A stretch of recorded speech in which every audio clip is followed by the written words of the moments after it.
I'd like to invite the Prime Ministers to take the stage because we are starting. Can we launch the video?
It's time for applause.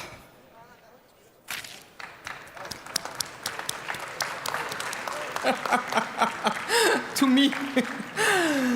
Good morning, ladies and gentlemen, dear delegates. Welcome to the EPP Second Congress Day. I hope you had a great evening yesterday. Please, could you take your seats? It's better. It's more comfortable, and it's easy for me. Thank you very much. Well, as I said, I hope you had a great evening. Nobody invited me. I will make a note for that, yes. But despite this, I was thinking, as we just thought, in the video, that what a great plenary session we had yesterday. And I'm convinced, and I'm sure, that we will have another great session today. So, are you ready? My God. Are you ready? Thanks a lot. So let's start right away. Well, the first important point of today's session is the election of our Secretary General, of new 10 Vice Presidents and a Treasurer. So before I invite you go to find the ballot boxes, and of course, exercise your right to vote. Let me first list the candidates for the different positionings. So,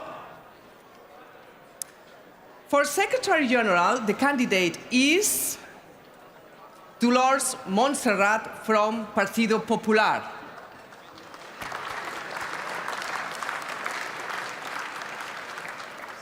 For the 10 vice presidents, the candidates starting from the letter O, as decided by the Political Assembly on the 20th of March, are the following. The first one, Petteri Orpo from Kokoomus.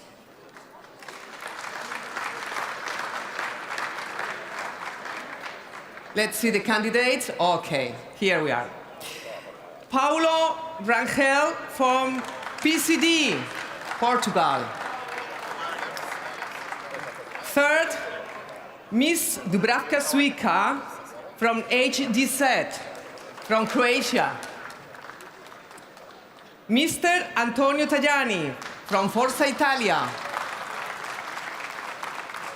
Mr. Guta Becker from CDV. Mr. Magnus Brunner from OVP, from Austria. Miss Maria Gabriel from Gerbe.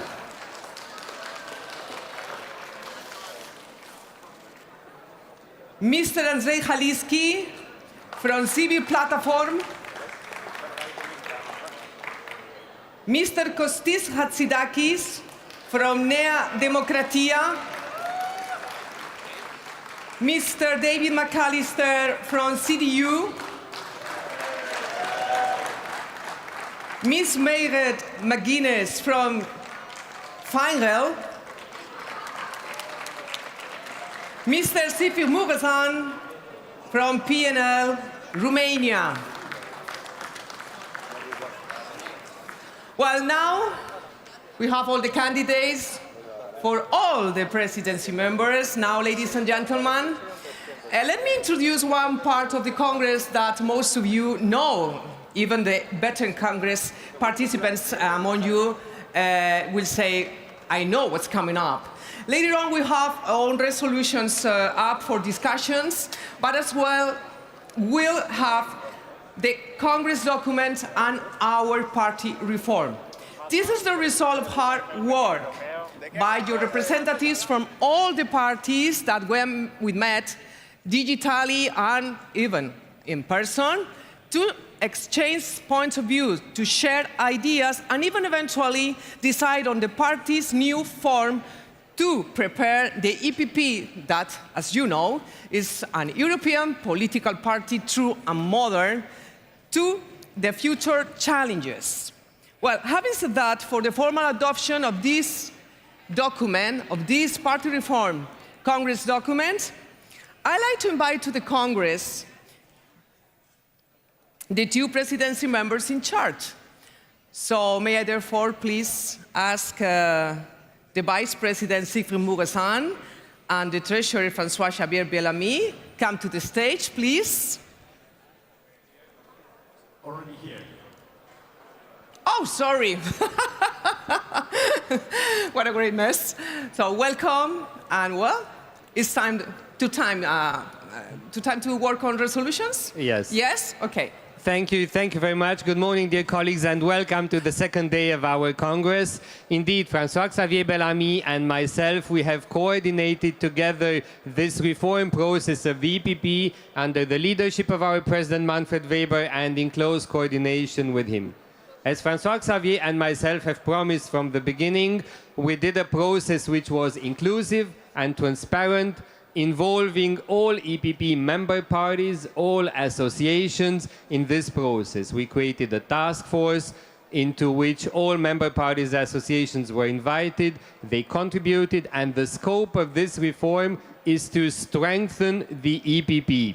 We are strengthening existing bodies, and the objective is that with this strengthened EPP, the subjects, the topics that we stand for are clearer to the outside world, and particularly they are better enshrined into decision-making process in EU institutions. We want in the future decisions of EU institutions to be based clearer on the political priorities of the EPP. And this is why we are proposing to upgrade the ministerial meetings. Our ministers with leading MEPs, with commissioners, should meet before every council meeting in every council configuration. And the council and the parliament as co-legislators should be on the same level. The more EPP coordinates the legislative process, the bigger a guarantee also that legislation is adopted faster at European level and it carries a clear EPP signature. These ministerial meetings should also be formally more important, they should be enshrined in the bylaws. We propose to create standing working groups and ad hoc working groups if needed on the topics of big importance. We know what the EPP stands for: security, defense, competitiveness, agriculture. We will together discuss about the creation of these working groups to bring more content from the party into decision making. For the coming together of leaders in the format of the summit and of the annual retreat, we also propose that this is enshrined in the bylaws. So these formats become more important as well. We will strengthen the agenda of the political assembly. We propose to organize a yearly summer university for our political family where we can all meet together and decide our priorities for next year, and the stronger involvement of all associations in the bodies of the EPP. This is the first part of the reform. François Xavier Bellamy will present the second one, but we are all together in this, and we thank for the support which this reform received in the task force and in the political assembly, and we're putting it after François-Xavier's intervention, after eventual discussions, to a vote. Thank you all for your involvement and for the support. Thank you. Thank you very much, Siegfried. Indeed, it's a global reform of the party. It may be a bit early to talk about it, but it will be decisive in its effects, because what we need now is to deliver. And in this sense, what we want as EPP is to create the conditions for efficiency of our members, be it in the Parliament, in the Council, in the Commission. As for the Commission, we want to work on the improvement of the Spitzenkandidat process. We know it has to be strengthened, and this is one point of the party reform that has been put on the table. We want to bring Europe closer together, and this is our duty as EPP to do so. We have so many assets to create consistency towards our political families by organizing, for example, meetings of communication directors, as we do of campaign managers, without interfering in the life of party members, but in addition to what they are doing to strengthen the European dimension. We want to build upon the Wilfried Martin Center to engage with universities, with academics, with think tanks all over Europe in different member states. And to bring Europe closer together, we want to open individual membership to EPP. This is a great change because it will make a possibility for people to be part of people's party. We are the party of the people. And of course, we do not want to bypass member parties. It will have for a condition to be member of one member party of EPP. You will be then entitled to become also member of EPP as a whole. This is a real change in the way we engage with the people on the ground. We want to realize as the fullest EPP party life to propagate the network and expertise of our various member parties and associated entities by developing, for example, new associated entities. We have now EPP Farmers. It could be the role model for developing new associated entities like the ones that are already enriching the work of our party as such. In countries where this is relevant, EPP should also provide a platform to create consistency between different member parties that are connected to EPP in one single member state. This is a key element to develop not only our action but also our communication, and we all know that this will be decisive in the next battles to come. I want to end by, before opening the floor to potential contributions, to thank all of those of you who have been involved in this process with Siegfried. It has been, dear Siegfried, a great chance to share this work with you. Thank you so much for what you did in the context of this task force in the party reform process with all member parties who took responsibility. We had a great attention, a great contribution from all sides. We want also to thank Tom van den Kendelaer, who has been so decisive in organizing this work and sharing the result. And finally, to express our gratitude to Manfred, because, as you said yesterday, after a win in a football match, then you have to get back to the training camp. It's exactly what you did by proposing us, after the big wins of EPP, to get back to the basics and to reorganize the work of our team. Thank you so much, dear Manfred. Thanks to all of you.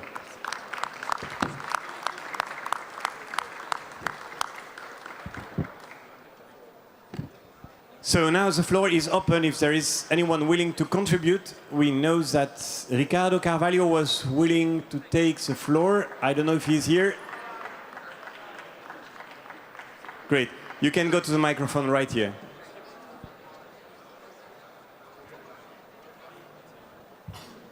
Thank you very much, dear President, dear EPP friends. First of all, congratulations to our Spanish friends for the outstanding organization. It's a truly pleasure to be here in Valencia. It feels good to be in Spain.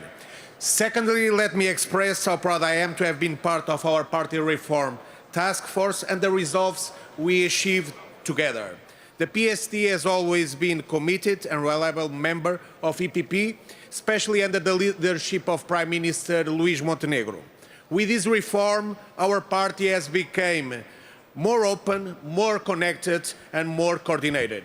We are opening up to member states we are thinking beyond the Brussels bubble. We are enhancing coordination and strengthening cooperation by improving the structure of our internal meetings, intensifying the work of our working groups, and increasing the effectiveness and our ministerial gatherings. We will sit around the same table more often. That's how we reinforce our unity, sharpen our political direction, and grow strong together. This is the spirit of the EPP, and it's also the spirit of the European Union, rooted in the vision of our founding fathers. Better coordination leads to clear political messaging and more effective communication. We must be proud of our roots and confident about our future. We are a people-centered party, realistic, moderated, and grounded in strong values. But we also have a clear mission in a changing world. We are bridge builders. Finally, if you allowed me, as you know, Paulo Rangel is once again candidate. You know him well, you know his experience, his leadership, and his strong network. You can count on him. Thank you very much. Thank you, Mr. President. Obrigado, obrigado. Thank you very much. Do we have anyone else willing to take the floor? I do not see other requests for the floor. So, Siegfried, I turn to you for the vote now. So thank you all very much. So we proceed to the vote now, to vote on the EPP party reform as prepared and agreed by the task force, and then as voted by the EPP presidency and the EPP political assembly, and of course the statutory changes were also approved in the respective working group. So we are now proceeding to the vote. Who is in favor of the party reform as adopted by political assembly as presented by François-Xavier and myself? Thank you very much. Who is against?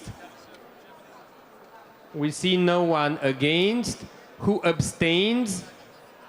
Is there any abstention? Not the case. So, sorry, is there an abstention? No, we don't see any abstention. So, this reform is unanimously agreed, voted. Thank you all very much. And we're moving to the next item of the agenda. Thank you for everything.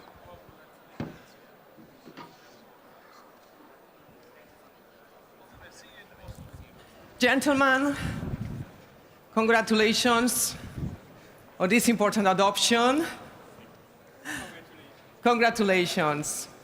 Maybe it's one of the most important moments for our party, and in these coming years, I'm sure we will see the measures and the work. But before starting this, first, I insist, may I kindly you to invite to take your seats, please?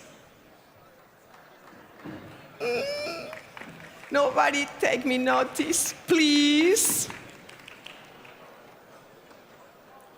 Well, following with the Congress, now let's move to some resolutions work too. So I'd like to invite to this stage, please, Mr. Andrzej Halicki, Vice President, and the External Relations Director, Mr. Patrick Voller, on the stage, please. Here. Okay, over to you.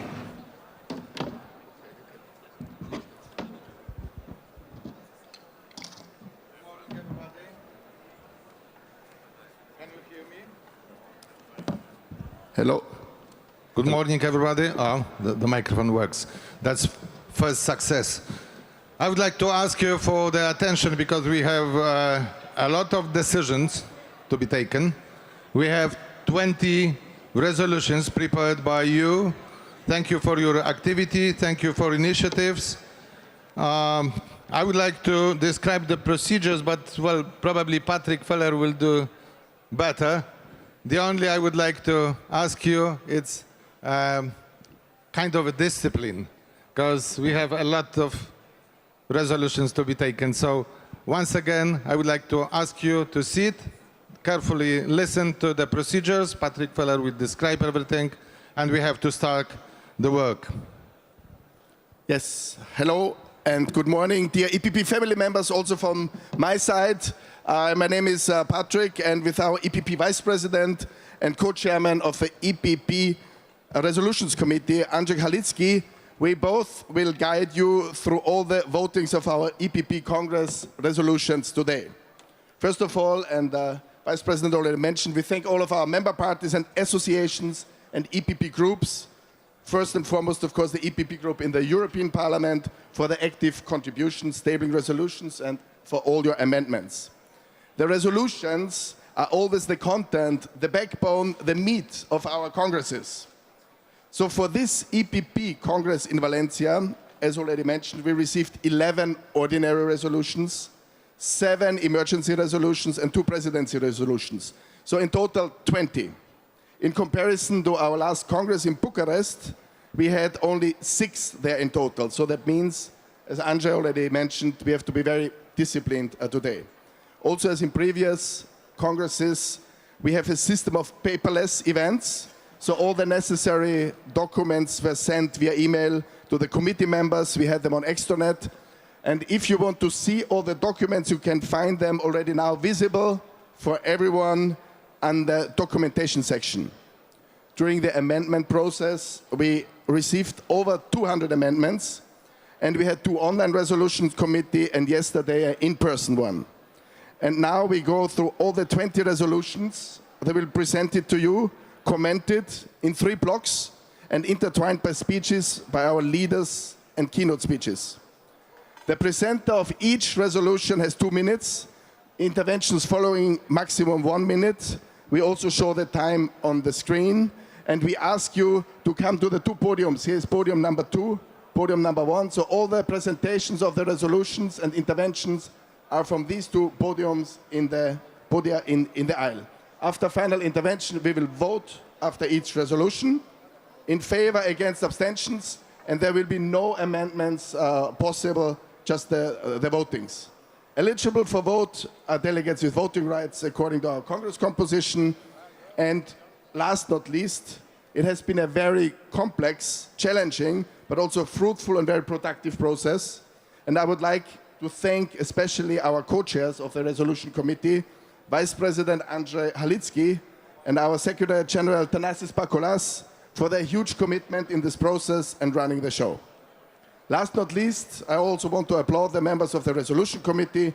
Working together this path, we can be proud of the content produced under the motto, listening, leading for the people. So let's get into medias res. We start with a presidency resolution, number 1, the EPP Paths Forward, a Europe of opportunity and strength. It was tabled by the EPP presidency. And I ask our Vice President Andrzej Halicki for the presentation of this resolution also from the podium there. Thank you very much. Thank you, Patrick. We know how to vote. Now we have to think what we are voting for. And once again, I would like to ask you for attention because, well, in a lack of silence, we cannot sell our messages. And these messages are very, very important. So I will go to the microphone number 2. You will see me, well, in a new place in a moment.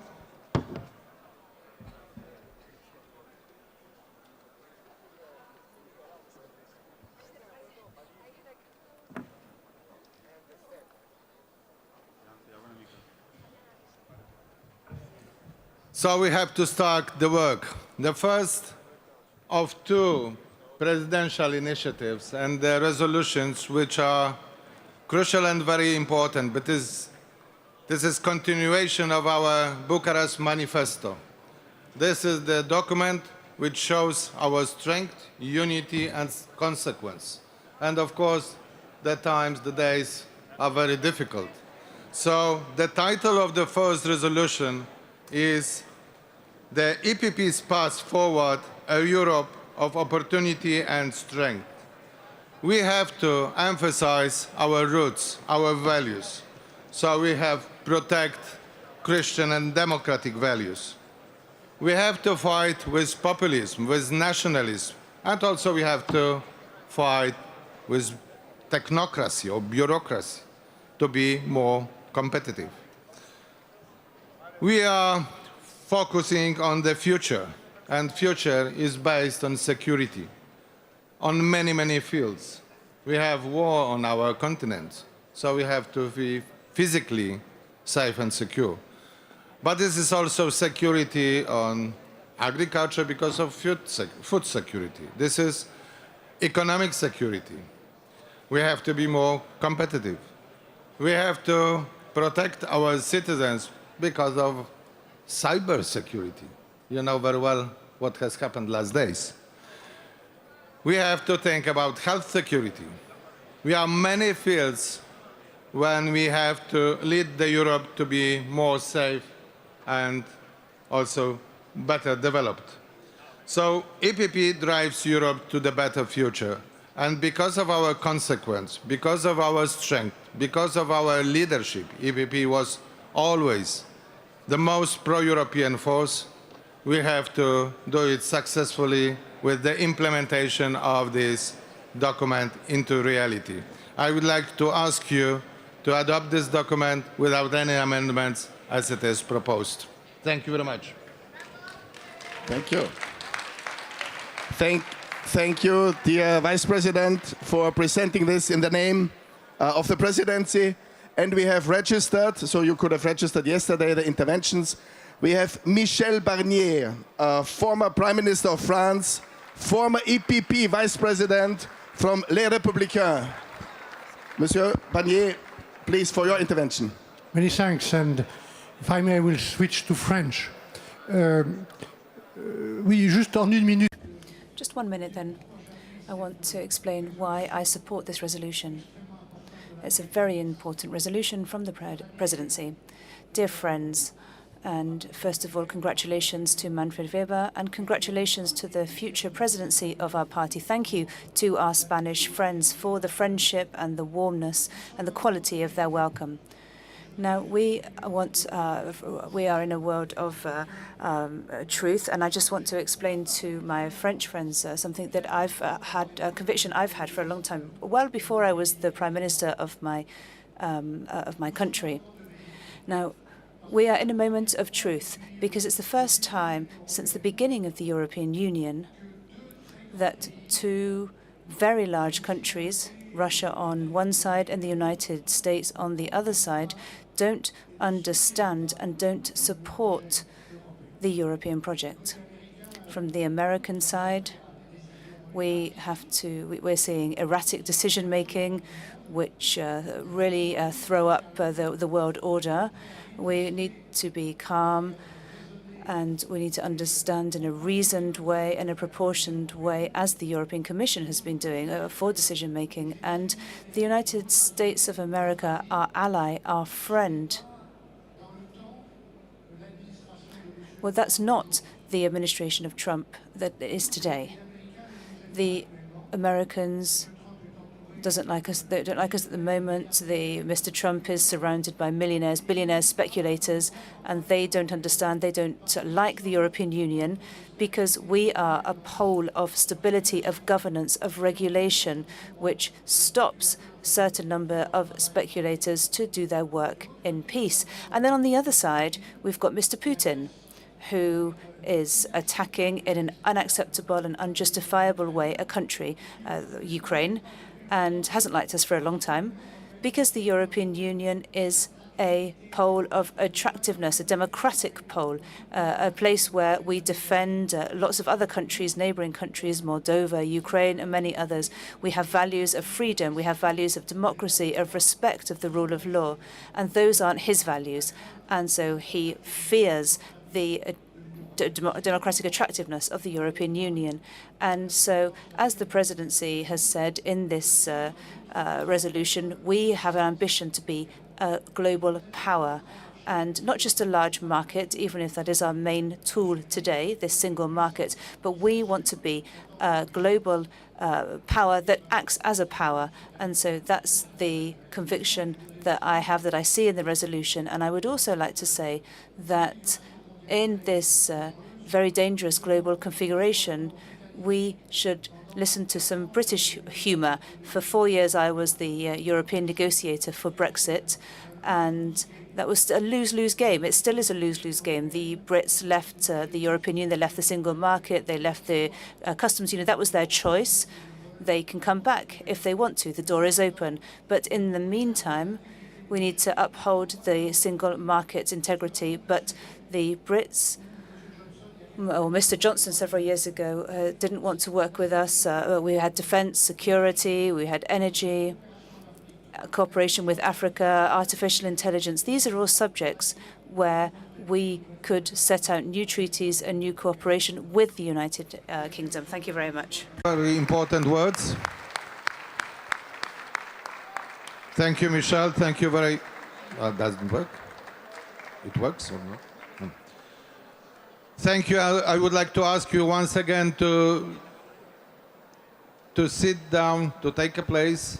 And I would like to ask you not to stay in the corridors because we cannot see the whole venue. And please, well, don't talk too loudly. Very important, the first voting. I would like to ask you, who is in favor of this resolution? Use your hands. Thank you. Who is against? I cannot see any. Abstentions? Also, I cannot see anyone, so I would like to thank you for unanimity. Thank you for adopting the first resolution. Thank you. Thank you, Andre. Well done. The first presidency resolution adopted. We come to the second EPP presidency resolution. The title is the EPP Competitiveness Deal for Europe, a new impulse for jobs and growth. This was tabled by our EPP Vice President, Deputy Prime Minister and Minister of Foreign Affairs and Chairman of Forza Italia, Antonio Tajani. We ask Antonio to come. Antonio, you have the floor. And once again, I would like to ask your colleagues not to stay in the corridors and not to talk too loudly. Antonio, the floor is yours. Buenos días a todos los españoles. Gracias por la hospitalidad. Good morning, everybody, all of our Spanish friends and everybody. Thank you very much to all of you. English. Más tarde hablamos también en español. And later on today, we'll speak in Spanish again. Tomorrow is the 1st of May, an important day for the European workers. But if we want to protect the jobs, if we want more jobs for the new generation, we need to change. We need a strong industrial policy. We need to back the real economy. We need a new season after the disaster of the Green Deal. The Green Deal is not an action against climate change. It's an action against agriculture and industry. For this, we need to change. And the EPP will be in front line. This document is an important document for pushing hard in the right direction, for supporting, of course, industry, agriculture, but for achieving this goal, we need to reduce bureaucracy, we need to reduce the price of energy, we need to push for more competitiveness, we need to achieve, finally, the internal market agreement. We need to go in this direction. Of course, we need also to work hard for having more raw materials. We need to work against the Chinese policies because they decide the price of raw materials. It is very dangerous for our economy, for our industry. Also, we need to attract in Europe more young people. We need new researchers. We need new skills. We need new women and men working in research and innovation, because without research and innovation, it's impossible to compete in the world. This is a strategy. We need to do more. We need to change to protect the status quo. Is a big mistake. On climate change, we want to fight against climate change, but without a new religion, the new religion of Mr. Timmermans and Greta Thunberg. We have our religions, we are Christians.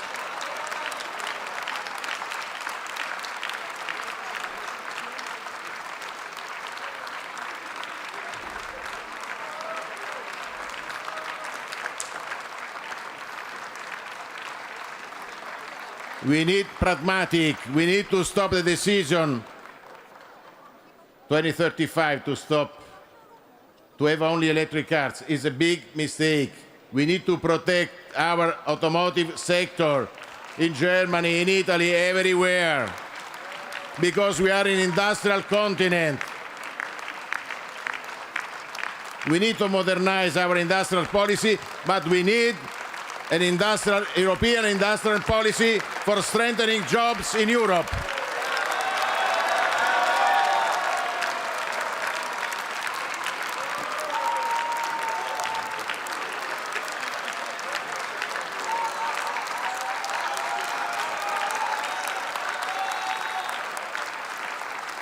Thank you, Antonio.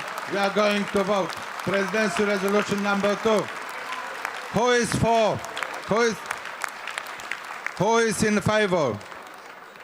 Who is in favor resolution number 2? Let's show your cards.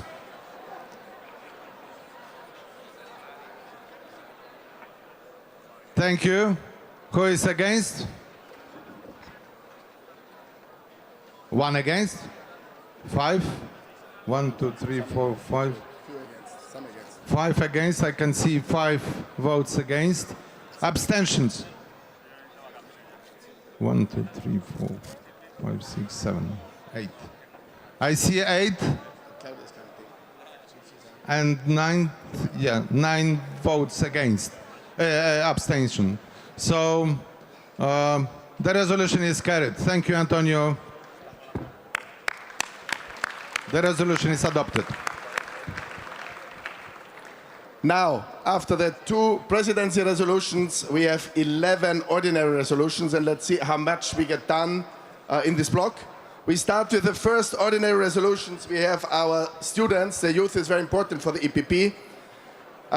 So we come to the resolution on safeguarding and strengthening the academic freedom in the European Union, tabled by the European Democrat students. And I kindly ask the chairman of EDS, Francesco Sismondini, to come to the microphone and present this resolution.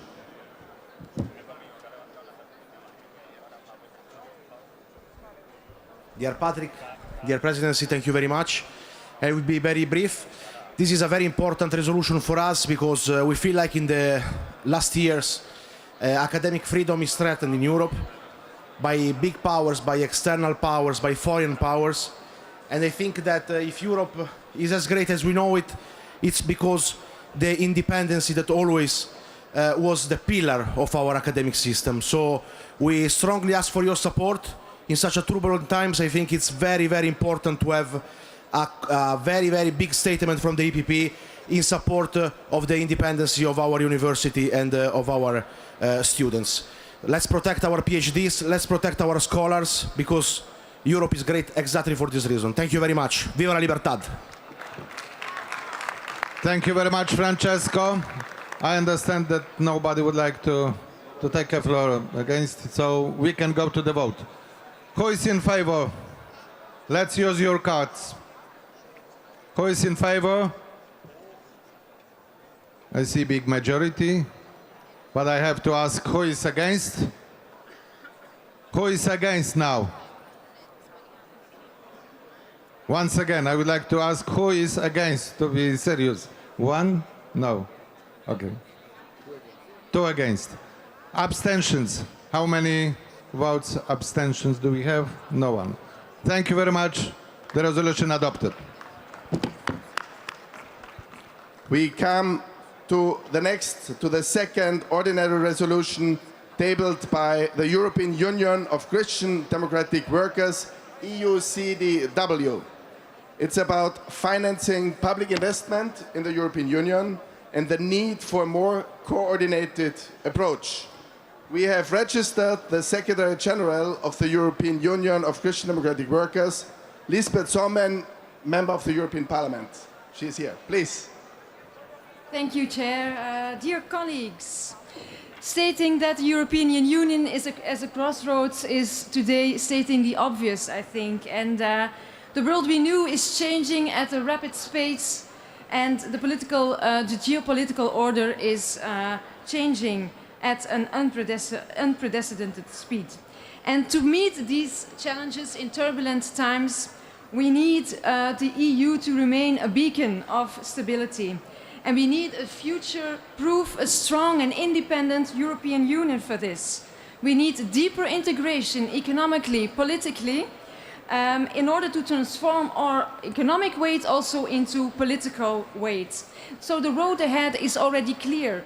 But the big question remains now how to finance these challenges that we face today, climate change, economic growth, and also our security and defense challenge.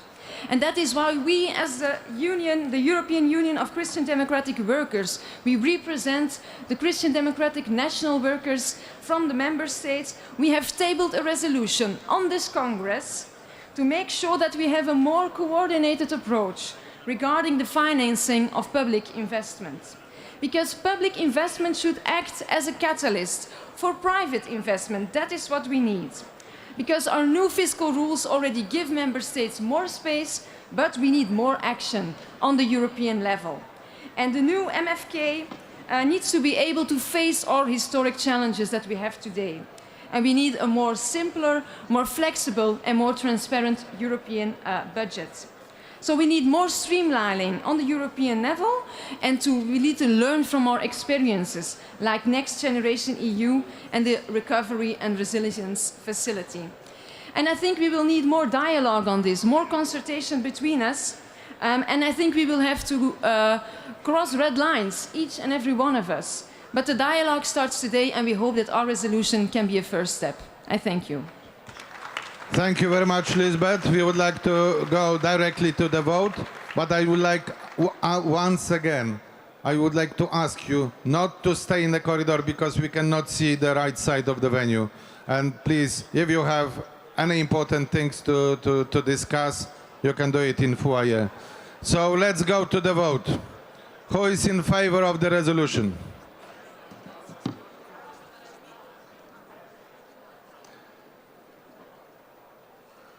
Very big majority, but we have to ask also who is against? Who is against? 1, 2, 3, 4, 5, 6, 7, 8, 9. 9 and 7. 16 altogether. Thank you. No, but from both sides. 11. Let them count. 11 altogether, I'm sorry. Abstentions. Who would like to abstain? Nobody. Thank you very much. The resolution is adopted. Thank you. Thank you to our Christian Democratic Workers. And we come now to the ordinary resolution number 3. Now is the time for a new Europe. It was tabled by Base Popolare Italy, and I kindly ask Andrea Castellani, the Executive Committee Member for International Affairs of Base Popolare, to have 2 minutes to present this resolution. Please, Andrea. Dear President, dear colleagues of the EPP, a new world order is emerging in which Europe's leadership is crucial. It's crucial to defend and promote our cultural values and democratic institutions rooted in freedom, equality, and solidarity. This is why we need a new institutional structure for the EU. Europe must be more than just a single market. Europe must evolve and become a true representative institution for its nation and people. It is also necessary to address urgent geopolitical questions, the establishment of European Defence Force capable of responding swiftly to emerging hybrid threats, along with a unified foreign policy, will ensure that Europe's voice is heard on the global stage. Also, welfare system must be coordinated to promote equality and resilience across the continent. At the same time, Europe must continue strengthening economic integration by improving cooperation in key areas. Accordingly, this is why it is proposed to commit the EPP to identify the most effective institutional forms for a strong common European policy in foreign affairs, while further advancing the ongoing process toward a common European defence policy. Also, support the key investment strategies with the identification of expenses not calculated for budget balancing purposes. Finally, support the identification of a more effective institutional model for the EU, prioritizing collective European interest and enhancing the power of the common institution of the EU, always with the ultimate goal of establishing Europe as a promoter of peace and prosperity, both within its border and in its global relations. Thank you for your kind support. Thank you very much, Andrea. Thank you. I would like to ask the second speaker, Juan Manuel Moreno Bonilla, Regional President of Andalusia, Partido Popular. The floor is yours. Also, microphone number 1. Thank you, Mr. President. Congratulations for the President EPP. Presidente del Partido Popular. President of the PP in Spain, Alberto Núñez Feijóo, who in a very short period of time will be the president of all Spaniards, the fourth largest economy in Europe and the European family of the EPP. Dear friends, we have very important challenges ahead of us, very important for Europe. We've got social, political and economic challenges, but none of these challenges can be dealt with without people, and so we need Europeans to be on board. It's the regions and the cities that have the ability to ensure that they can convince citizens and people. So this family of the EPP, I would like to ask us not to forget the cities, not to forget our regions. Let's not forget our cities and our regions when designing and shaping the future of Europe. Let's not forget our cities and our regions in the financial funds and the cohesion funds for cities and regions. We have challenges ahead of us, and we are going to achieve our objectives. We are the only space in the world that brings together freedom, progressiveness, and the future, which is the European Union. And we should be proud. We should be profoundly proud of being Europeans, of being in the European Union, and of being in the EPP. Thank you very much.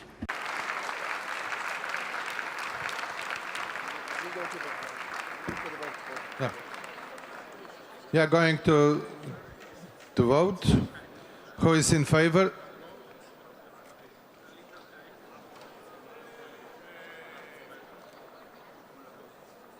Huge majority, but I have to ask who is against? I can see 1, 2, 3, how many? 3? 4. I can see 4 votes against. Abstentions. Any abstentions? I cannot see. The resolution is adopted. Thank you very much. So we have draft ordinary resolution number 3 adopted, and we come now, as I understand, the last one in this block, to draft ordinary resolution number 4 on the rule of law for an EU that continues to uphold the rule of law, tabled by our hosts, by Partido Popular. And we kindly ask the Secretary General of Partido Popular, Cuca Gamarra, to present this resolution.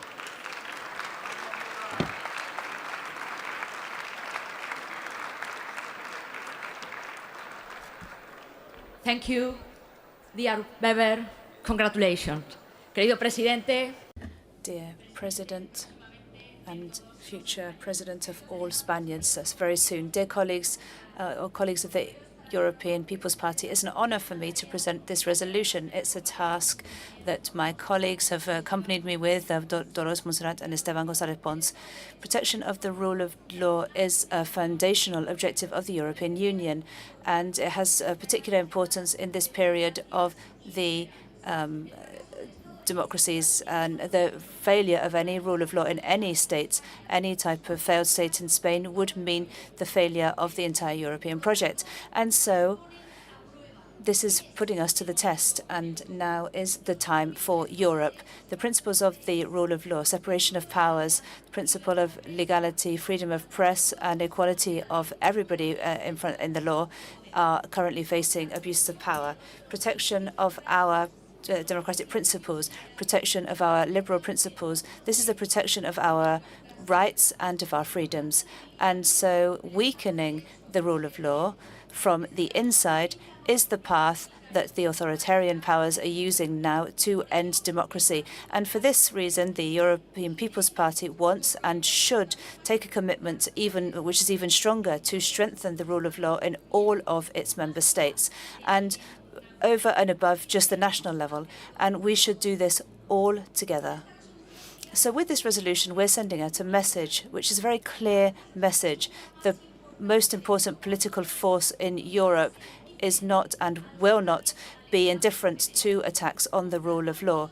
We have to show how our leadership is united, and we are going to work with all of the instruments that democracy gives us to defend our democracies. We're going to defend ourselves against attacks within the European Union, but also outside the European Union. And with this, here we condone the ongoing attacks to the rule of law, which are happening, yes, in our country, in Spain. Today, all of Europe knows what the abuses of power look like that are being pushed forward by the Sanchez government. The attacks and the pressures on the judicial system, on the integrity and the independence of the legislature, the amnesty to be able to achieve power, attacks to the freedom of press, and the instrumentalization of the public prosecutor, the state public prosecutor. The European People's Party, which is on the side of the rule of law, is a European People's Party which stands on the correct side of history, as our foundational fathers did, and as we've shown up until now and since then. What we want to do is ensure that we have a political priority for the EPP, and that this is to strengthen freedom, democracy, and the equality of all Europeans under the law. Thank you very much. Thank you, Kuka. We can go to the vote. Who is in favor of the resolution?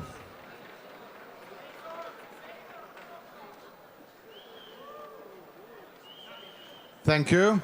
Who is against? I cannot see any vote against. And abstentions? One. One is against. And abstentions? I cannot see also. The resolution, very important resolution about the rule of law, is adopted. And this is the end. And this is the end of the first block from 3 blocks we have to work together today. So I would like to ask the presenter for the floor.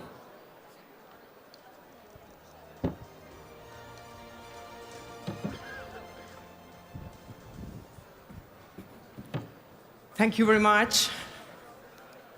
And thanks to all the speeches we just listened. Some things. At the beginning, I mentioned all the candidates for the different positions, but I feel so sorry because I forgot maybe one of the, I think it's so cute, the Mr. Treasurer.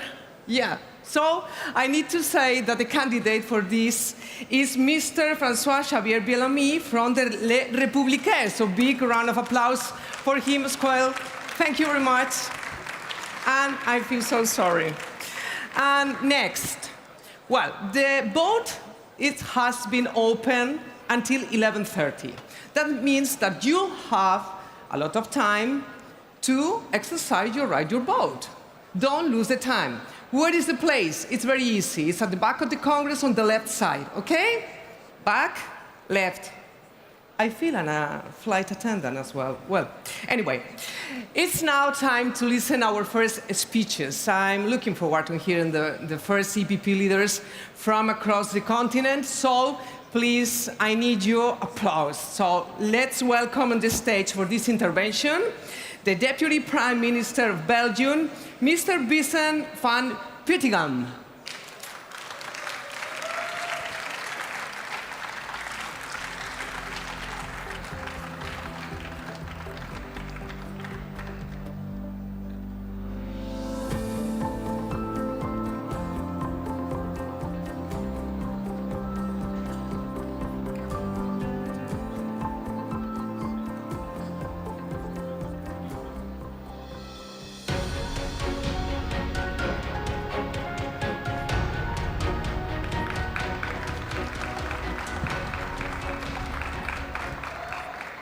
Ladies and gentlemen, dear friends, we gather here today in Valencia, the beautiful Valencia, at a moment of great responsibility. Our responsibility to the future of Europe have never been greater. We are the stewards of a continent that carries not only the legacy of centuries of history, but also the hopes of millions who believe in peace, in prosperity and unity. But let us not be naive. Europe is under pressure, from renewed threats to our security and defense, to growing concerns about economic resilience. The challenges are real and they are urgent. And if we are to protect the prosperity of our citizens, and if we want to protect the welfare state that we as the EPP have built, we need more determination, less rhetoric, more results. Our citizens are not asking for speeches. They are asking for security, for jobs.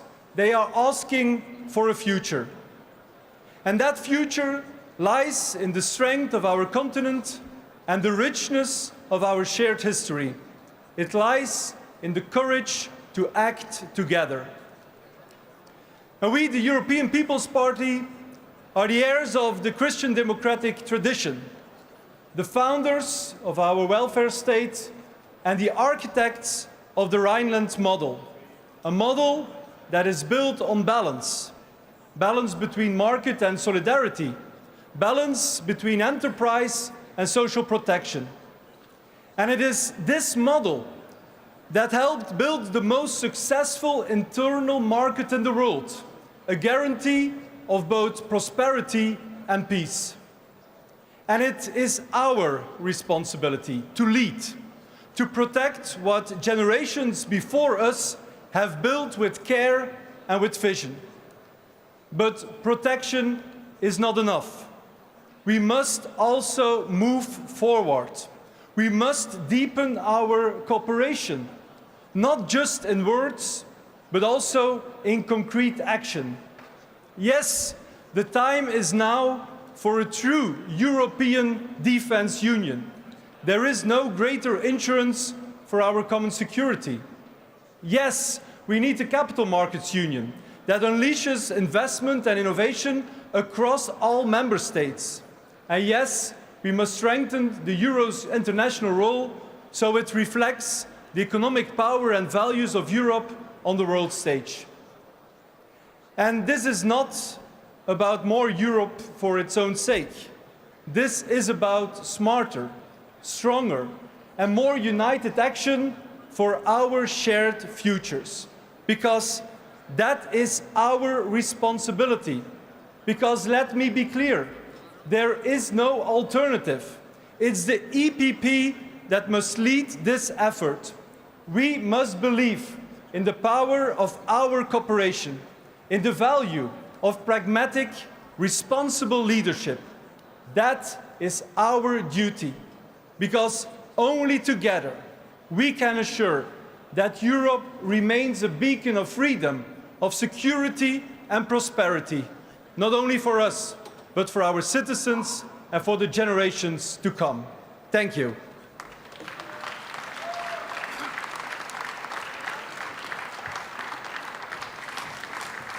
And now we will hear the Chancellor of Ireland, Mr. Simon Harris.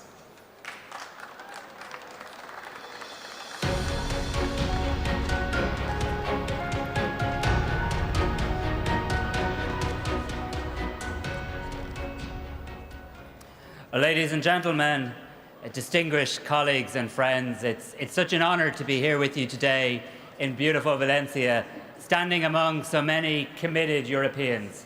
Europeans united, not just by shared values, but by shared purpose.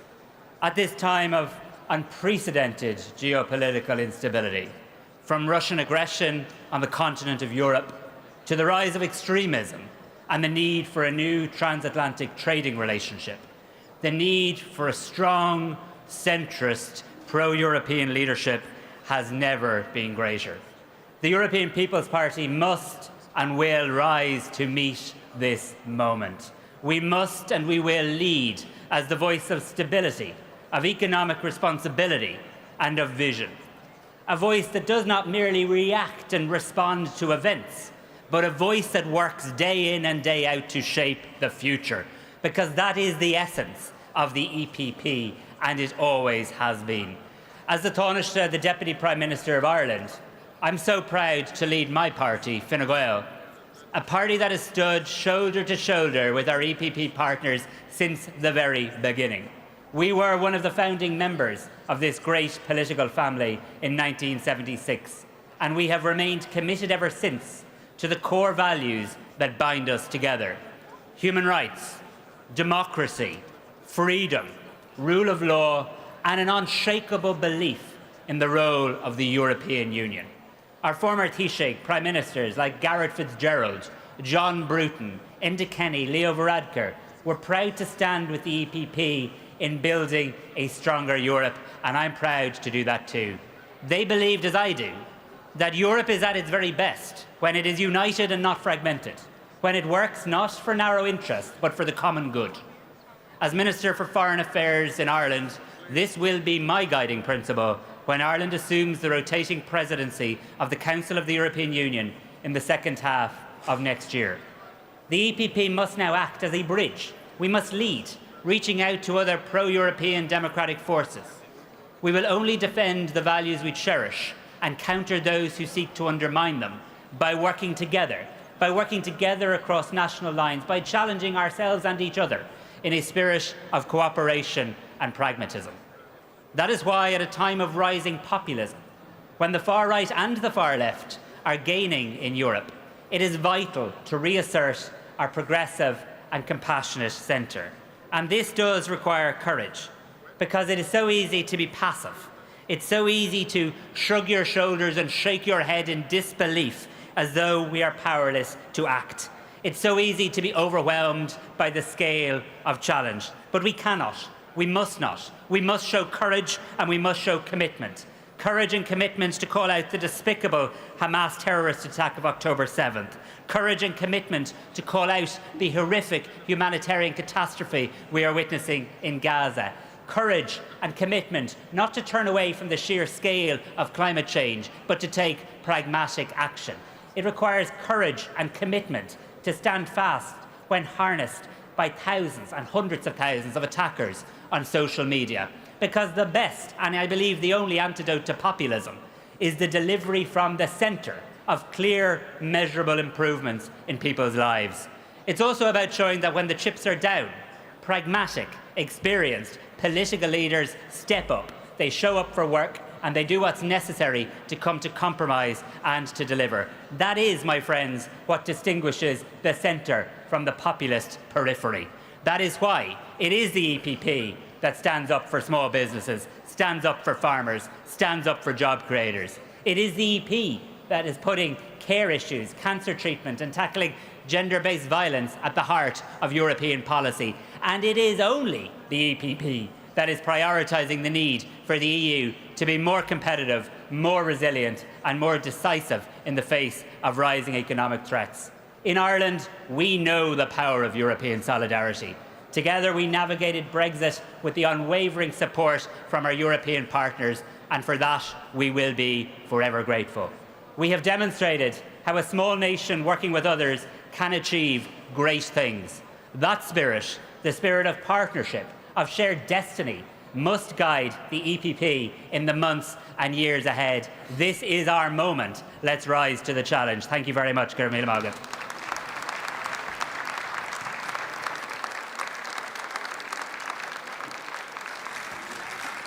Thanks for your words. And now, next to take the stage is Mr. Marek Bimormi, Party President of Czech Republic.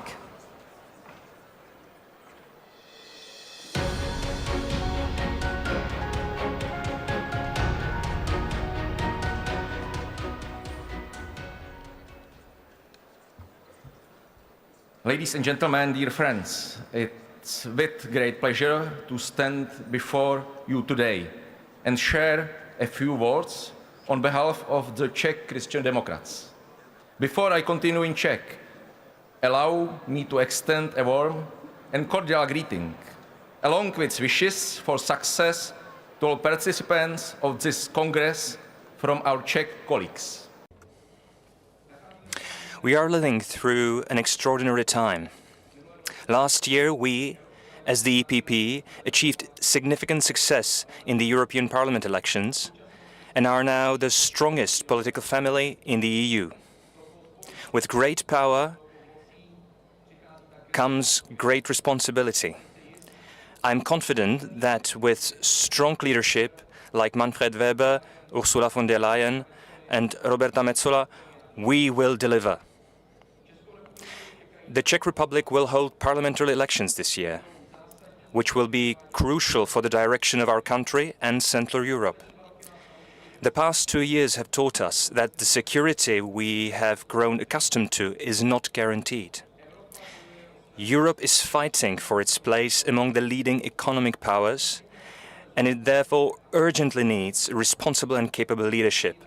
I can promise you that I'm aware of this responsibility, and as the Czech Christian and Democratic Union, together with our partners within the Spolu coalition, we will fight to win in the autumn and once again strengthen our family of the European People's Party.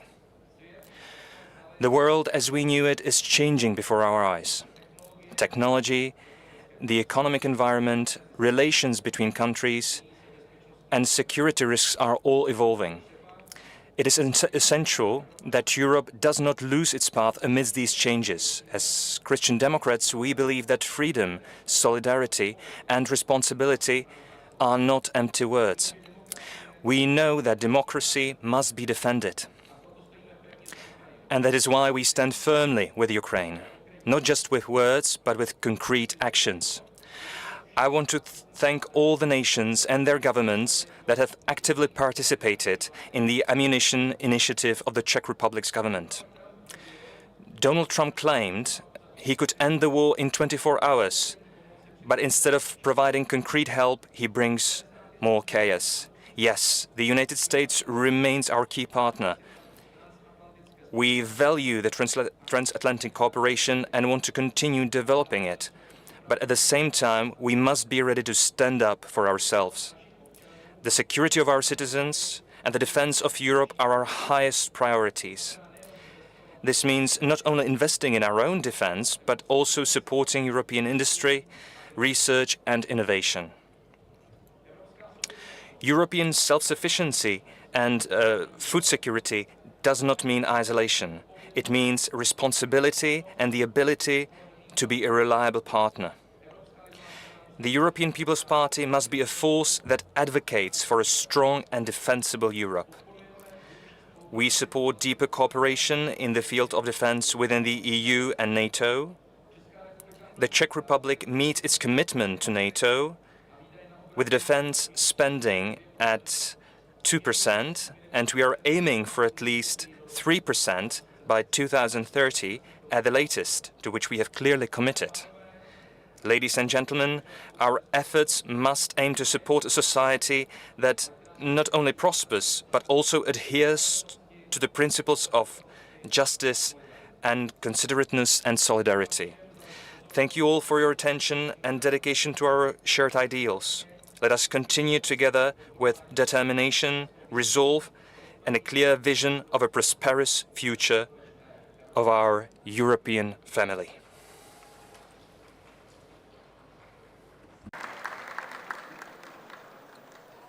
Now we call to the stage Ms. Sviatlana Tsiganouskaya, the opposition leader of Belarus.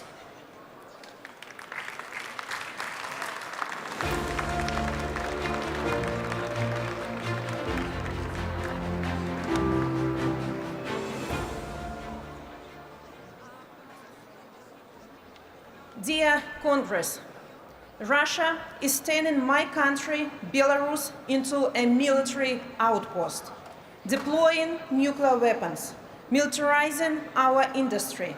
Massive drills, Zapad, are expected this fall. Last time, with such drills, the full-scale invasion started. Thousands of Russian troops will gather again near the Lithuanian and Polish border. And yet, Belarus is barely mentioned in any peace talks. Peace talks will shape the future not only of Ukraine. It's about the entire European neighborhood, including Belarus, Moldova, Georgia, and Armenia. To Putin, we are like naughty children to be punished and returned home. But we are sovereign European nations, and we have the right to decide our future for ourselves. We got enough of Russian imperialism and domination. We must not let Putin divide Europe again. No more zones of influence, no more Yaltas. We will not accept any deals over our heads. All of us want peace, but peace must not be a temporary solution. It must be just and long-lasting, and it will not be possible without free and democratic Belarus. As President Zelensky rightly said, the eastern border of Belarus is the eastern border of Europe too. It's not just a geographic line, it is a Europe's frontier. And we must defend Europe as a whole, as our common space of values, because this is our Europe too. And we Belarusians are ready to contribute, because military power alone means nothing without people. People ready to defend their values. And supporting free Belarus is a strategic investment. It is deterrence against Putin's ambitions. As dictators unite, we must stay united too. We must abandon illusions that Putin and Lukashenko want peace. They don't. War fuels their regimes and justifies their repression. And we must not step back. If we give up Ukraine, if we give up Crimea or Belarus, Putin will not stop. He will go further. Dear EPP friends, to me, the European People's Party is the embodiment of everything we are fighting for. We cherish your solidarity. We applaud your courage. President von der Leyen, President Metsola, President Weber, Minister Tajani, and everybody, thank you. You know, there are no small steps, like your assistance to our movement, journalists, activists repressed, like writing cards to political prisoners led by Roberta Metsola and Andrzej Halicki, like support for Belarusian EPP family members, United Civic Party, Christian Democracy Movement for Freedom, or today's resolution on Belarus. Every action matters. Look, despite threats and terror, we keep going for our rightful place in the European family of nations. Yes, we are not always in the headlines, but we are here, fighting, resisting, and risking our freedom so that one day we may share yours. Живе Беларусь! Слава Україні! Long live Europe!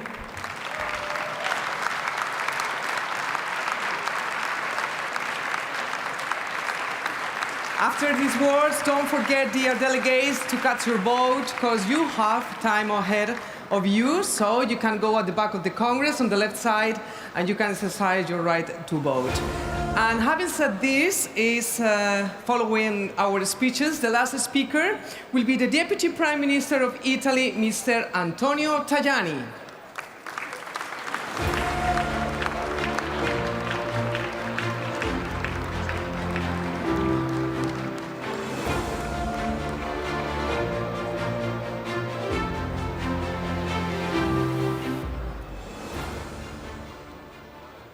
Buenos días a todos los amigos. Good morning, all friends at the European People's Party Congress. We are here to defend Europe and Europe's values, but we're also here to do more, to move forward. Because we can't defend the status quo. We need to be the party that carries out reforms, that changes Europe, but to make Europe into a stronger Europe. What happened 2 days ago in Spain, in Portugal, and in France is a very clear message. Dear Ursula, dear Manfred, dear Alberto, it's a message.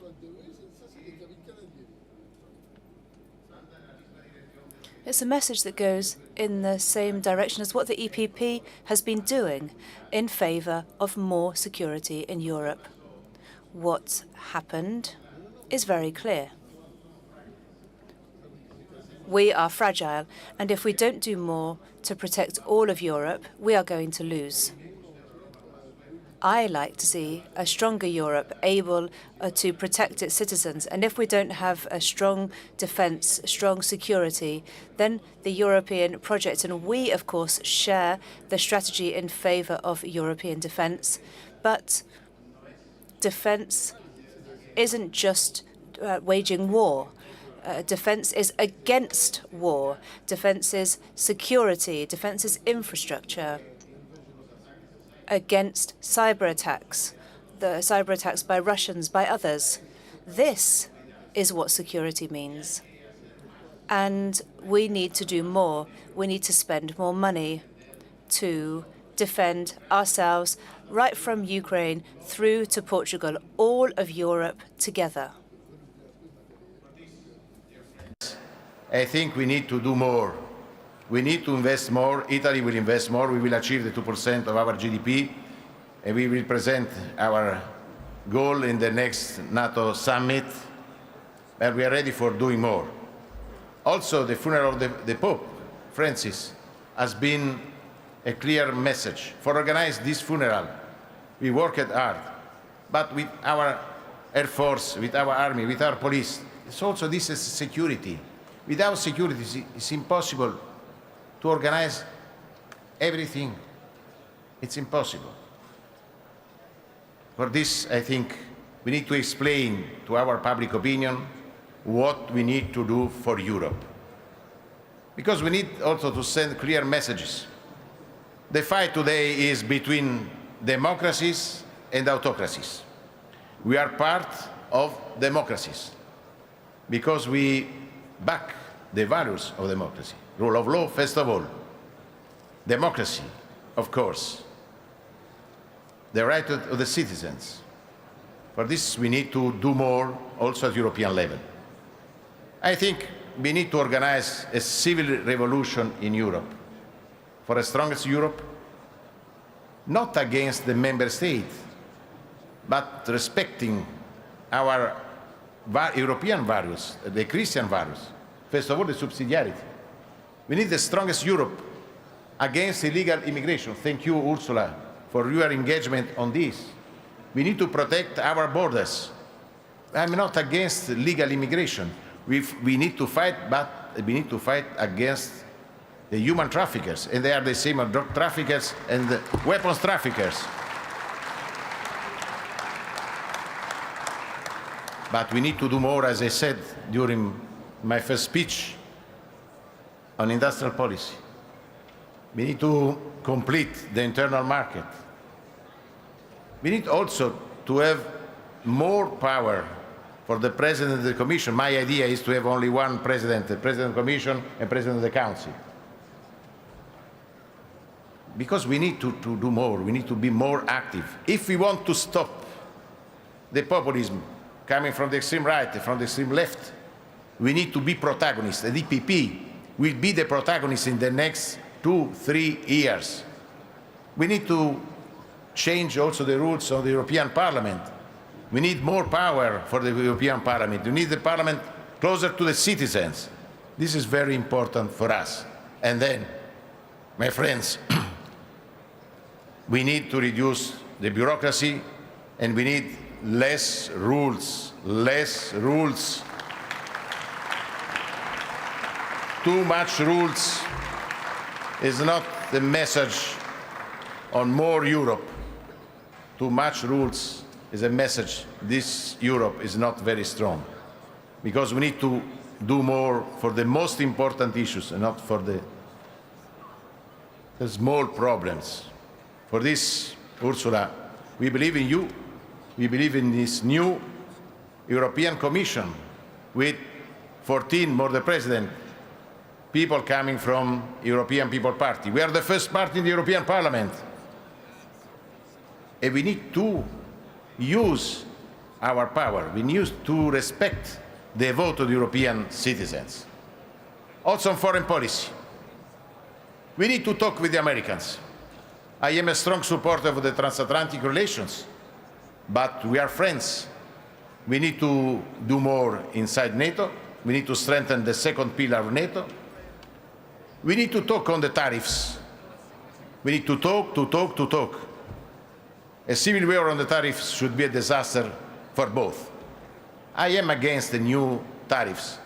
This is not good for our companies. Europe is an industrial country. Trade for my country is crucial. 40% of our GDP is coming from trade. For this, we need to achieve an agreement. But we need to be able for a good agreement. My goal is to have a big market, free market, Europe and America. Zero tariffs, zero tariffs. For this, I totally agree with you, Ursula, on this. Zero tariffs, zero tariff.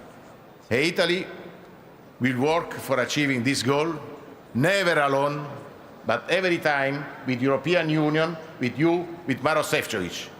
We are Europeans, we are part of the European Union, and we want to work only with Europe, because the agreement is an agreement between Europe and America, not state by state.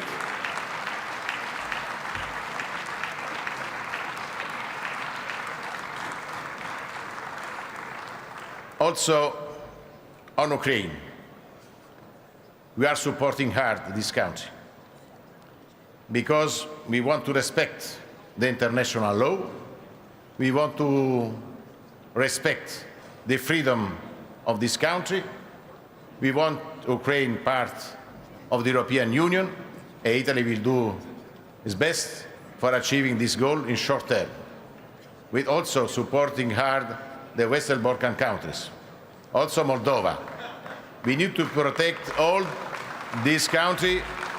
Should be a big mistake to lose Western Balkans, Ukraine and Moldova. Of course, we need to achieve peace. We want a ceasefire. I don't believe in these 3 days. It's not a good answer. I support the Trump position for achieving good results, but as I said, the Pope John Paul II, we don't have peace without justice. And peace is not a defeat of Ukraine. We need to protect the integrity of Ukraine. We need to help our friends for achieving a good agreement, I think, I hope, before this end. In this time, we will work for peace. But also in the Middle East, we need more Europe. To lose the Middle East and to also Africa, we need to talk more on Africa. We need more Europe, because today there is Russia, China and Iran working hard in Africa. They are doing the same in South America. We need to protect our interests and to defend the democracies everywhere, Africa and South America too.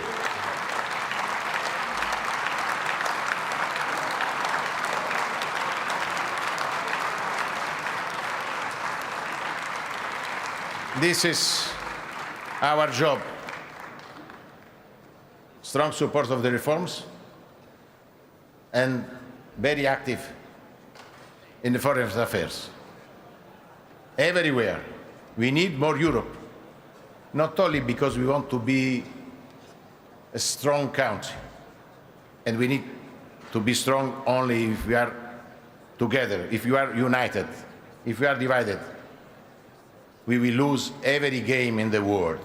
It's impossible to compete as Italy, as Germany, as France, as Finland, with America, with Russia, with India, with Africa. This is a problem. If we want to compete if we want to be protagonists, we need to be united as Europe. For this, we need to change. We need the strongest Europe. I believe in this strategy. But, in conclusion, dear friends, I think in the same time to fight on politics, but also to fight in defense of our values. Never forget, we are Christians. I am proud to be Christian, because to be Christian is not only a religion, it's a model of life. It's a model of life.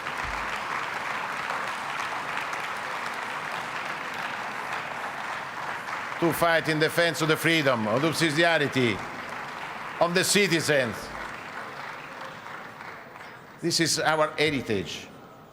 European heritage is a Christian heritage. Of course, we are in favor of the interreligious dialogue, but we are Christians. We need to be proud. Je le dis en français à l'occasion de l'autre congrès. And I said this in French at the other Congress.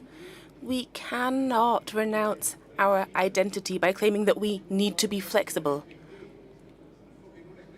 If we want to be respected, then we need to start by respecting ourselves. Then we can respect other people, and that is how we will attract respect from others.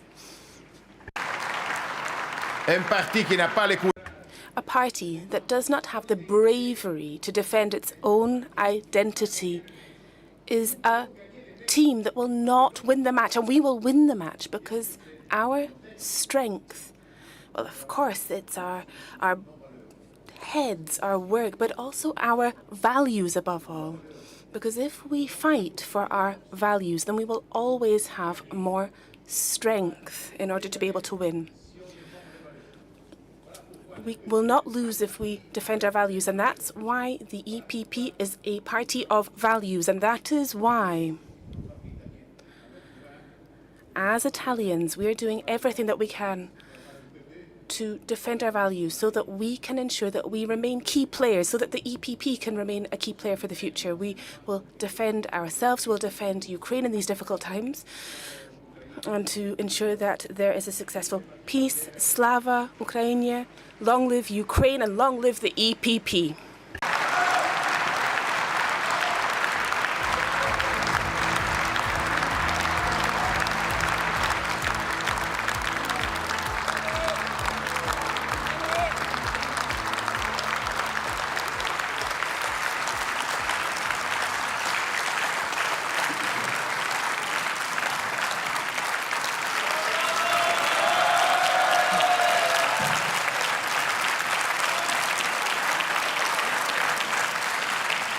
It's always a pleasure to listen your inspiring words, Mr. Tajani.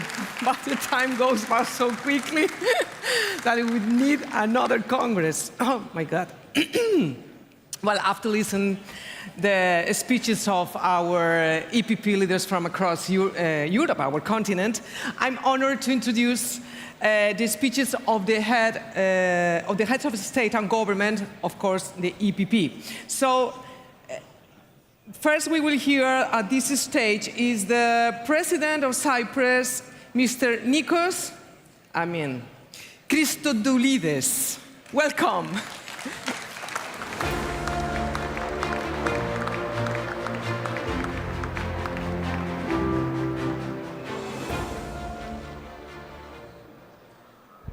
Dear friends, at the outset, allow me also to express my sincere gratitude to our Spanish host for the warm hospitality, and of course to the leadership of the EPP for bringing us together for this very important Congress.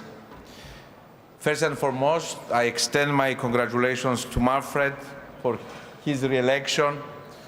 Manfred, your leadership and vision have been a force of stability at times of immense challenge. And under your able steering, our party has not only increased its power and remained the largest political family in Europe, but has also succeeded in securing continuity in the key roles of our Union. With Ursula at the helm of the European Commission and Roberta as President of the European Parliament. And these achievements are a testament to our collective strength and a beacon of hope for Europe's future. Dear friends, we gather today in the shadow of mounting global instability and a complex geopolitical landscape.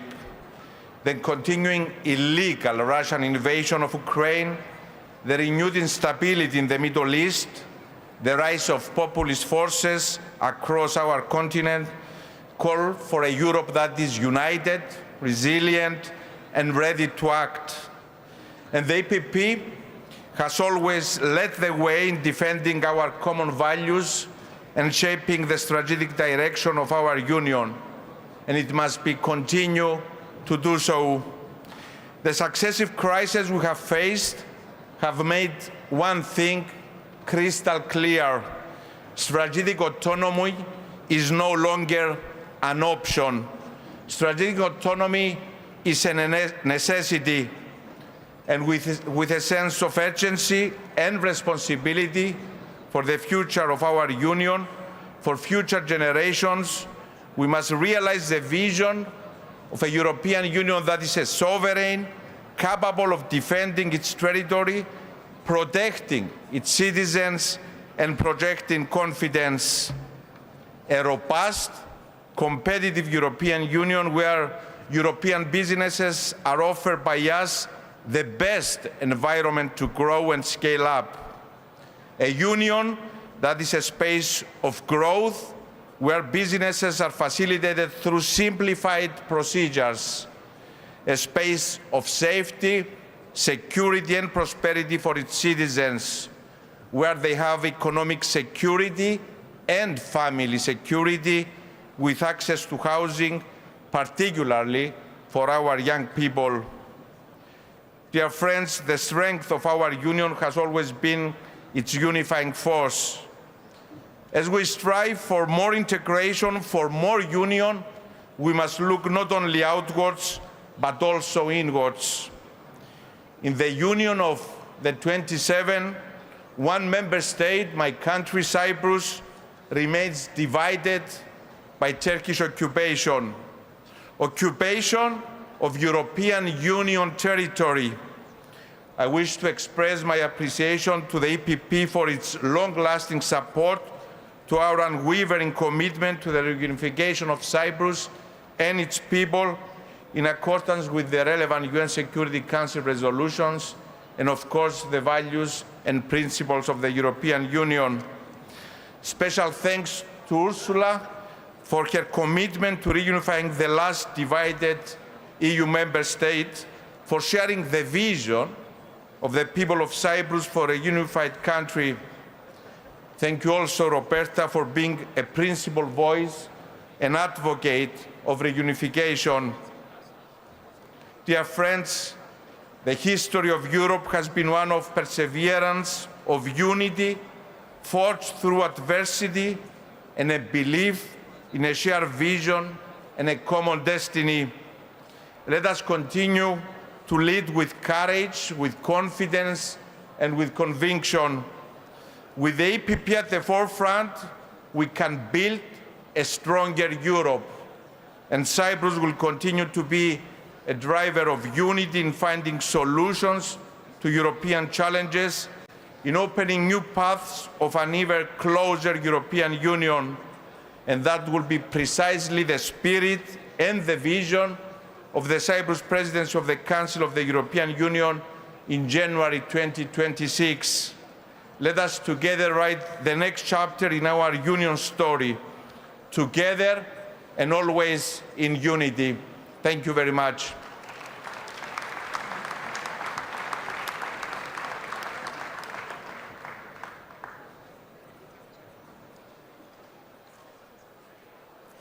Now, ladies and gentlemen, there's only 30 minutes left to cast your vote, and after this, we follow listening our next speaker. So next is the Prime Minister of Finland, Mr. Petteri Orpo.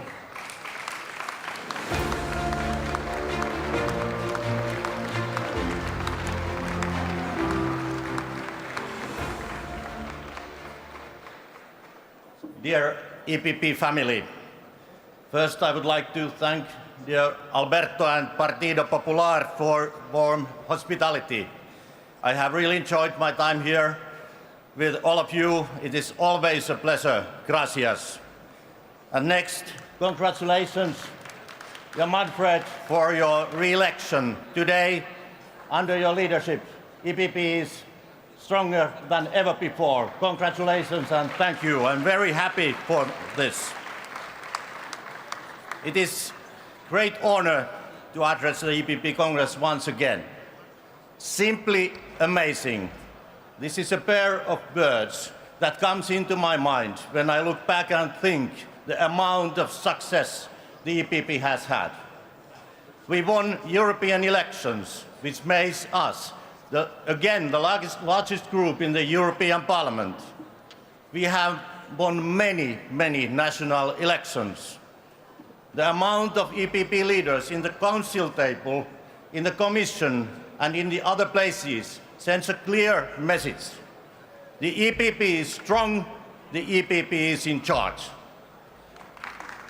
This has been a result of our hard and strategic work. But with a great power comes a great responsibility. The future of Europe is in our hands. People now expect us to deliver on our promises. And trust me, we will. We have a comprehensive manifesto from last year that now guides our work. At the same time, we need to stay focused on the road ahead. I want to highlight two key policy areas where strong effort is needed. First, let me start with security and defense. Our main task is to ensure that our people are safe from all threats. And now, I want to be clear and straightforward with you. Russia is a permanent threat for the whole of Europe. If we fail to keep our people safe from the permanent threat from Russia, Russia poses for the whole of Europe. Nothing else matters.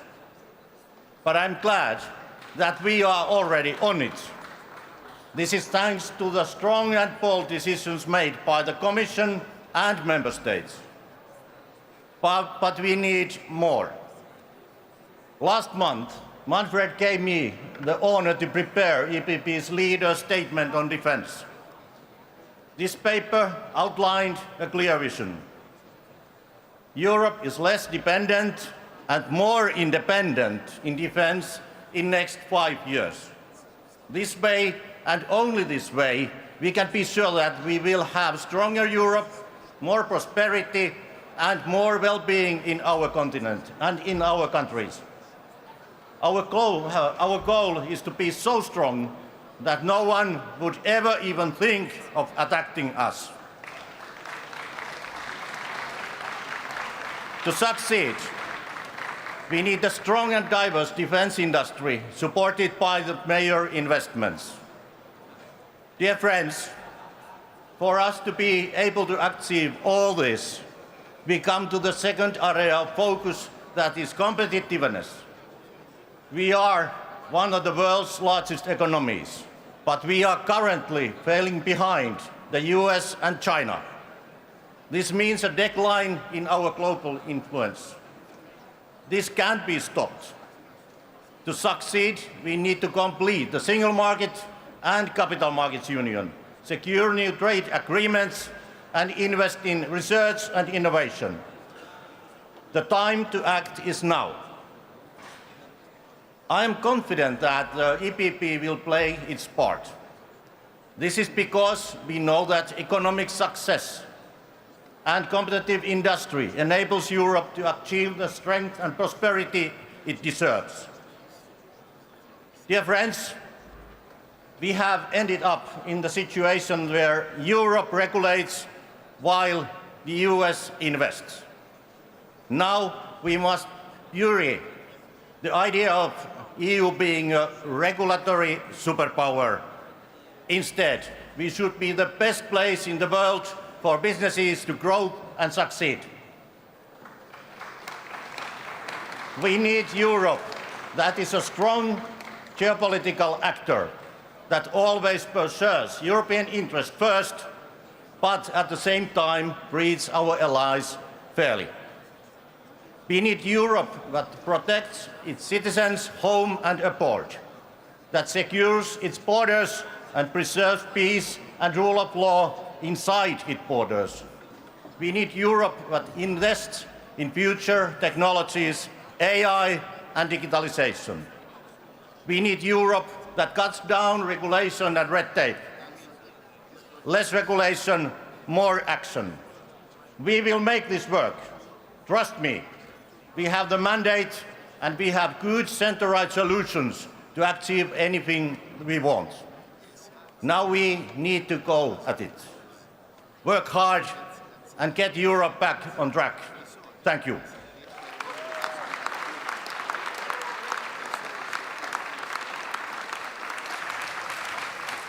Thanks for your words, Mr. Orpo. Next to take to the stage is the Prime Minister of Sweden, Mr. Ulf Kristersson.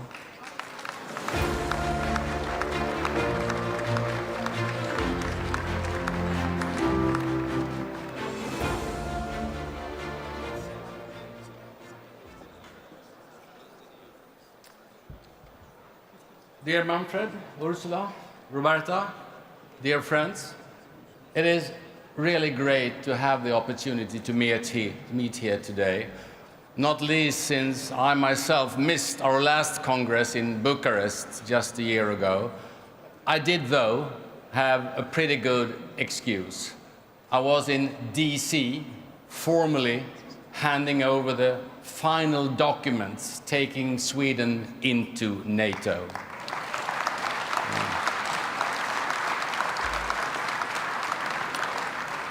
So just allow me once again to say thank you all for a lot of helpful support during this accession process. Well, right now the world is changing in front of our eyes, and Europe is no exception. In challenging times, it is important that we gather.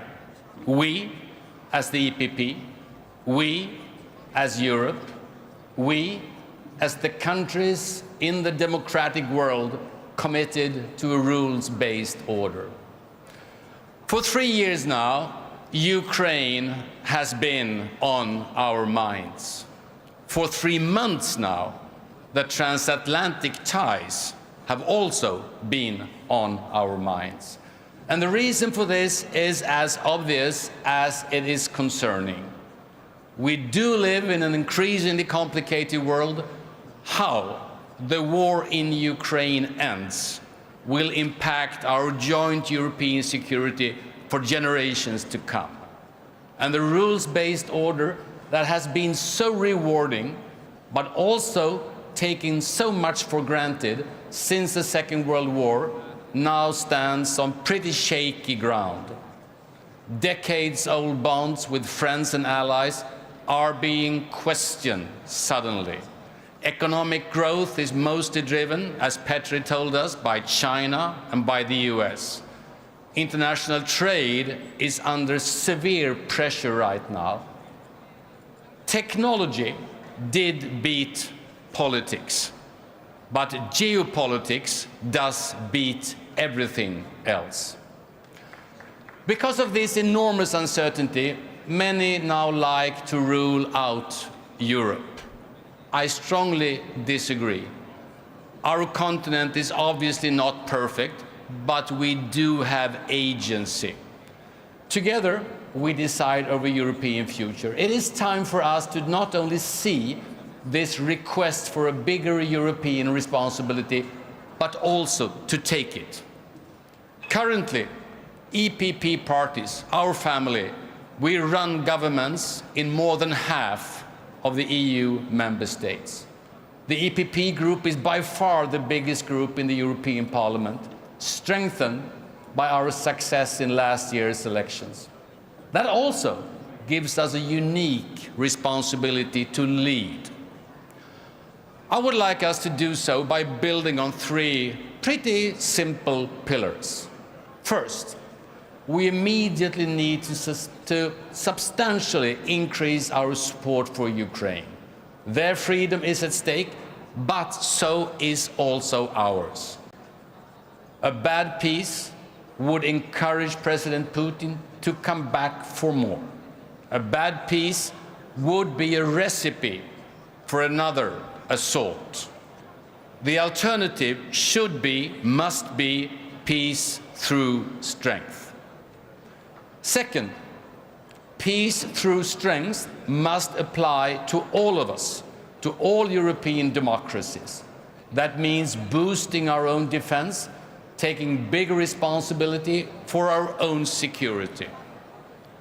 We should do it jointly in the EU, most of us also in NATO, but not least as individual member states.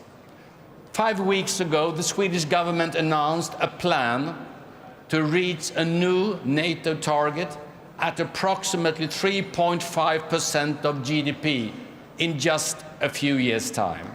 And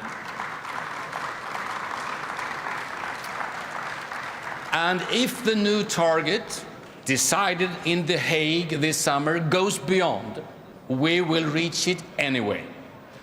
I have seen several colleagues taking similar steps right now, vastly expanding their own national defense.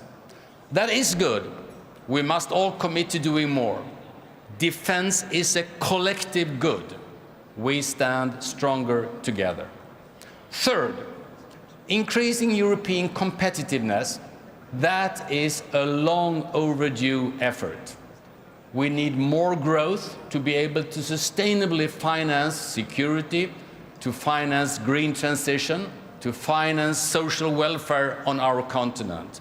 And to be able to achieve all this, we have to start deliver on the promise of a better tomorrow, which leads us to the conclusion that economic growth is not a nice to have, but it is a must have. This requires joint work on EU level. I am happy to see the big efforts being made by the Commission under Ursula's leadership. To really become more competitive, we need to stay on course.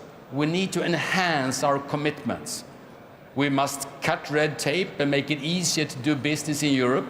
And as everybody in here knows, if you have tried, talking about cutting red tape is too easy. Actually doing it is pretty hard.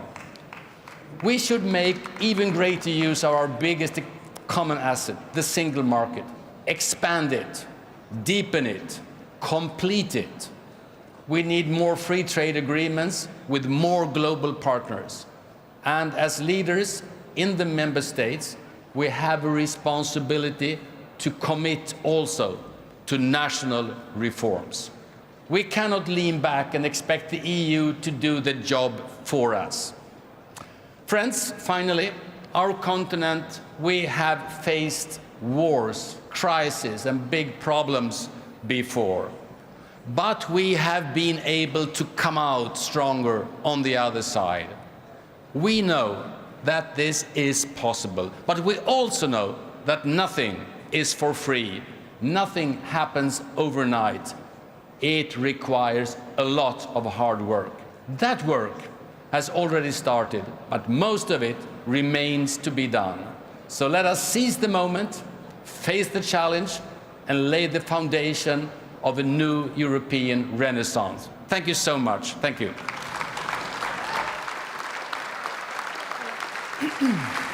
Thanks a lot for your words. And now we will hear the Prime Minister of Croatia, Mr. Andrej Plenković.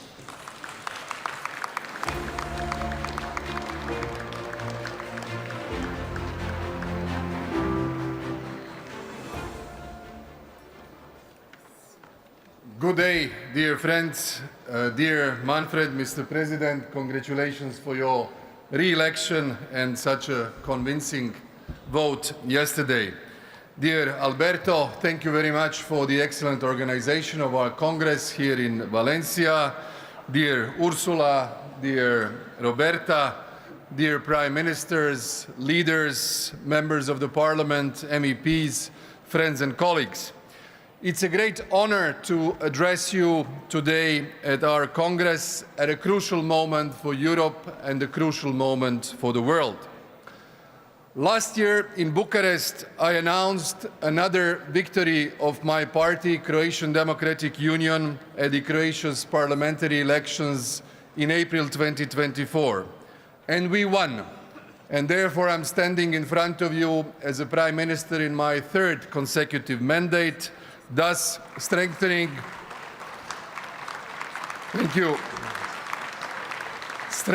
the number of the leaders of the EPP within the European Council.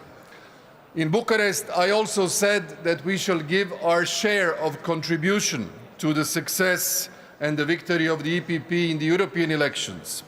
And we did. I personally carried the HDZ list, and we won half of the 12 Croatian seats in the European Parliament, increasing them from 4 to 6, and helping Ursula and Roberta to remain at the helm of the European Commission and the European Parliament. Congratulations. Over the past 9 years, my party has promised to the Croatian citizens the message of credible policies. We said we shall ensure the needed political stability, we shall have sound public finances, we shall make our efforts to have steady growth, and we have decided to gradually catch up with the countries of Central and Eastern Europe that joined the European Union 10 years ahead of Croatia. In 2020, in times of COVID pandemic and 2 devastating earthquakes in Zagreb and the Sisak region, we said we will keep Croatia secure, and we did. We ensured the social cohesion, we saved jobs and created new ones, we subsidized energy costs for households, businesses and institutions, we lowered taxes, increased wages and pensions, built the LNG terminal and joined Schengen area and the Eurozone with a lot of help among you, our EPP friends. In 2024, aware of the devastating consequences of Russia's aggression against Ukraine, ensuing energy crisis, economic and social tensions, inflationary pressures, migratory and security concerns, we said we will be strong enough to confront all challenges, and we are managing. Second highest growth in the European Union last year, 3.9%, diminished ratio of public debt to GDP to 57.4%, budget deficit 2.4%, inflation 3%, highest employment ever 73%, and lowest unemployment ever below 5%. Investment A level of the credit rating with all 3 agencies, and leading the transformation of Croatia from 62% of average development in terms of ratio GDP per capita in 2016 to 77% today, and with the aim to have it at 82% in 2028 at the end of our third mandate. That means that the catching up policy has functioned thanks to our efforts and thanks to our transformative reform process. Today, dear friends, the world is changing dramatically.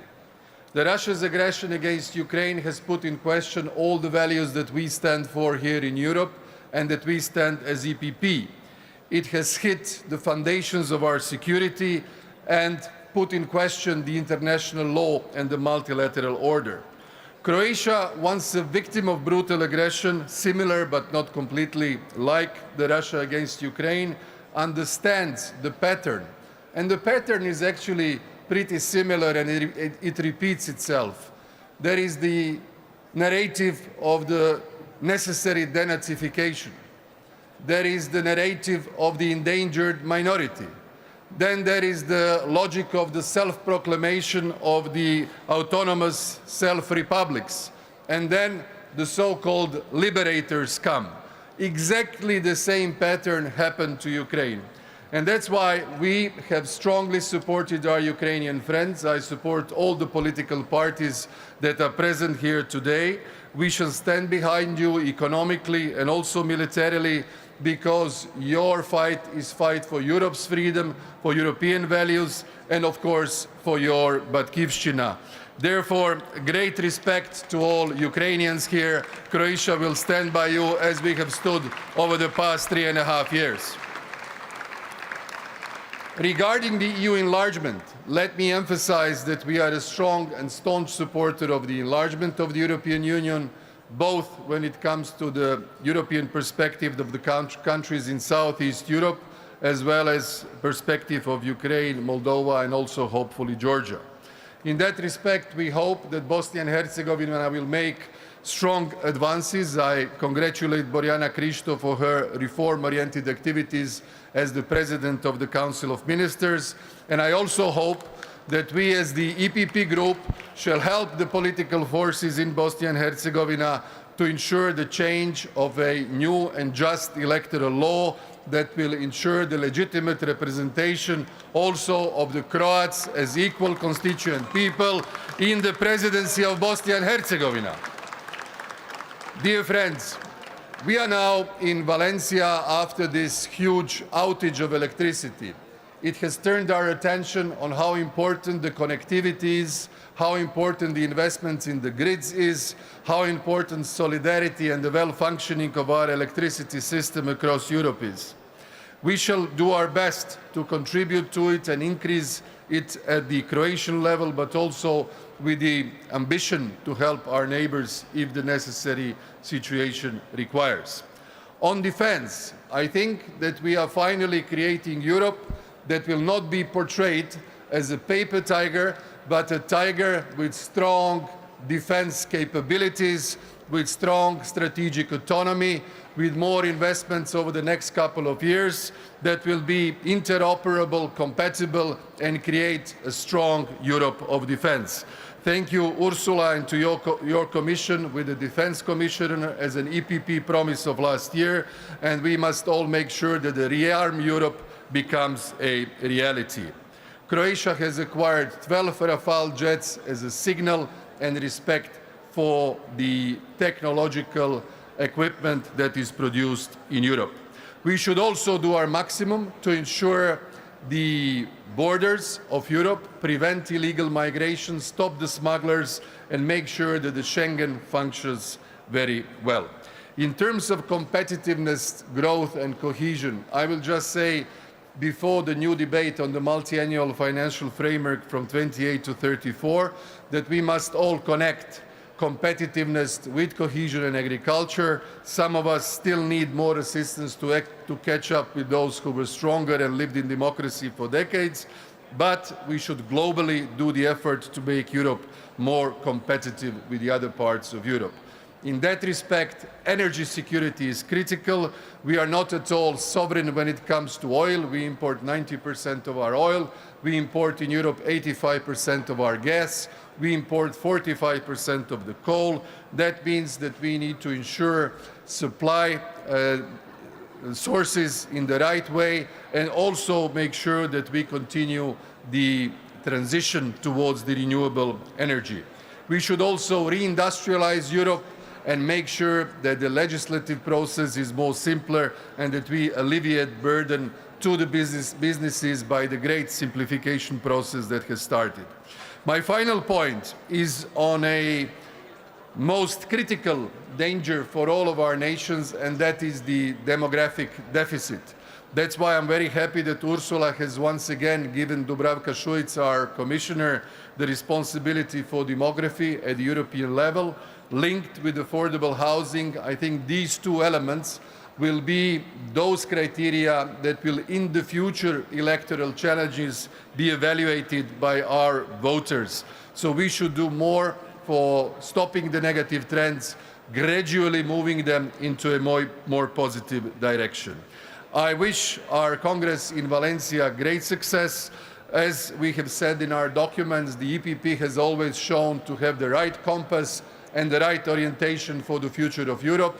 We were among the founding key political parties, we have to remain the key political force in the new challenges that we face as Europe, as European Union, and the whole world. Thank you very much.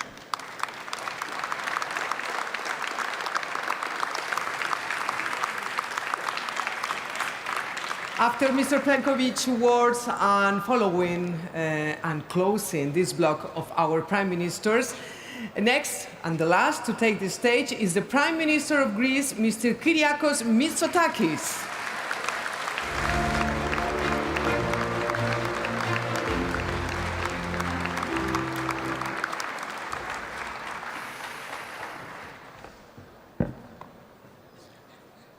Well, as the last speaker, I shouldn't take too much of your time. But dear Manfred, dear Ursula, dear Roberta, dear Alberto, dear colleagues of the European Council, ladies and gentlemen, first of all, thank you to our Spanish colleagues for putting together this amazing Congress. And Manfred, it is always easier to organize a successful Congress if you emerge victorious out of a European election, as we have done last year. And it's a great privilege to address this Congress today, not just as a Prime Minister of Greece, but also as a committed European, a proud member of the largest, most successful, most stable political family in Europe, the European People's Party. And as many of the other speakers have said, we've gathered here in Valencia at times of uncertainty and disruption. And I think that it is during these times that the stability that the EPP offers becomes so much more important. And of course, the same is also true of the party I have the honor to lead, Demography, a new democracy, the pillar of political stability and the generator of economic prosperity for my country, Greece. I think we should all be quite proud of what we have achieved over the past years. We should be proud about the fact that we have strengthened our presence in the European Council. We should be proud about the fact that we have re-elected Ursula as head of the Commission. We should be proud of our agenda. But of course, with this success comes responsibility. And we are now at the crossroads of tectonic geopolitical and economic realignments. And our citizens expect from us true leadership in these times of unprecedented polycrisis. And let me quickly focus on three issues which I believe should be at the top of our agenda. First of all, as many of my colleagues have already pointed out, our highest priority, our absolutely #1 priority needs to be to restore and enhance the competitiveness of our economies. And we must face the ugly truth that in the past we have made concessions, we have occasionally settled for less, and now we risk falling behind as our competitors move ahead at speed. We must act now. Europe must stop being a factory of new rules and start being a factory of growth. And that means that we have to pick our regulatory battles wisely, and we have to implement real change when driving reforms. I very much welcome the initiatives of Ursula regarding the new omnibus legislation, simplifying regulation across the European Union. Reforms do deliver prosperity. Take the example of my country, Greece. We have undergone a profound transformation. We were the poster child of the crisis 10 years ago, and now we are a country that ranks amongst the fastest growing economies in Europe. Fiscally responsible. We just delivered a primary surplus of 4.5% for the fiscal year of 2024. And this is a clear example, ladies and gentlemen, that reforms, amongst them, very important for Greece, tackling tax evasion, creating fiscal space, when pursued with determination and vision, they deliver real results. Reforms do deliver prosperity. We speak a lot about Europe's assistance in driving European growth, but we should not forget, ladies and gentlemen, that the difficult reforms that we need to implement to enhance our competitiveness will be fought in our capitals. These are local battles. Brussels is not going to fight them for us. We need to deliver the reforms locally, we need to fight the populists locally, and we need to project a different vision for an inclusive growth that will leave nobody behind. We, of course, welcome the Draghi report. We have to move quickly in accepting its recommendations, and I would like to focus on two issues of particular importance which are highlighted in the Draghi report. The first is a fully functioning capital markets union, a savings and investment union. We have spoken too long about this priority. It is an absolute priority if we want to strengthen European competitiveness. And the second priority, which was highlighted tragically with what happened in Spain and Portugal over the past 48 hours, is the need for a more integrated electricity market. Grids are European public goods, and they need to be financed as such. And this, again, is an absolute priority to enhance our competitiveness, but also to ensure our energy safety and stability of our energy systems. My second point, made by many of our colleagues. As the geopolitical tectonic plates are moving, peace in our continent, unfortunately, can no longer be taken for granted. It's the foundation upon which prosperity is built, and we must be prepared to defend our values, but also we must be prepared to deter aggression. We have always been, as Greece, a firm supporter of Europe's strategic autonomy within the confines of NATO. We have been doing that for years. Greece has been spending more than 2% of its GDP on defense, even during the difficult years of the debt crisis. We are now spending more than 3% of our GDP on defense. We will commit 25 billion euros over the next 12 years to implement the most drastic transformation in the history of our armed forces. And of course, we welcome the initiatives of the Commission, the creation of additional fiscal space.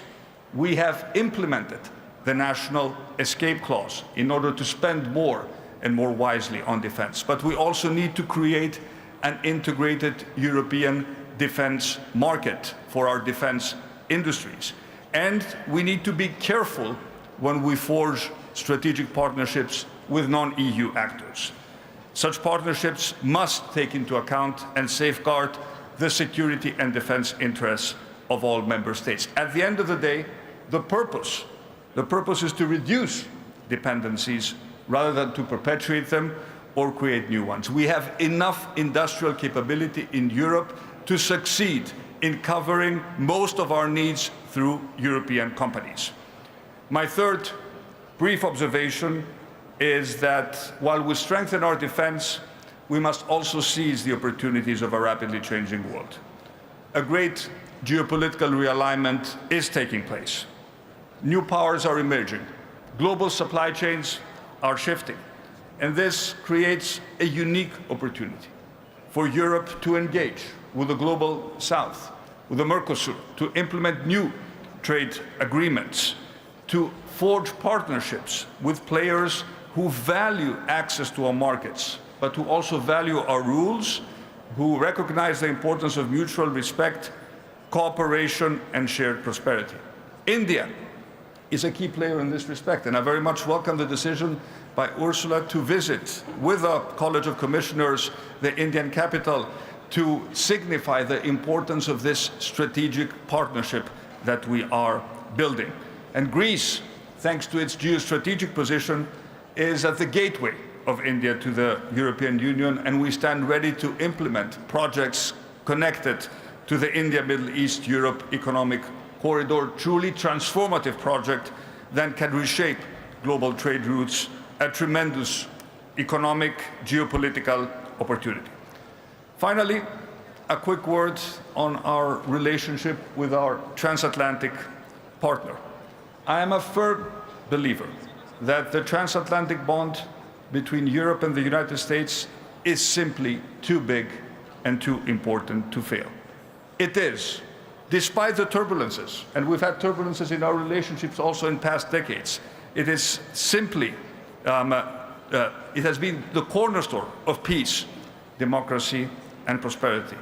And the only way to manage this relationship on the basis of an equal footing is for us to become stronger and more autonomous.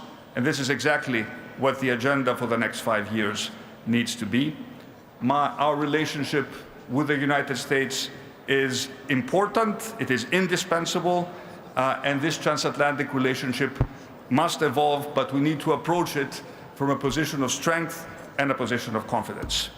So, dear colleagues, let me conclude by saying again a big thank you to our Spanish hosts for organizing this amazing Congress, by repeating the fundamental belief that in times of crisis, our European citizens will seek political stability and economic prosperity. And right now, the only political family that can deliver on these important goods is our united political family, the European People Party. Thank you very much.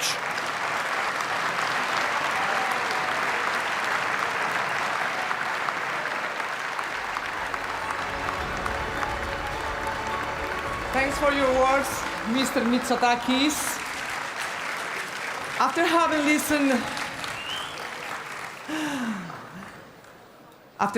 listened our prime ministers, well, let's close this block and return to the second part of this Congress with our resolutions work. So I'd like to invite to the stage, okay. Now I'm not to listen, to Mr. Andrzej Halicki and Patrick Fowler. Ready to work. Nice to meet you again. Okay, so let's come back to the votes, to the resolutions. Patrick, which resolution yes, we have now? We are back. We finished with draft ordinary resolution number 4 on rule of law. We had the Secretary General of Partido Popular with us.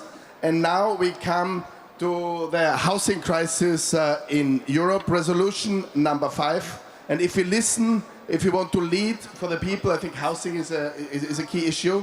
So we are thankful to Partido Popular for tabling this important resolution. And we ask Alicia Garcia, member of the Senate from Partido Popular, to come and present the resolution. Alicia, the floor is yours. Europa se enfrenta a una crisis de... Europe is facing a housing crisis, which is also a crisis of the future. In our cities and towns, young people can't leave their family homes. Families suffer trying to find housing, and there are a lot of people who live with the fear of falling into homelessness. The left-wing policies have made this situation worse because they focus on a greater level of public interventionism and also for a low level of protection for private property. We've seen this in Spain. Sanchez has handed over the key to the housing markets and has lost legal security, and this has led to a lack of security and increase in prices. Sanchez has turned housing into a luxury product and an opportunity for some. Now, for the PP, housing is one of the most important concerns that we're facing on. We've been pushing forward policies to remove squatters within 24 hours, and we've been trying to ensure that young people have public securities and opportunities. This is what the Spanish PP is, and that's why we are focusing on this. We need to have a European register against illegal occupation that will help us to fight against cross-border crime. We absolutely have to have a European action plan that will help young people and people at the risk of social exclusion and single-parent families who to come back to the rural areas that are in danger of abandonment, and this will also help us fight against the aging population, or the issue of aging population in Europe. We also have the areas which are affected by natural disasters. We want to guarantee access to European financing. We stand in solidarity with the families who've lost their homes due to natural disasters, particularly those affected by the floods in Spain. Having a dignified home shouldn't be a privilege.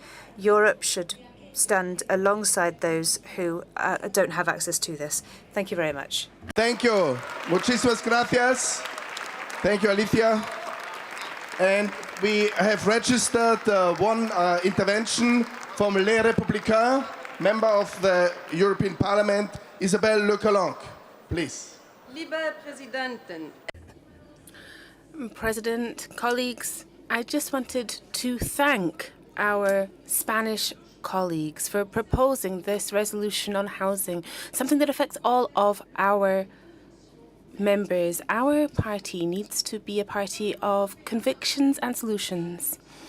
At the European Parliament, our group is getting involved in the question of affordable housing, noting that housing is not a competency of the Union, and applying the subsidiarity principle. We do recognise that European policies have an impact on national housing markets. So thank you to our colleagues for insisting on supporting access to property ownership, which I think is something that is vital to our policies, because this is something that encourages the financial stability of households and enables families to build up wealth and pass it on. Personally, I can see the EPP becoming ever more so a party of family, of all families. And so thank you to the presidency of the EPP, Europe's leading political family. Thank you, Isabel. So now we can vote. Who is in favor of the resolution on housing? Who is in favor? Raise your cards.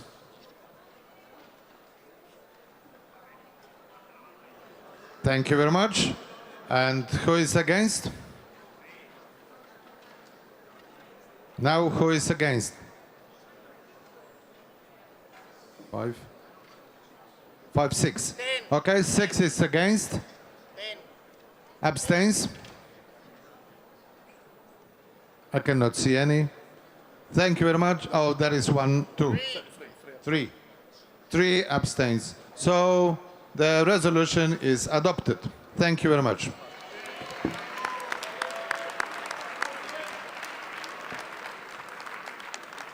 Next to housing, of course, agriculture is a key issue for the EPP. So we got also from Partido Popular, from our hosts, tabled a resolution for the primary sector that ensures food security, has access to sufficient and high-quality water, and strengthens Europe's competitiveness. This was tabled, and we ask to introduce this resolution Fernando López Miras, the president of the region of Murcia.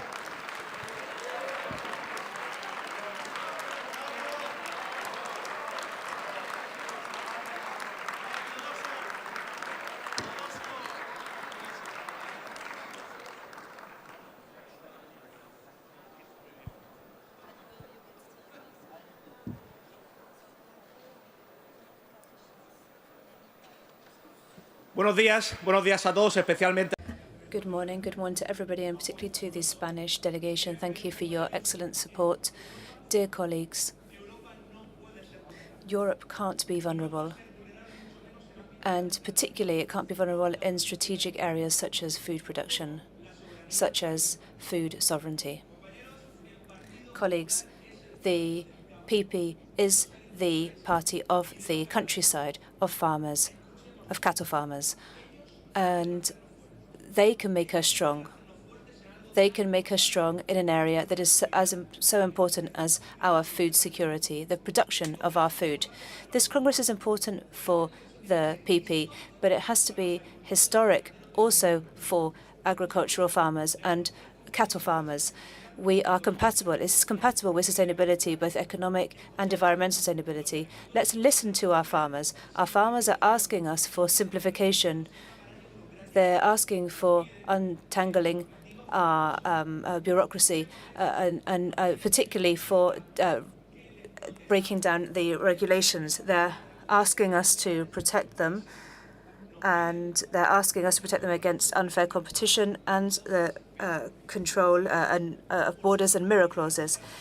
They're asking us for this for sustainability, for them and also for our security, because we can't allow our markets to have products on them that don't have the health guarantees that the products from our farmers have. So let's listen to our farmers. They want more flexibility. They want a simpler market that upholds the needs of each different area, but that provides security and takes into account the differences in regions and municipalities. We know what the situation is for them, and we also want to ensure that we have access to water. Water, yes, because water is something we need to drink, but also to produce food.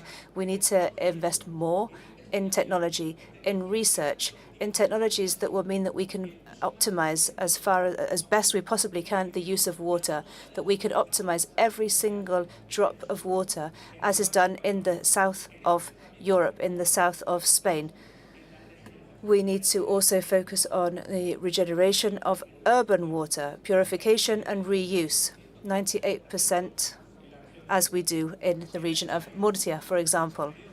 And so, dear colleagues, we absolutely need to invest in infrastructure with state plans, infrastructure that will allow us to protect ourselves against extreme climate events, infrastructure for storage and infrastructure for distribution, so that we can take advantage of all of the water resources that we have in our countries, and so that we could also connect with each other.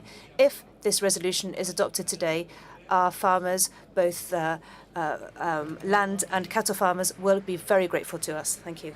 Thank you very much, Fernando.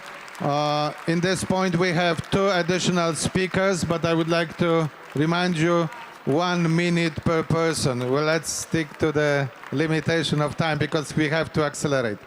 Ramon Fernandez Pacheco, the floor is yours.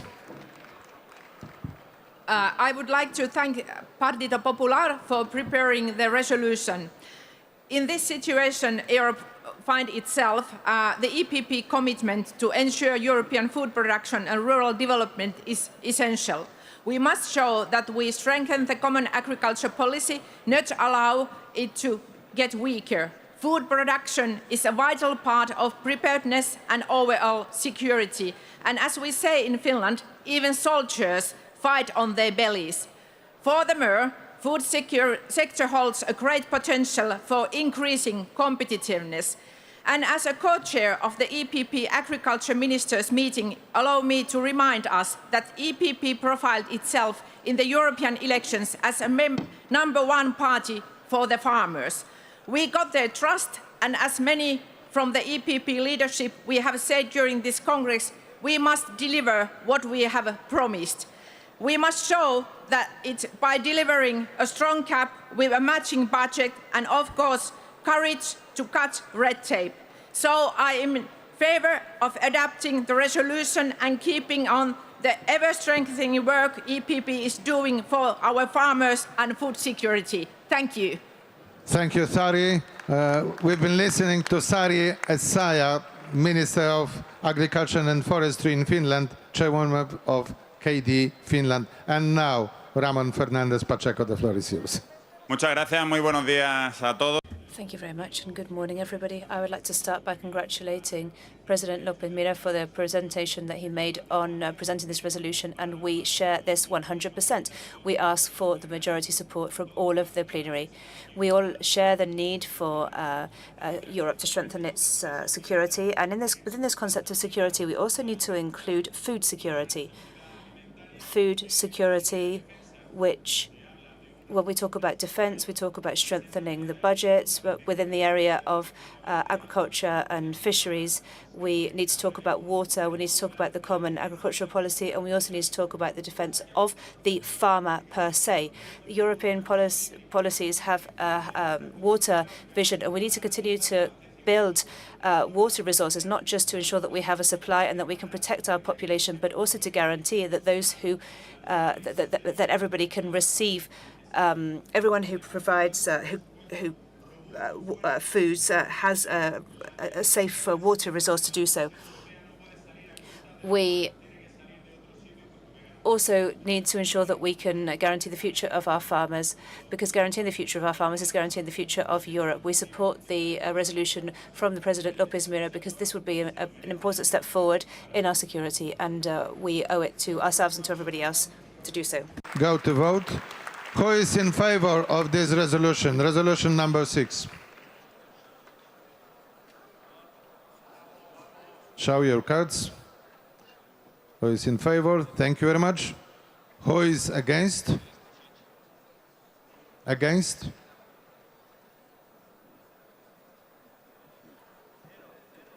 No, 0. Abstentions? 1, 2, 3, 4. I see 4. How many? 6. 6 together. 8.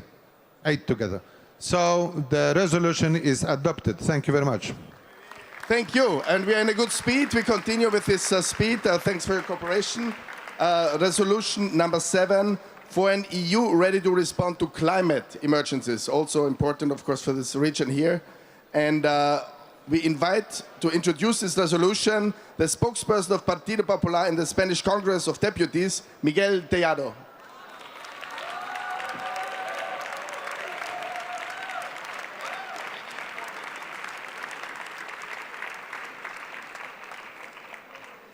Muy buenos días. Good morning and thank you. In recent years, many different natural disasters have affected the different member states in the European Union. Spain recently suffered the consequences of the devastating power of nature. First of all, we had the eruption of the volcano in La Palma in 2021. Then we saw the terrible disaster of the floods that happened in Valencia, and the victims and the families, well, we would like to express all of our solidarity from the side of the Spanish PP and the EPP. Our national governments haven't always been up to the task of responding to the emergencies that we've had to face. In Spain, the government of Pedro Sánchez certainly hasn't been up to it, neither in the area of prevention nor in the area of being able to give a full and coordinated response as a country, nor in the area of reconstruction when needed. The vast majority of member states who have suffered similar natural disasters. And so this is a serious problem, and it's a problem that has European dimensions. And the European Union should respond with firmness and with determination. And that's why we are bringing this resolution to the EPP Congress, because we think that we want our party to push for a European Union that is able to face up to the national disasters with foresight, with enough resources, and in a coordinated manner, both within and outside our national borders, through improvements for early alert systems, more financial resources, and more resources and responses, with better coordination between the member states and better use of technology. We won't be able to stop natural disasters from happening, but we will be able to be better prepared, so that, because thus far the Spanish government hasn't been prepared, we will be able to respond in a more effective way and be better coordinated with national governments, so that what happened in Valencia doesn't happen again, ever. And so that's why we ask for your vote in favour of this resolution. Thank you. Thank you very much, Miguel. Thank you for this initiative. We can vote. So I would like to ask you, who is in favor of this resolution? Raise your cards. Thank you. Huge majority, but I would like to ask who is against? 1, 2, 3. 3 altogether. Thank you. Abstentions? Any abstentions? 1, 2, 3, 4, 5, 6. How many? 6? Yes, 6, 7. Okay, 7 abstentions. The resolution is adopted. Thank you for the initiative. Thank you. And we continue with this speed. We are now on the situation of the outermost regions. Some of member states, of course, have this: Spain, France, Portugal. I would like to invite to present this resolution the president of Partido Popular of the Canary Islands, of Canarias, Manuel Dominguez, please.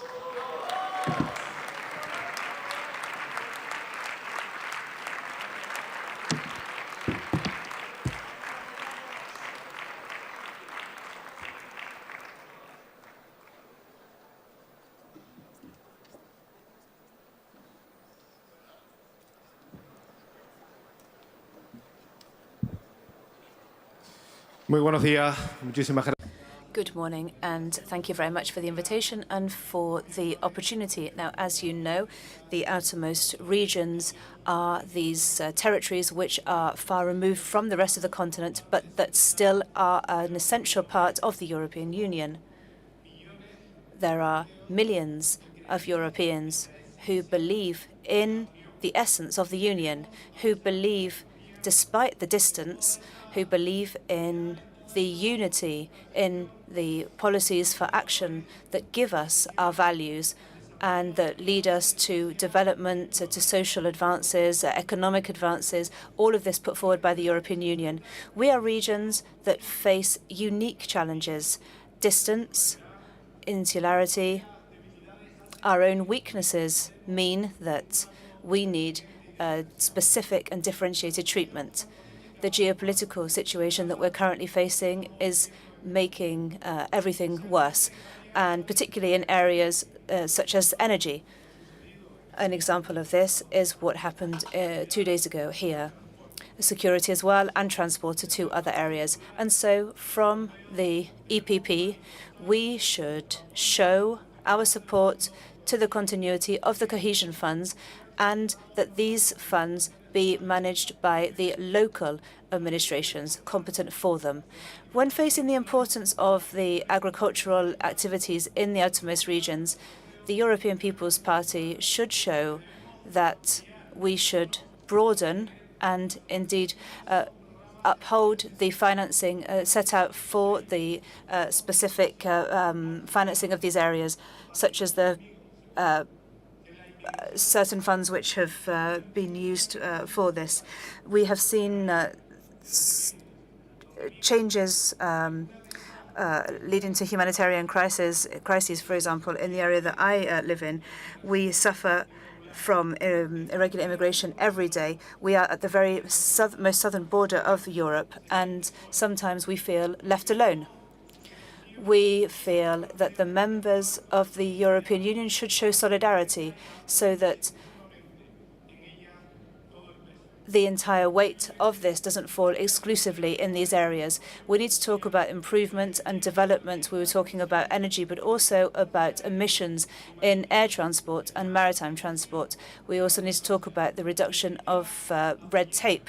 And by supporting this proposal, you will ensure that the outermost regions feel the support of the European People's Party. We can go to vote. So resolution number 8. Who is in favor? Who is in favor? Thank you very much. Who is against? I cannot see any. Any abstentions? 1. Yes? Any abstentions? 0. No? No. Yes, 0. So the resolution is adopted. Thank you for your initiative. ordinary resolution number 9 on immigration. Of course, we cannot have a Congress without discussing also migration, and we are thankful to Partido Popular having tabled this resolution, and we ask Member of the European Parliament, Alma Escura Almanza, to introduce this resolution. Please, Alma.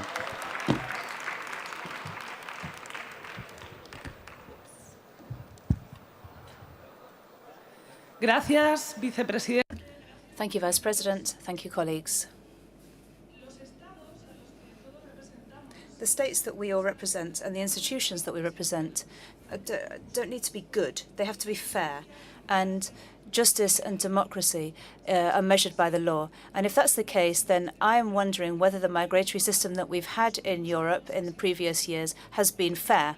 Because for too many years now, the migration laws have been violated in name of a false compassion, which has led to the loss of thousands of lives, has led to difficulties in our welfare state and other issues. But now we're running the serious risk of doing quite the opposite by upholding these rules and turning them around because of fear, pressured by the populists that instrumentalize the legitimate concern of our citizens to blame diverse human groups to instigate hate and fear. This is where it's taking us. We could be committing a serious mistake if we forget that Europe's history is based on migration and that migrants are human beings. They are free and human beings, responsible and dignified.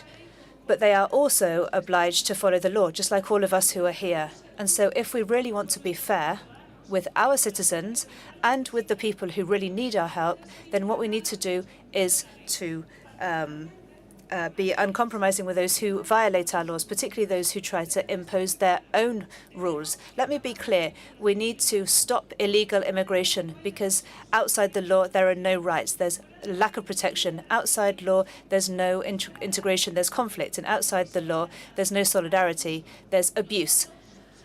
We are the People's Party. We are the party of those who raised Europe from the ashes based on two values, freedom and human dignity. So let's not fall into the false binary dogma of the open doors or closed borders. We need to ensure that we follow the law, democracy and freedom. And we can only do this because if we defend our borders. We have to face up to the mafias who traffic in human beings and also to those countries that use migration as a weapon to destabilize our societies. And also, why not? Looking at, with courage at all of the different rules that we have that could perhaps ensure that help is more effective, either here in our countries or in safe third countries. And I am finishing here. Colleagues, it's taken us 10 years to come to this extraordinary asylum and migration pact. Let's hope that we don't spend another 10 years in understanding that where we don't uphold the law, we are creating more dangers, and that without laws, there's no freedom. Thank you. Thank you, and we can go directly to voting. Who is in favor of this resolution on immigration? Who is in favor?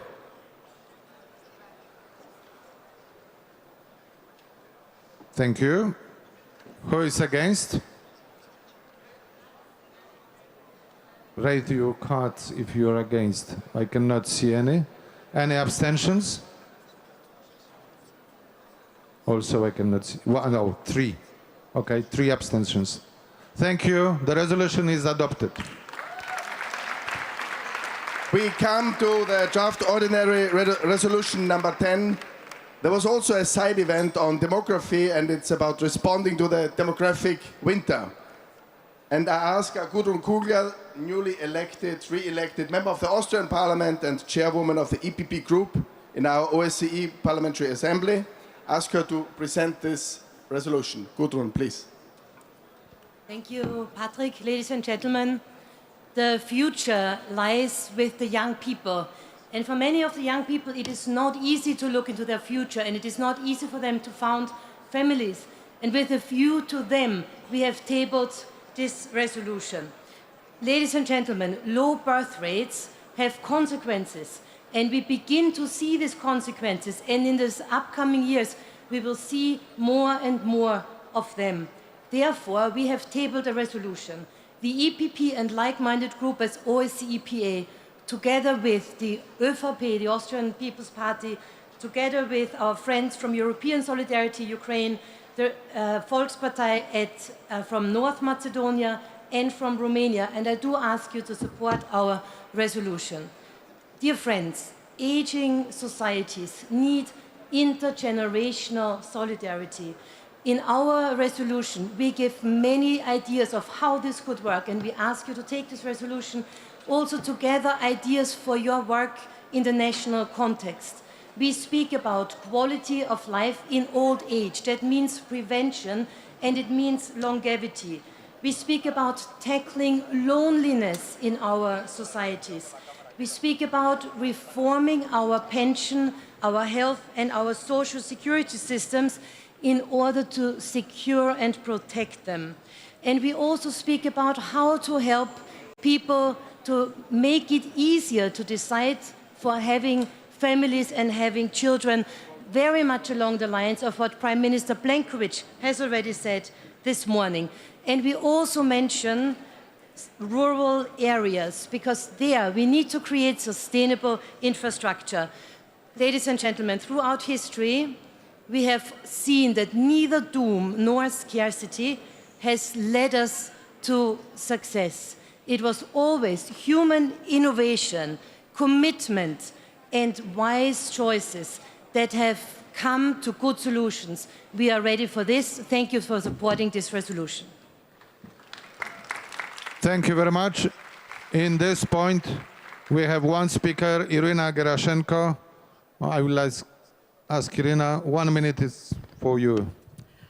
Thank you very much, dear colleague. For Ukraine, the demographic crisis remains a key challenge, second only to security. During the years of war, Ukraine's population has decreased to approximately 35 million, around 7 million people to have become refugees, the majority of whom are women and children.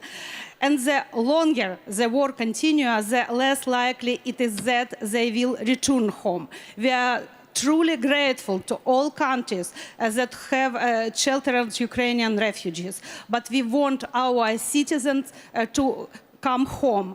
For that, Ukraine must be safe. Today, Ukraine has the lowest birth rate in Europe, just 6 children per 1,000 people. At the same time, we face one of the highest mortality rates in the world. This is a demographic crisis. This is demographic catastrophe. Over 14,000 Ukrainians, including women, soldiers, and civilians, remain in captivity. 20,000 children have been abducted and deported by Russia. This is a confirmed number, but many more in reality. We are grateful to the countries that have joined the international effort to bring that home. Ukraine needs a just peace and credible security guarantees. That is essential not only for our sovereignty, but also for overcoming the demographic crisis. Thank you very much. Thank you very much. Thank you, Irina. We can go to vote. Who is in favor on this resolution? Raise and use your voting cards.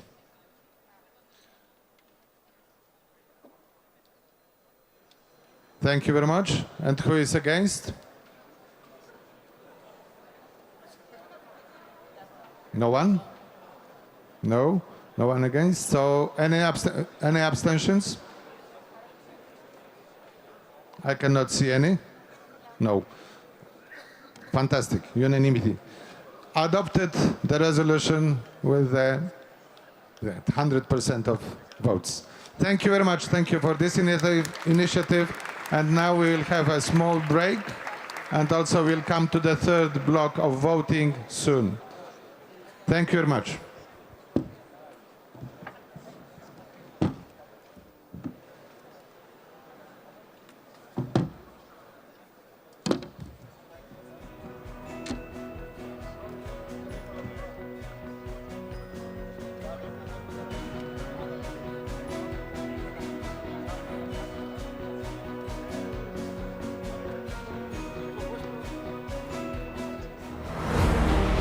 Democracy is more than a system. It is a promise of freedom, justice, and the right to shape our own future. In every corner of the world, people are standing up for that promise. They march for their rights, for their voices to be heard, for a future built on the rule of law, not on fear. When democracy is challenged, economies suffer, institutions weaken, and people lose trust in their leaders. But history has shown time and again that the will of the people cannot be silenced. Democracy is not given, it is defended. It is protected by those who refuse to accept oppression, by those who believe that sovereignty, dignity, and human rights are worth fighting for.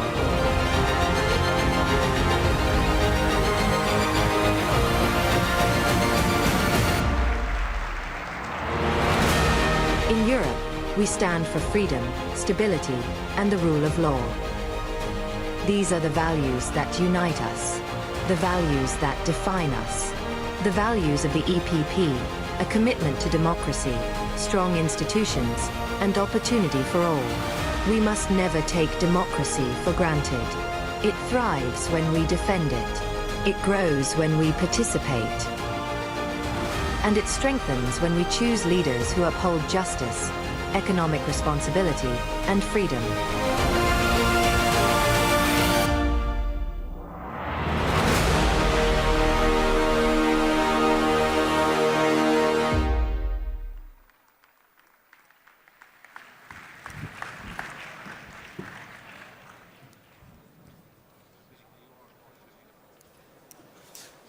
Ladies and gentlemen, a lot has been said about principles, about values at this Congress. All of you coming from different corners of our European continent and beyond know what to have to defend, even fight, when these principles and for these values. Some of you are doing this, fight, even as we speak. We can only but pay respect for all those who fight for their values. When our foundations on which our beliefs are built really come under pressure, it's when it's time to stand up. It's when it's time to speak up. And I always tell to my kids that it's not the same waking up as it's to be standing up. One such value that is very much under threat across the globe is our fundamental belief in democracy and rule of law. Because democracy, ladies and gentlemen, means pluralist media, means respect-free, means fair elections. It means about being voted in and being voted out. It means for all people freedom.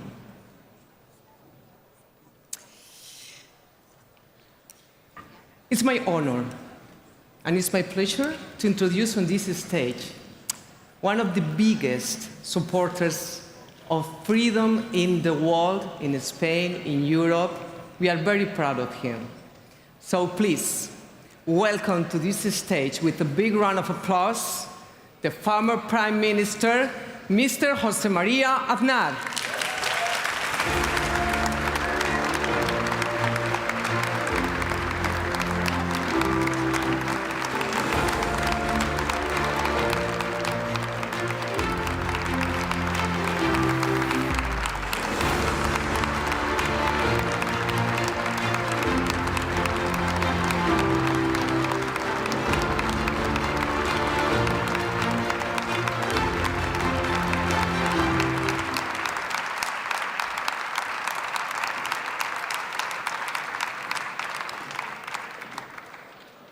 Señor Presidente del Partido Popular Europeo, señor Presidente del Partido Popular.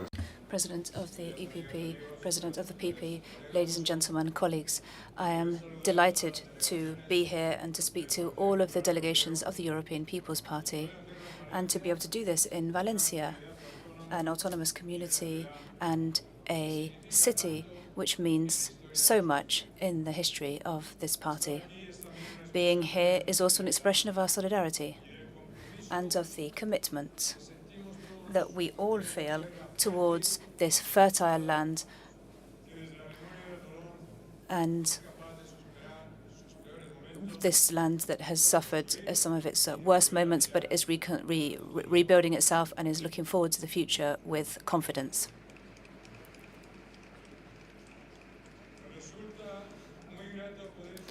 It's wonderful to be able to congratulate Manfred Weber for his re-election as the president of the European People's Party, and also congratulate the new members of his presidency. And as you can imagine, particularly, and I think that we can already say this at this point now, the new Secretary General, Dolores Montserrat.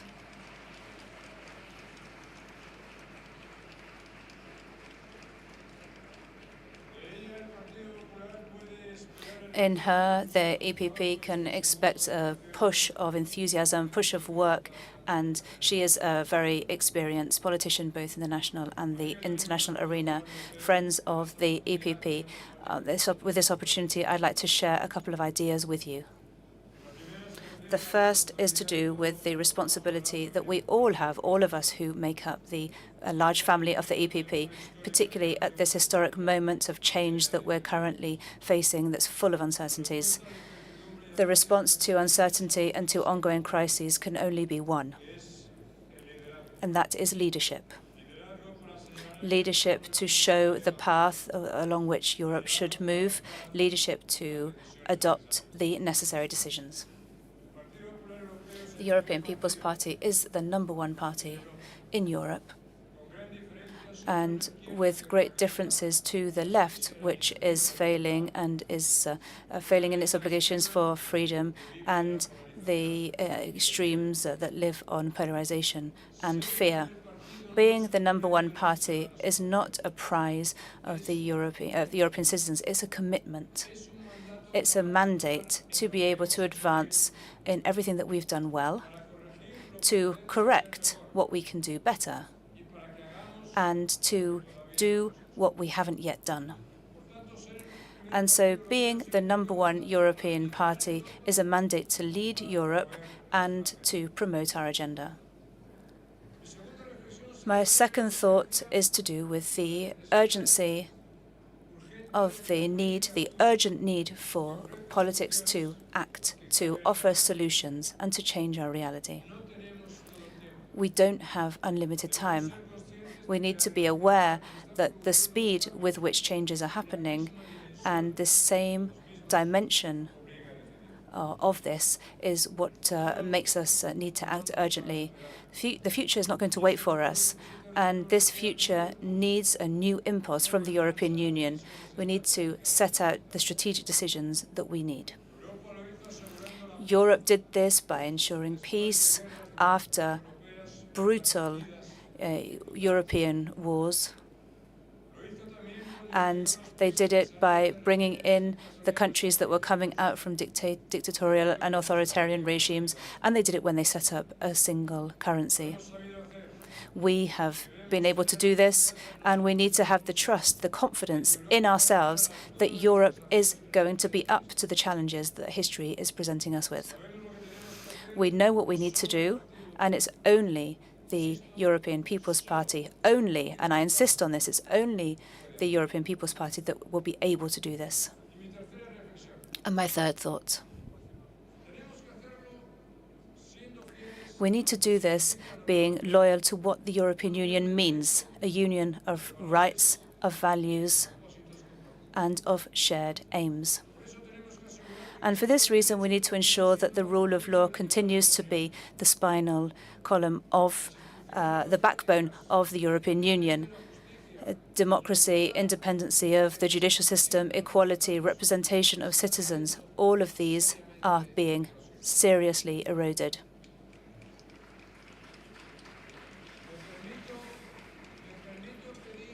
And I would like to ask the European Commission to strengthen their actions as the guardians of the treaty with decisive action to ensure the respect and the integrity of the rule of law in all member states. Where the rule of law is being seriously threatened or quite simply violated. The Commission needs to identify and act with determination to prevent the democratic slide back where we are seeing this backsliding happening. And we know that this backsliding is happening not just in Europe. And it's now when it may seem the most difficult. This is when we need to reaffirm our convictions in the transatlantic relations, which go far beyond someone who is seated in power in a particular point of time. We are the two large democratic spaces on either side of the Atlantic. The authentic link is freedom. And our strength is born from the superior democracies. And we know that free trade is a source of growth and of prosperity for all and always. We are a trade and investment area that is unique in the world. Europe is not a free rider in its relationship with the United States. We are a pillar for global stability, and we should also strengthen our commercial ties with Latin America. And in the mid and long term, we should try to have an idea of creating one single zone for the whole of the Americas. We want to ensure that we achieve our capacities for defense, but we also need to ensure that we can uphold our values for defense and security as Europe. We believe in Europe, because if we don't, then the European project will disintegrate. So, friends of the European People's Party, those of us who in the opposition have had to gain the trust of citizens, we all know this. The Spanish People's Party is doing this. And I'd like to say to you that the PP that Alberto Núñez Feijóo leads is the necessary alternative that the Spanish citizens are waiting for.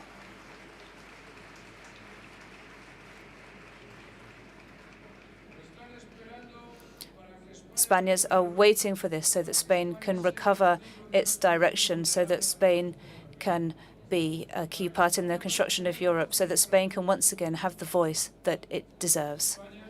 In Spain, there is a government that has both incompetency and sectorism. Spain is suffering from a structural migration crisis on the Canary Islands. There's just been the entire collapse of its energy system, and 48 hours later, the government still hasn't given an explanation as to why this collapse happened. A country in which the government for 2 years has still not presented the general budgets of the state because they don't have the majority to adopt them. A country that, in the Russian aggression against Ukraine, has its a government in bed with the extreme left that supports Putin. A government that has a level of corruption which is threatening the rule of law, the independence of judges, and the governor that is prepared to govern without a parliament, which is exactly what's being done. And so this Spain expects and is calling for an alternative, the alternative represented by the PP under the leadership of Alberto Núñez Feijóo.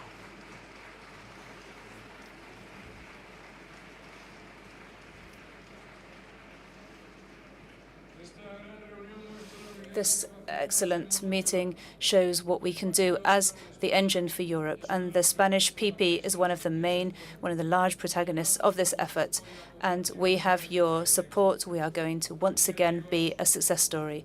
Friends, there are very few times that Europe has needed the strength, moderation and commitment of the PP like it does now. We are going to fulfill this. We are going to work in the best spirit of our founding fathers of Europe, where others, it seems, instead of leading, are threatening, instead of talking, want to impose. where others seem to be tired and abandon the cause of freedom and democracy, we want to ensure that Spain continues to embrace this cause. Europe continues to be the freedom, and freedom is what pushes the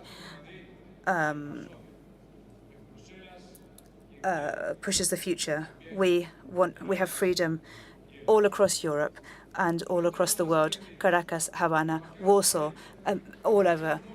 We are all working all together for the European cause, which is the cause of freedom. Thank you very much to all of you, and all the very best.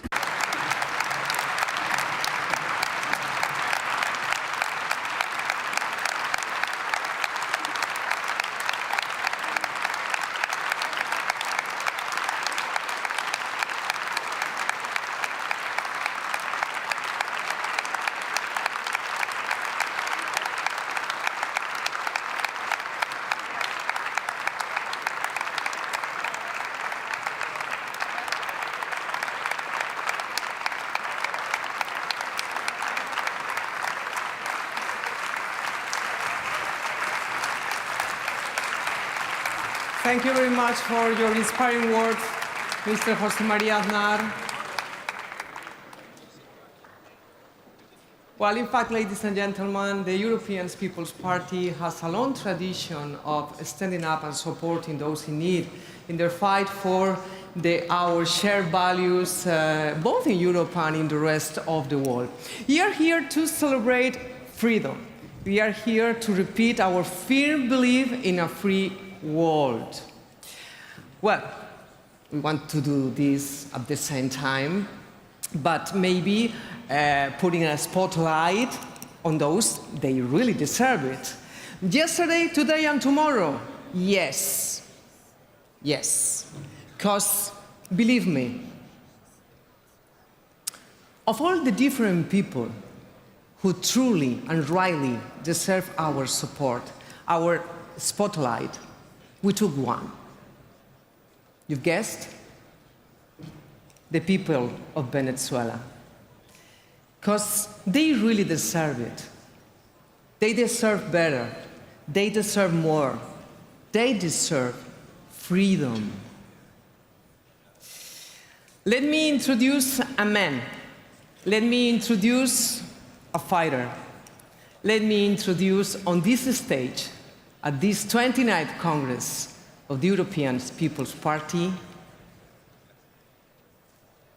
the democratically elected President of Venezuela, Mr. Edmundo González Urrutia. Welcome.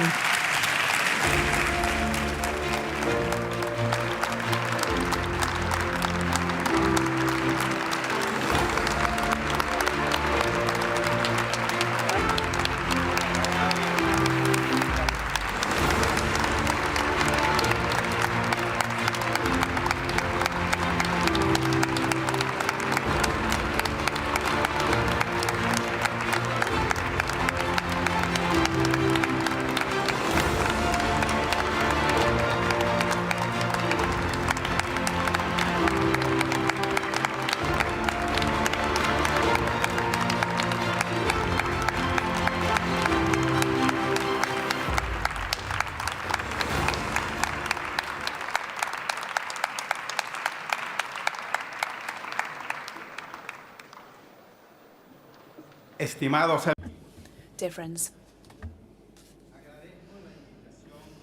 I'm grateful for the invitation to participate today at the Congress of the European People's Party, and for the opportunity to greet so many good friends who, for years, have been supporting Venezuelans in our struggle to regain freedom and democracy in our country.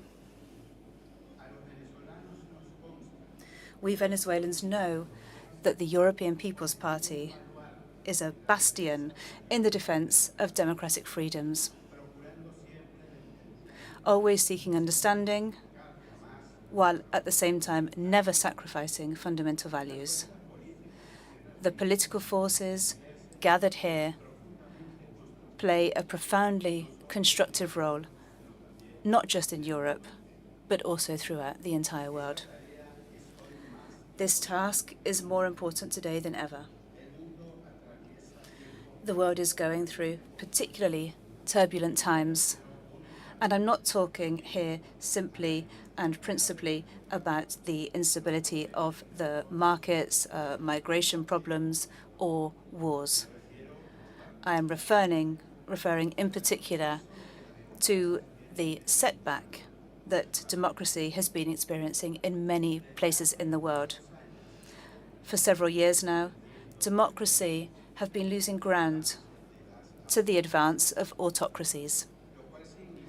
And this means no more and no less that the political form that characterizes the West is going through its most sensitive moment in this century. Venezuela, unfortunately, was one of the first victims of this new authoritarian wave. We know very well, and we've known from relatively early on, what the characteristics of the new authoritarianisms of the 21st century are. And for this precise reason, we have been amongst the first to learn very difficult lessons in this area. We have learnt how the autocracies of our time operate. We have learnt how they rely on fake news, and we've learnt how they adulterate the legal system and how they exploit the inadequacies of democracies to capture popular support that then allows them to dismantle the rule of law. And we've also seen firsthand how these new autocracies cooperate with each other to sow discord, using selective violence against those who fight to preserve the constitutional order. And this is why we can say that the multiple problems experienced by democracy can only be solved with more democracy. And this requires mass mobilization of citizens in defense of their freedoms. And it also requires extending solidarity and cooperation of all freedom fighters beyond national borders. As a result of a quarter of a century of uninterrupted citizen struggle, my country, Venezuela, is closer than ever to regaining its freedom and democracy. The sovereign will of the Venezuelan people was clearly expressed on the 28th of July of last year. And we, Venezuelans, continue to work both inside and outside Venezuela to enforce that popular mandate. We need your support for this. We know that we can count on you. And it's time for all of us to stand firm in this common purpose, because the path will always be a clear path for those who never stray from their values. Thank you very much.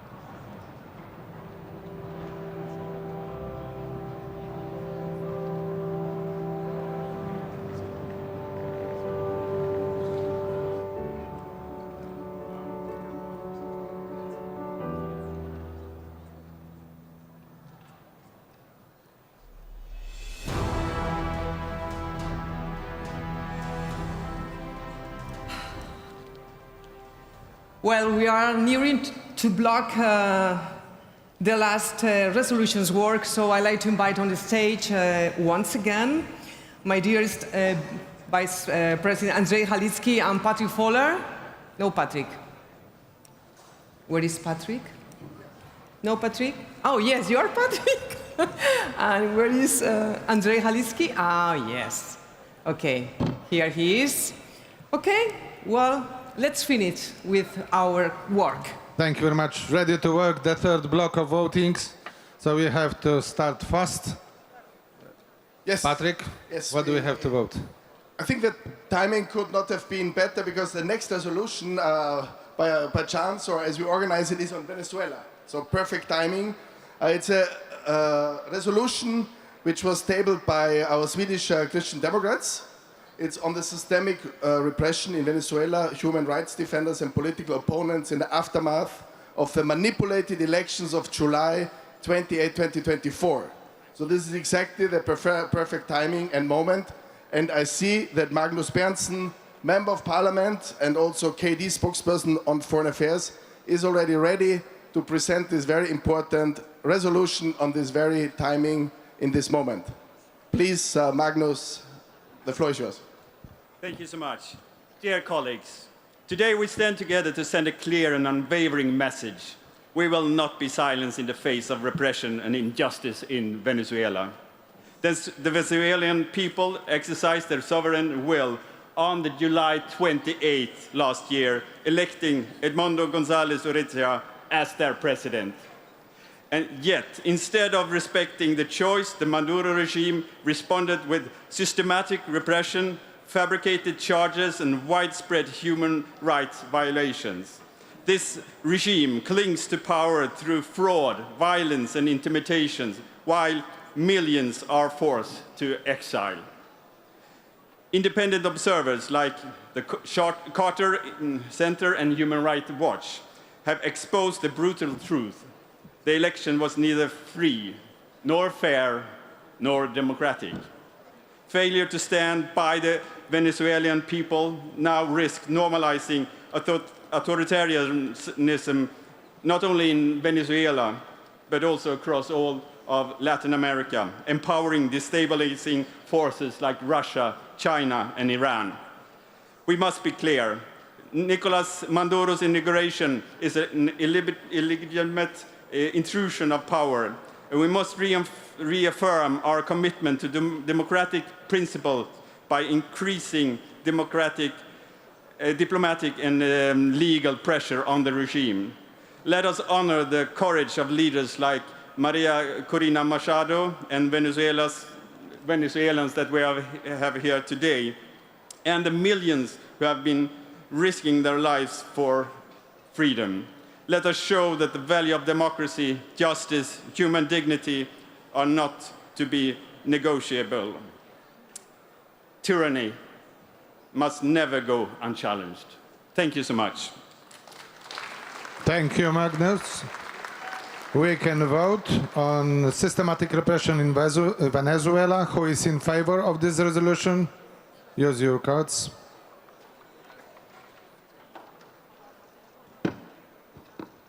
Thank you. Who is against? Now we are voting against. I understand photo is important. Okay, so once again, no, any against. Yeah, okay. Any abstentions? Also no. Thank you very much. Bravo for you. This was very important resolution. So now we can go to the emergency resolutions. I don't like to say that some resolutions are more important than the others, but these are really very important, a very political one. So the first one is on Ukraine. Yes, and we have many speakers registered, so I ask here also to keep the 1 minute time limit. But this is the resolution Solidarity with Ukraine, and I ask the chairman of our member party Tirs El-Kidei, Laurinas Kasiunas, Member of Parliament, to introduce this resolution for 2 minutes, and then we have 4 speakers with 1 minute interventions. If Laurinas is here, yes, we can start. Ukraine, solidarity with Ukraine, one of our most important, of course, resolutions also today. Please. Thank you so much, ladies and gentlemen. Together with our Ukrainian and the Baltic EPP allies, we have proposed an emergency resolution in support of Ukraine. In this resolution, we underline the necessity to include Ukraine and European allies fully into any ceasefire or so-called peace agreement, to guarantee Ukraine's sovereignty, its territorial integrity, and its transatlantic aspirations. We agreed to accelerate accession negotiations with Ukraine, to start effectively use the Rearm Europe plan, build up new EU instruments based on this initiative, bring forward the European Commission proposals to support the investments and procurement for ramping up the Ukrainians' defense industry, encourage cooperation with the Ukraine defense industry, start increasing defense spending and raise direct military support to Ukraine, maximize and accelerate military technical assistance to Ukraine. Also, initiate concrete action in 2025 on the use of immobilized Russian assets. Extend sanctions to our key Russian economic sectors. Also, we welcome the launch of a coalition of the willing to enable the European-led enforcement of an eventual peace agreement. We as a European People's Party must lead and we must act. I urge all our family to support this resolution. Thank you very much. Thank you very much. Thank you, Larinas. We have 4 speakers, so 1 minute per person. I would like to remind you. Yes, the first? First one is Ivana Klimpush-Tsintsadze, member of the Verkhovna Rada of the Ukrainian Parliament and former Deputy Prime Minister. Please, Ivana. Thank you. Dear colleagues, European People's Party has been showing its readiness to lead. And leadership means taking difficult decisions on difficult issues and taking on board the people with you. So it is definitely important to care about social care, about development, about prosperity, but if values and principles are not being protected, unfortunately we cannot count that we will have a prosperous and ensured future.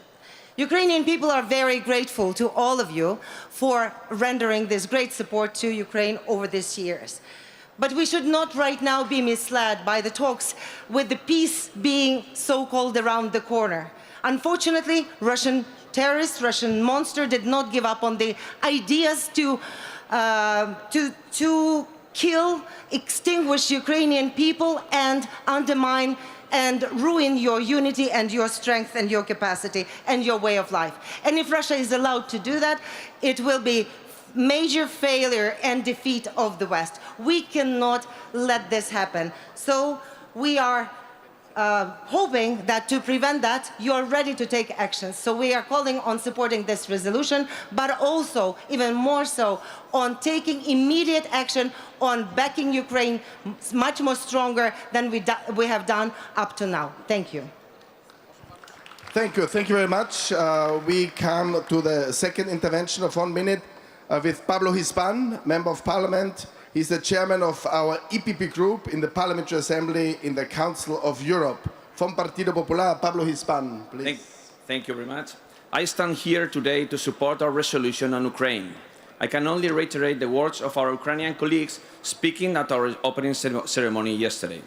After 3 years of war of invasion against Ukraine and Europe, we must raise our voice and say that there cannot be peace in Ukraine without Ukraine. Peace for territory is to defeat the aggressors. It's a guarantee for more war. A cold peace will be followed by a new hot war. That's why we cannot accept that Ukraine could lose any inch of its land. The only guarantee for Ukraine are the European institutions, NATO and EU, the European weapons and the European economic support. We must draw a line in the sand. No aggressor will be rewarded by being readmitted to the community of nations and by lifting of full and comprehensive sanctions and the principle that the aggressor must pay. Congress, I urge you to support for this resolution and I urge to go home to your homes and continue to support Ukraine and as always as you can. Slava Ukraine. Thank you very much. Thank you, Pablo. And now I would like to ask my close colleague, Emmanuel Zingeris. Emmanuel, the floor is yours. 1 minute for you.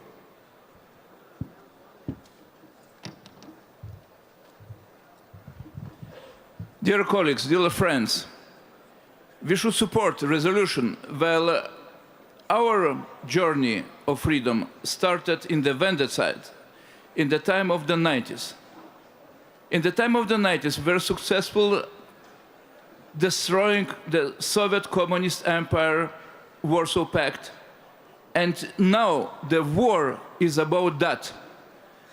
Moscow tried to rebuild the Soviet Empire and their influences with all their synchronized allies, North Korea and Iran. We will not let to break the international law. We will say no in this resolution, juridically saying yes for integrity of the soil, integrity of the land of Ukraine. No one country recognized Baltic captivity during 50 years of Soviet occupation. No one country from the European Union should support the idea that the part of Ukraine will belong to Russia. That will be invitation to the second aggression of Russia towards us, towards Baltic countries, Poland, and our continent. So, firm support for our EPP ideology. Let's lead Europe and take on our shoulders responsibility for integrity of territory of Ukraine and say no to Moscow. Thank you so much for those 2 fantastic days. Thank you, Emanuelis. And the next speaker, Urmas Reinsalu, President of Isama Party from Estonia. The floor is yours.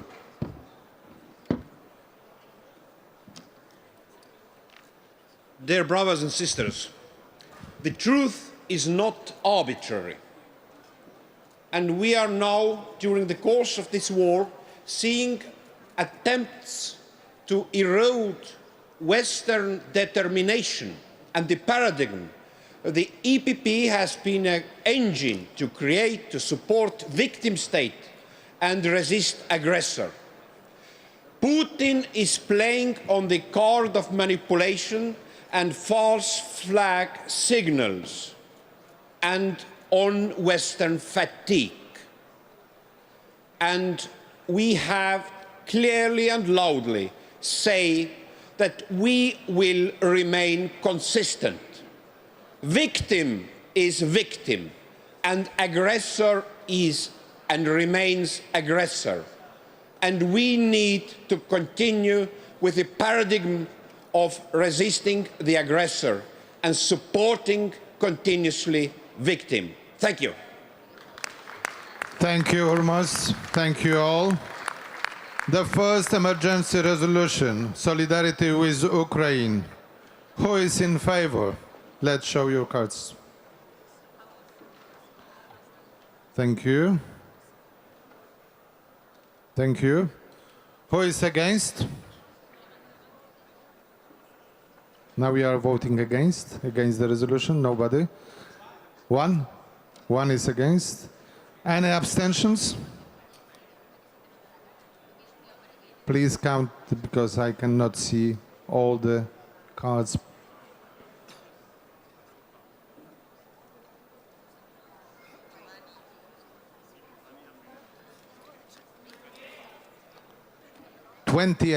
Twenty-eight abstentions.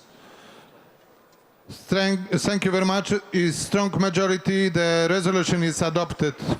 Thank you.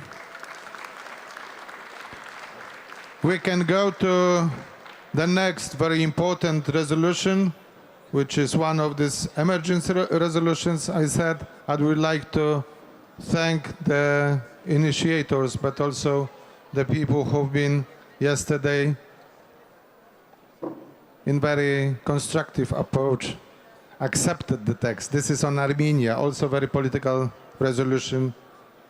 Patrick, you can present we it. ask current political situation in Armenia, emergency resolution tabled by our Lithuanian and Slovakian member parties, and ask Miriam Lexman, member of the European Parliament from KDH, to present 2 minutes resolution, and afterwards Raza Jukneviciene for 1 minute intervention. Please, Miriam. Thank you very much. Ladies and gentlemen, I would like to thank our associated parties of the EPP for hard work to cooperate and to find a consensus on this text, as Andrei has already mentioned. With this resolution, we want to support the latest political developments in Armenia and assist Armenia on its initiative to start the path towards the European Union. We want to support the desire of Armenian people to strengthen the rule of law and democracy in their country. And we want to strongly support Armenia and stand by Armenia in its historic shift of its geopolitical conditions and geopolitical orientation. And thus, we want to allow for a stronger economic cooperation and cooperation in the field of development and support of all reforms Armenia needs. The EPP values very highly that Armenia is trying to do its utmost to normalize its relations with the neighbors. We really appreciate its constructive dialogue with Turkey, particularly today, in these days when we observe the 110th anniversary of the Armenian genocide.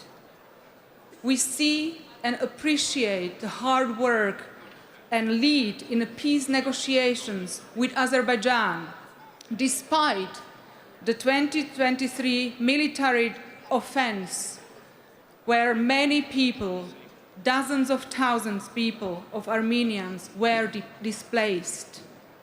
We call that all political prisoners are immediately and unconditionally released. And we also recall the guaranteed right of return of the Armenian ethnic minority to Nagorno-Karabakh. Ladies and gentlemen, let us give our full support to Armenia on its path to the European Union. Thank you. Thank you, Miriam. Thank you, Miriam. I would like to ask Rasa Yuknevitsiene to take the floor. Rasa, the floor is yours. Thank you. On behalf of the Lithuanian delegation, I urge you to vote in favor of this resolution. After centuries of affiliation with Russia, Armenia is trying to find its way towards Europe. Some forces manipulate the narrative that no one is waiting for Armenians in Europe. They say that after the start of consideration of the law on European integration, they did not receive any message of support from the EU. We, the EPP, say that this is not true. Armenia is Europe, and we need you together with the Georgians and other peoples of the South Caucasus. The oldest state in Europe to officially recognize Christianity, Armenia, is going back to its roots. A nation that suffered genocide, lost much of its territory and people, wants a peaceful life and says that Europe is their home. We, the EU, must accept the extended hand of the Armenians and build strong bridges of cooperation. This is not only a chance for Armenia, but also for the whole Black Sea region and us, the EU. Thank you very much, Rasa. This is very important voting, important resolutions, and I would like to ask you also for attention once more. And all those colleagues who are staying in the end and they would like to talk, well, let's do this outside the venue because it is difficult to count the votes and to do it properly. So let's come to the voting on current political situation in Armenia. It's very important to see all the votes who are in favor. Who is in favor?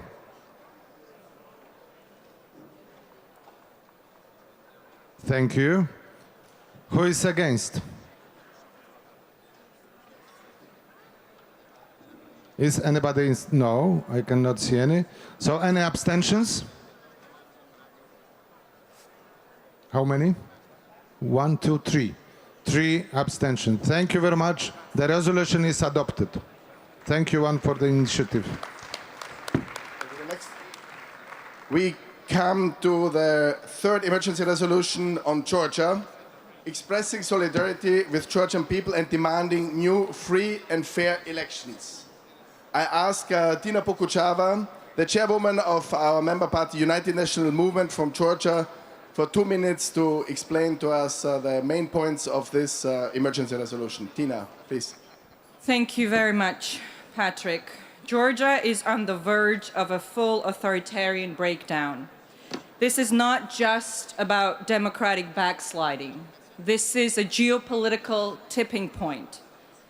The consolidation of a Kremlin-backed authoritarian regime in Georgia and on the Black Sea would be a strategic defeat for Europe. If Georgia is lost, Armenia's shift westward becomes unattainable. Georgia will either become a Russian military outpost or, for our common European peace, a shield against Russia. This is the choice. Georgians have made a choice, and that is a European one.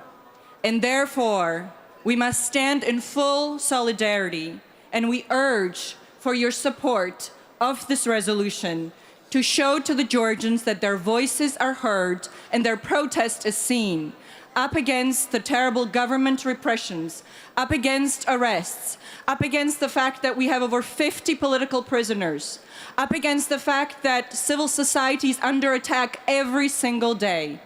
We hope for European support. This is a moment of European leadership, and we know that the EPP will once again show that we are the leading political family in Europe. Thank you so much. Thank you, Tina. Full solidarity with you. And I would like to ask Rasa Junkniewicziene once again. Rasa, the floor is yours. Thank you. Thank you once again. Georgia is one of the oldest Christian nations on our continent. Today we face a very real risk of losing European Georgia to Kremlin-style Georgia. Georgia has been drifting away from Europe under the rule of Bidzina Ivanishvili for years. But the rigged parliamentary elections in October 2024 started a new chapter of Georgia's downfall. Brutal repressions, violence, arrests, all out of Kremlin's playbook. Once a trusted European ally, Georgia is turning into a Putin's puppet. This is not just a huge loss for all freedom-loving Georgians, but a loss of a strategic ally at the Black Sea region, which is crucial for the European security. Current Georgian regime is an example of a successful internal state capture by the Kremlin. This might also happen to an EU member state if we don't stop this infection in time. Debyzinization of Georgia is our investment into our future and security. Every country that cares about the future of Europe must immediately impose sanctions on Bidzina Ivanishvili and all those responsible for the rigged elections and repressions. Thank you. Thank you, Rasa. Thank you for your activity, also showing our presence at Tbilisi during the protest. Thank you very much, Rasa. So, who is in favor of the resolution expressing solidarity with Georgians? Raise your voting cards.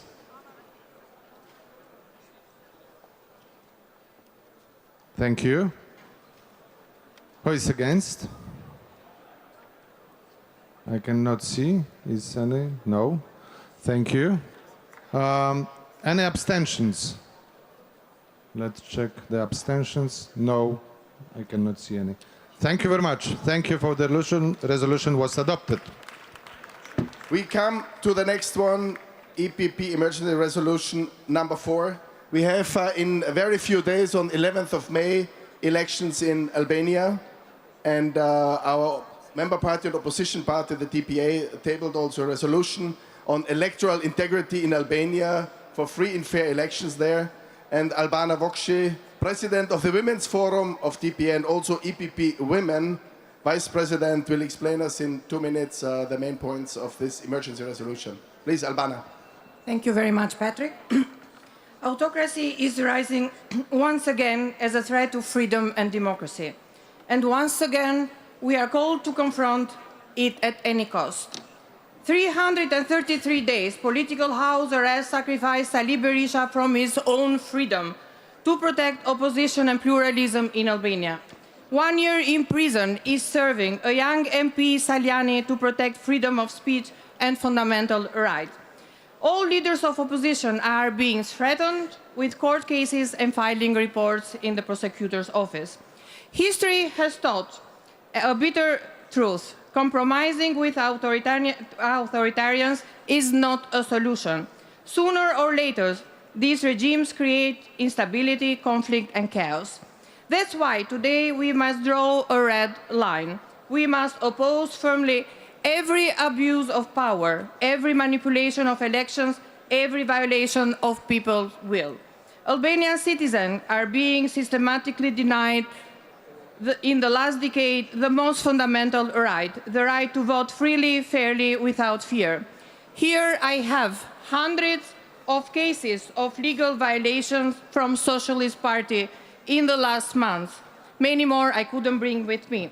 No separation of state and the party, misuse of public resources, links of majority exponents with organized crime, vote buying, threats and intimidation of voters, clearly written in all OSCE ODIHR reports in the last elections. But every day, in every corner of Albania, socialists arrogantly continue to break the law because they think they control everything. But when the right to freely vote is taken, every other right, it becomes an illusion. Today, I raise my voice, not just for my party or for the opposition, but for every Albanian citizen who still believes in democracy.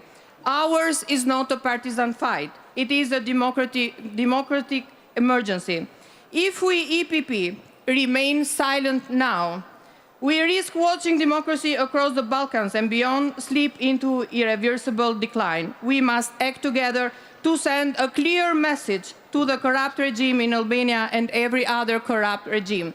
Democracy is not negotiable. We must never trade democracy for so-called stability. We must never allow the people's interest to be sacrificed for private political gain. What we ask today through this resolution is support for securing to Albanian people the most fundamental right, the right to vote, so every Albanian in the upcoming elections can vote freely, secretly, directly and securely, so that they and only they will decide their future. Let us stand united. Let us defend democracy, starting with the right to vote. Thank you very much. Thank you, Albana. Thank you, and we can go to voting on the resolution on Albania. Who is in favor? Who is in favor? Use your cards. Thank you. Who is against? Against. Now we are voting against. No? No, I cannot see any. Any abstentions? Also, we have no. Thank you very much. So the resolution is adopted. We have three more to go. Please bear with us, and also the speakers to be disciplined. We have the next one on the urgent need to release all hostages held by Hamas. This was tabled by our Christian Democrats, Sweden and ÖVP Austria. And we ask a member of European Parliament, Alice Teodorescu-Maive, to explain us 2 minutes this emergency resolutions, and afterwards Sari Essayah and Emanuel Singeris for very short interventions. Please, Alice. Thank you. Dear EPP colleagues, there are moments in history when silence becomes complicity. October 7th, 2023 was one such moment, a day when Hamas unleashed unspeakable horror upon innocent people, massacring, torturing, abducting men, women, children, even Holocaust survivors. It was the deadliest day for the Jewish people since the Shoah. The resolution before us is not about politics, it's about humanity. It demands the immediate, unconditional release of all hostages, people who have been subjected to unimaginable cruelty, hidden away, dehumanized into tools of terror. The treatment of those still held in Gaza is a stain on the conscience of the civilized world. We cannot be silent. Hostage-taking is a crime against humanity, a war crime and a violation of every principle the EPP stands for. Their freedom is not a bargaining chip. It is a moral imperative. Peace can only begin with the end of terror.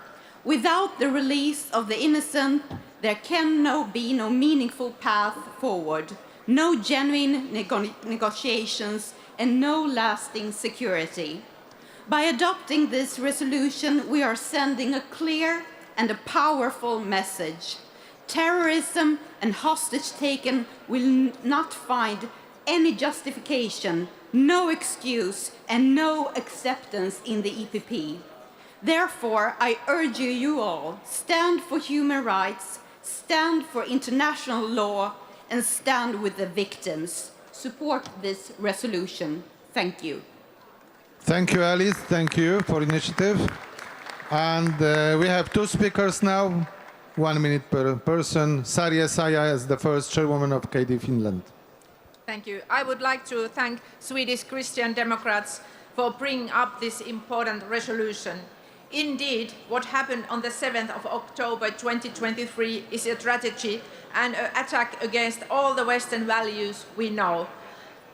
We as EPP, as the European voice for human rights, justice and security, must be very clear on our message that there is only one way forward, and that is to free the hostages. There should be no buts or contextual understanding. No one of us would accept that kind of an attack by a terrorist organization in our own countries. So I'm very much in favor of this resolution. Thank you, Sari. And the next speaker, Emanuel Zingeris, Vice President of EPP Group in Parliamentary Assembly in Council of Europe, Lithuania. Thank you, Andrei. We are after a few days remembering 80 years of end of Second World War and the most terrible ingredient of Second World War, a Holocaust. So more like 80–90% of European Jewish people were killed in brutal way, children, women.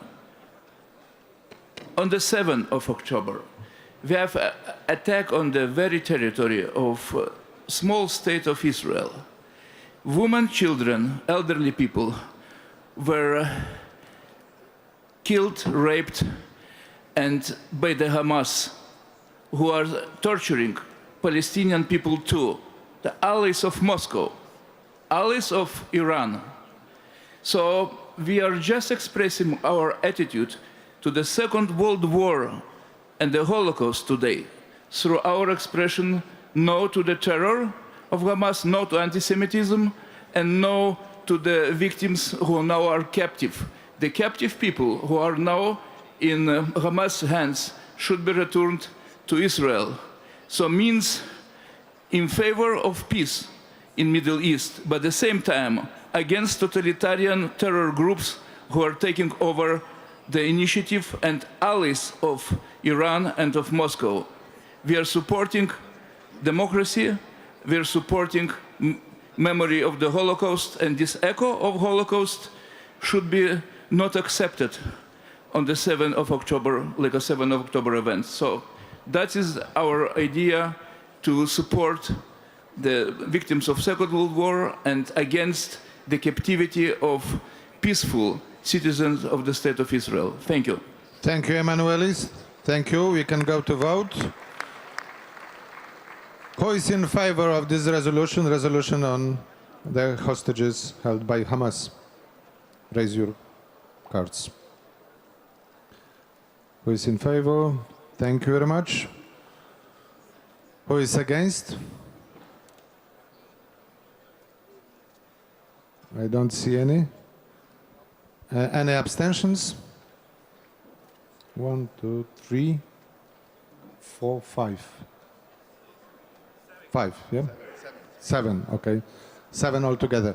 Thank you. 7 abstentions. So the resolution is adopted. We can go to the... Thank you very much. We can go to the next one. Yes, 2 more to go. the Cyprus problem. Over 50 years of occupation and division.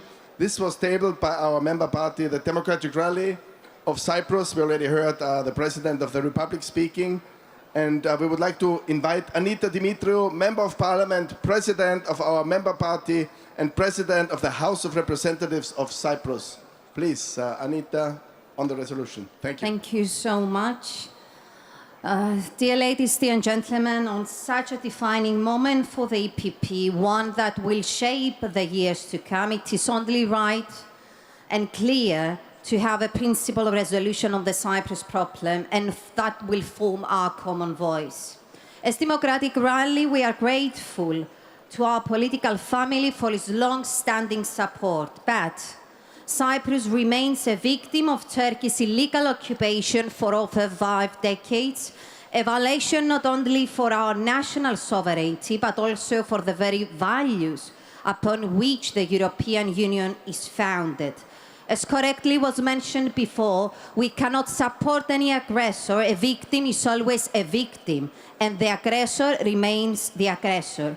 With this resolution, we call on to our political family to reaffirm its commitment for a just, comprehensive and viable solution to the Cyprus problem in accordance with the relevant UN Security Council resolutions and the European Union principles. We ask that the EPP firmly reject Turkey's unacceptable proposal for a two-state solution, a call for the immediate reversal of all illegal and unilateral actions committed by Turkey in Varosha. We underline a critical truth. No European architecture security can be complete while a member state remains under foreign military occupation. Respect for the sovereignty, unity and territorial integrity of the Republic of Cyprus is essential for Europe's credibility and strategic autonomy. Finally, we urge EPP to stand behind the UN-led efforts for the resumption of negotiations following the formal five-party meeting held in Geneva. It is time to send a clear and united message that Europe will not compromise on its principle, nor will it remain silent in the face of continuous occupation on its own soil. This resolution is not just a political statement. It's a commitment to justice, to peace, and to a united Europe where no member state is left behind. Let us stand firm, let us stand together, let us stand for Cyprus. Thank you. Thank you very much, Anita. Very important words. So we can go to vote. Who is in favor? Who is in favor of this resolution on Cyprus? Thank you. Who is against? I cannot see any. No one? No? Yes? And no any abstentions? Also, I can not see any. Yes? 0-0. So, thank you very much. 100% of support for the initiative. So, we come to the last one. We are almost done. We come to Belarus. Of course, all attention, full attention on Ukraine, but we cannot forget our friends and partners in Belarus. So, we have a resolution, the last one, crackdown on religious freedom in Belarus, a threat to fundamental rights. I would like to ask Vital Romaszewski, co-chair of Belarus Christian Democrats. The floor is yours. Thank you, Patrick. Mr. President, dear colleagues, friends, thank you very much for the opportunity to adopt the resolution about violation freedom of conscience of Belarus. As you know, since 2020, regime Lukashenko to destroyed all political parties, independent media, trade unions, and now they are trying to destroy all religious organizations, independent churches that refuse to repeat propaganda from Lukashenko and Putin. Regime passed a new discriminatory law and are now requiring all communities to re-register by July this year. This means that many of them will lose their registration. at the same time, taking part in any activity in our country of unregistered organization can lead up to 2 years in prison. New law allows sending people to prison just for holding prayer meeting at home without permission from the government. A striking example of the current situation in the case of Catholic priest Henrik Akalatovich, sentenced in December last year to 11 years in prison for espionage on behalf of Vatican. There has not been a case like this in Europe since collapse of the Soviet Union. This resolution is a very important sign from EPP to Belarusian society, sign of solidarity and attention. I very ask you for support this. Thank you very much. Thank you, Vital. Thank you very much. This is really very important to say loudly our protest to the examples which was described by Vitaly. So this is the last voting. I would like to ask you again, who is in favor of this resolution?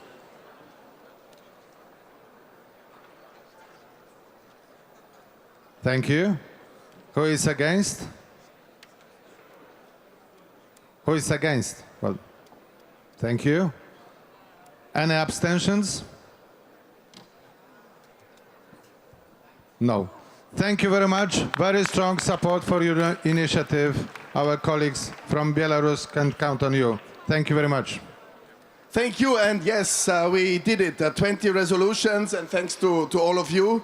We had 3 resolutions committed. It was a lot of work, and here I would also like to say thank you to the EPP headquarters, to the team, to Kalina, and also Anna. We had an intern with us 2 months now, and Anna had her birthday yesterday, and she was working the whole day in the resolution committee on the resolution, so only in a teamwork we could have done this, and thank you all. But most importantly, of course, thanks to our president, to Manfred Weber for his support, for his guidance during this whole process, and to our 2 co-chairs, to Vice President Halitsky and our Secretary General, to Thanasis. Only in a team we could do it, and I ask you to close and give back to the presenter. Thank you very much. Afternoon we can celebrate the birthday, but now I would like to thank you for all the initiatives, for activity, and also for some kind of a discipline, because we did it. We have very important resolutions adopted today. Thank you once again. Thank you all.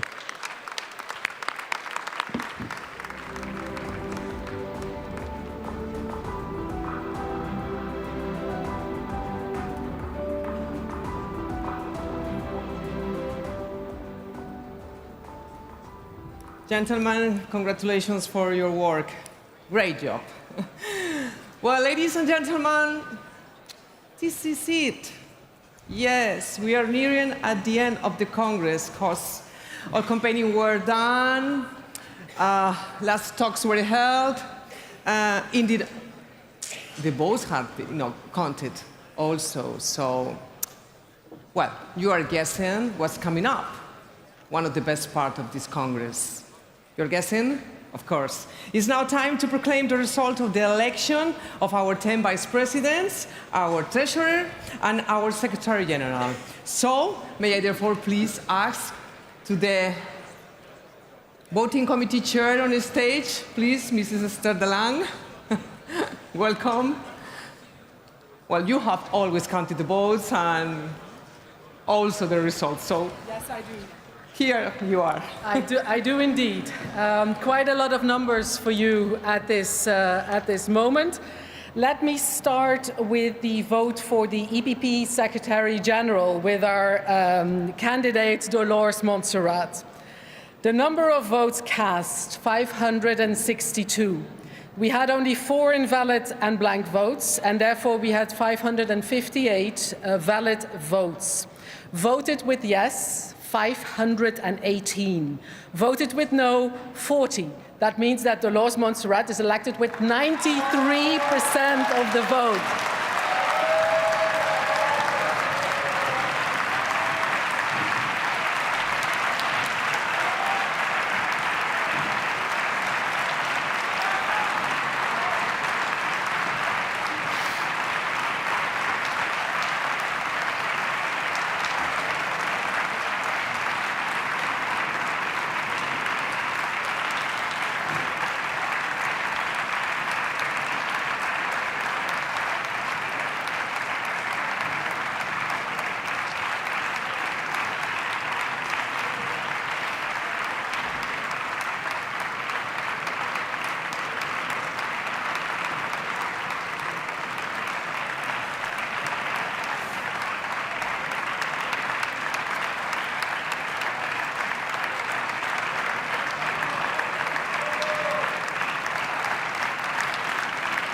I see a very happy president with a very happy Secretary General, but this is only the beginning of the results, because of course we also had an EPP treasurer to elect with our candidate François-Xavier Bellamy.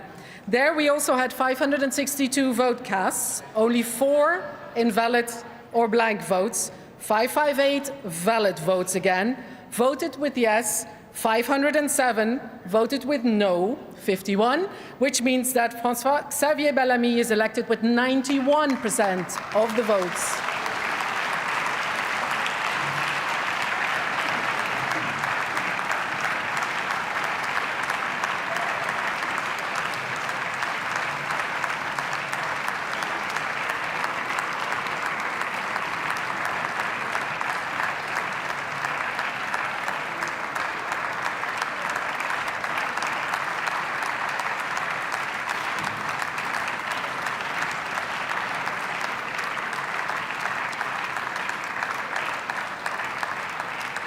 But of course, ladies and gentlemen, they will have a team of 10 vice presidents to support them in their work.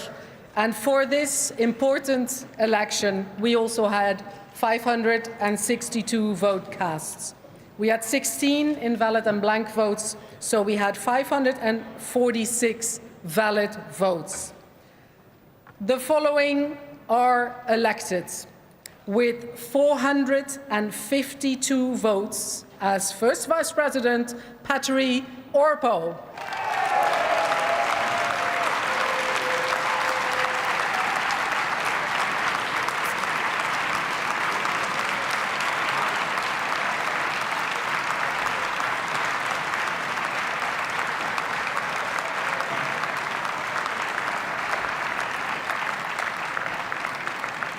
And then, with 438 votes, Antonio Tajani.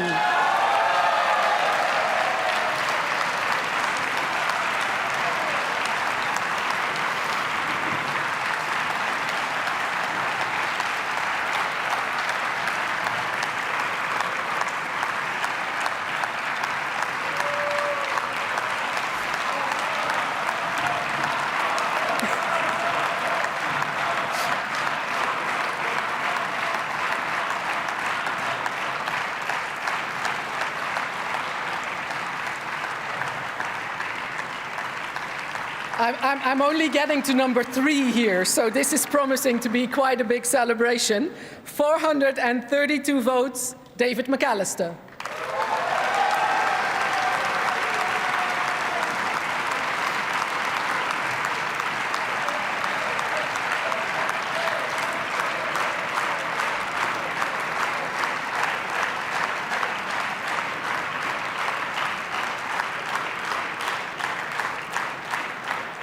The next 380 that is, votes Siegfried Muresan.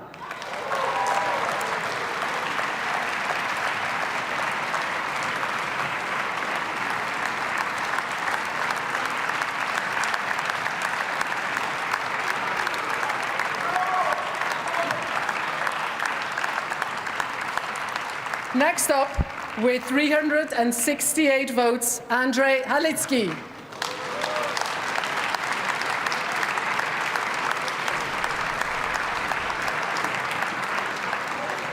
And then, with 362 votes, Dubravka Suica.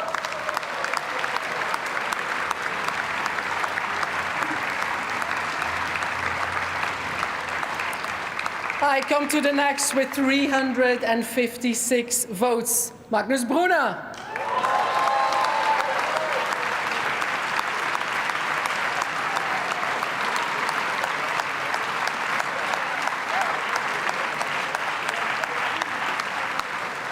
Next up, with 328 votes, Kostis Hatzidakis.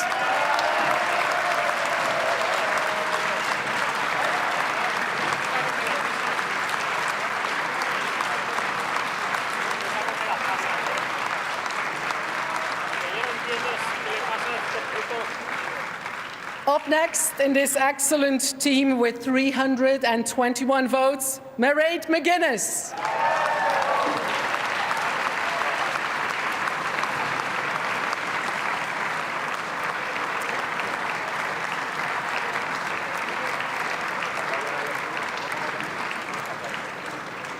And then, finally, as our 10th Vice President with 287 votes, Paolo Rangel.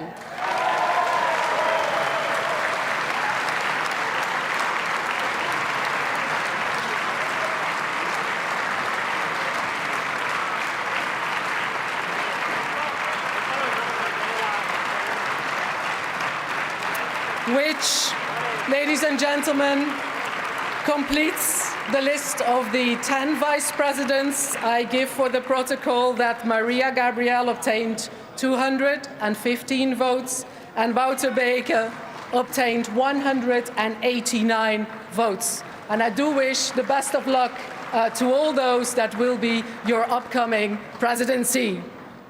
Thank you.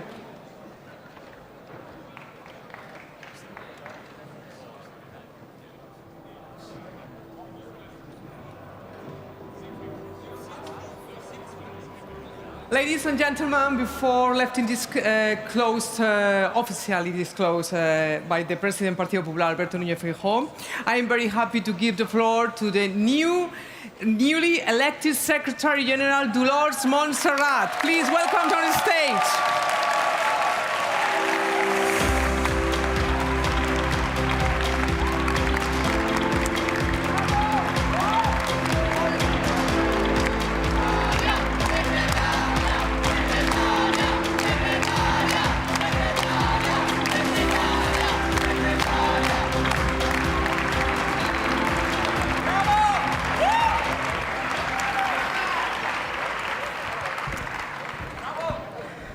Thank you very much. I'm going to speak just my language at the beginning. Benvinguts a València, la terra del nostre vicepresident del Parlament Europeu, l'Esteban González Pons. Muchas gracias a todos. Thank you very much to all of you for your support. It's a privilege to be here in my country together with you, and it's an honor to represent you over the next 3 years. Fair Bever, thank you for your trust to lead the EPP together from now on. I will be loyal to you and to all EPP. I'm learning German, and I'm sure that you will also learn Spanish. The Spanish-German cooperation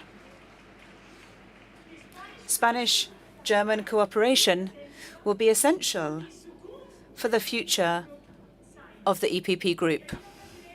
Dear President Feijóo, thank you very much for the trust that you've placed in me so that the PP can be stronger and more decisive in Europe. Today, the entire Spanish and European People's Party are here to say that we are here with you. You have all of our support, and we will continue to work with you every day so that you will be the next president of the government of Spain.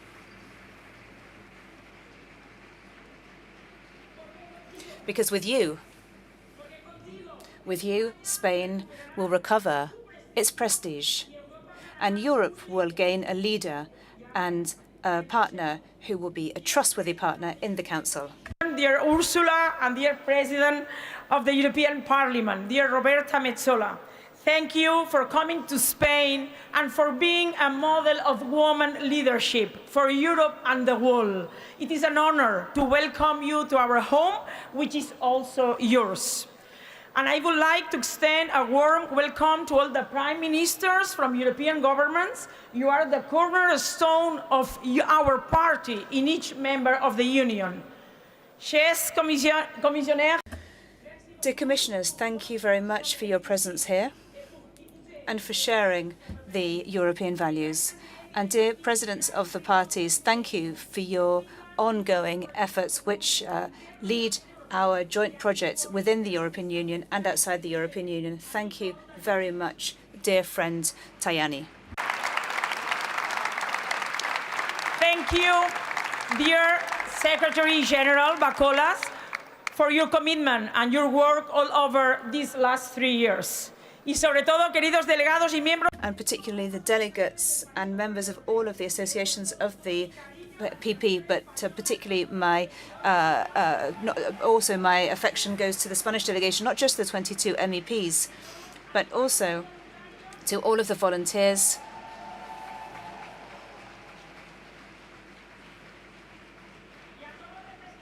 and the representatives of the PP who've come from all corners of Spain, and particularly the future president of the Committee of the Regions. I'm convinced,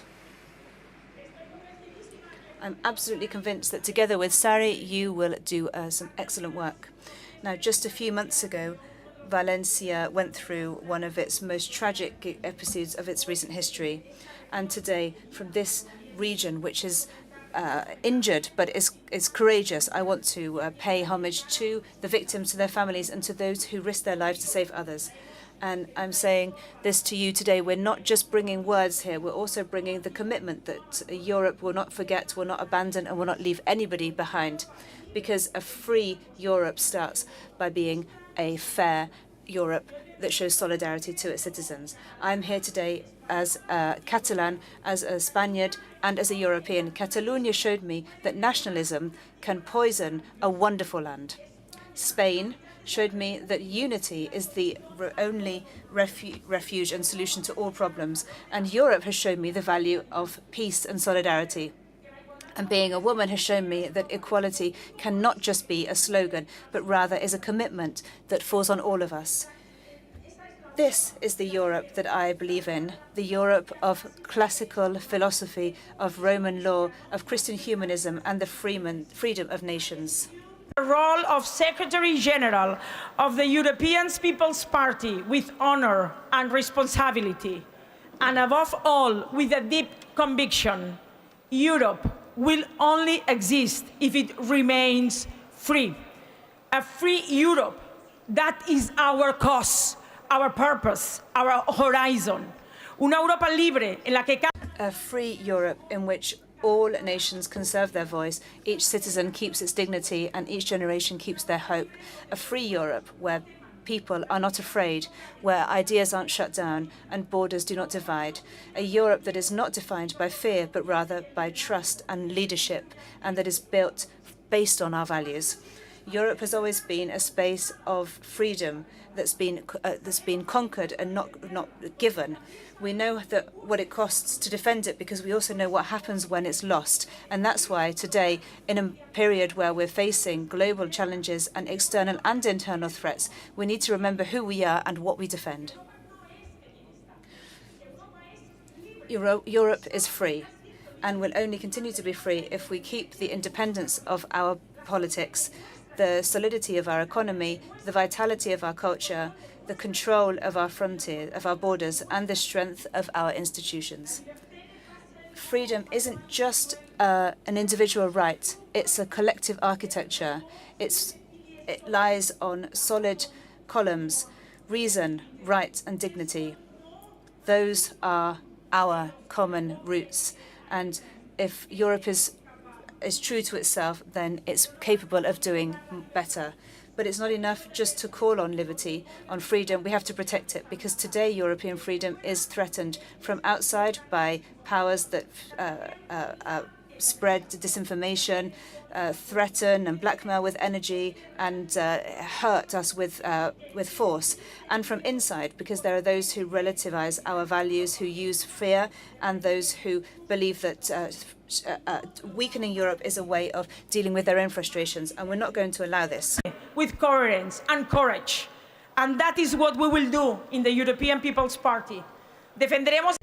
We will defend the rule of law in each one of our member states, because where we don't have justice, we see freedom being eroded. Where democracy is weakened, authoritarianism is strengthened. And where we tolerate corruption, we betray citizens' trust. Strong and competitive economy, because there is no freedom without employment, nor justice without opportunities. Where growing It's not a privilege, but a real aspiration, where bureaucracy does not oppress businesses, farmers, and fishermen.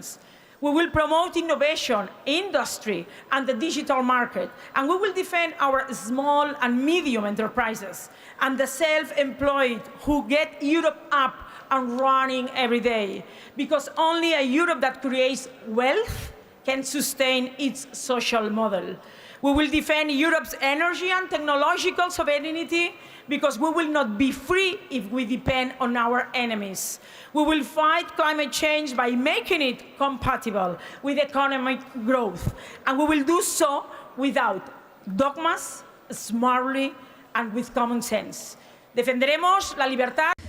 We will defend the freedom of the new generations. Our young people are not asking us for empty speeches. They're asking for a future, and we'll give them access to education, to housing, to quality employment, because Europe can't be a continent just that we remember. It has to be a place where we can still continue to dream, and we'll defend our borders.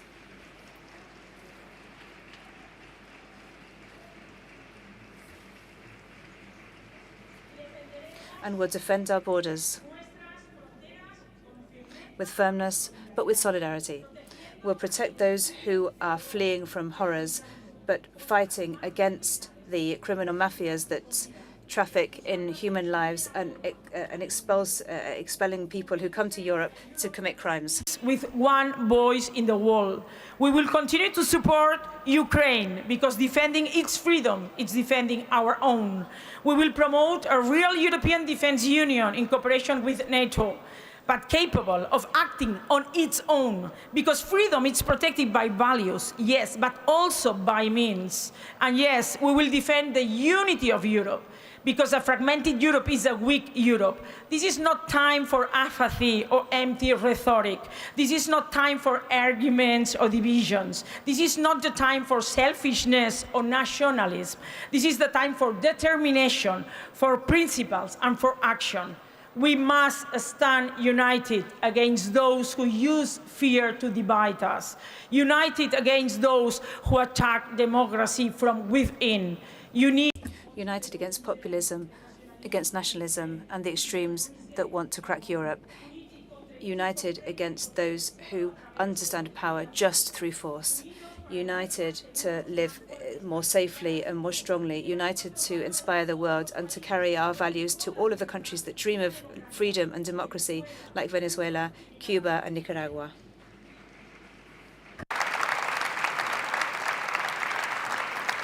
Freedom, justice, and dignity are not negotiable. We will not stand by and watch history unfold. We will continue to write it. We are at one of the most critical moments in our history, but we are prepared to emerge stronger. We have the talent, the experience, and the human capital to do so.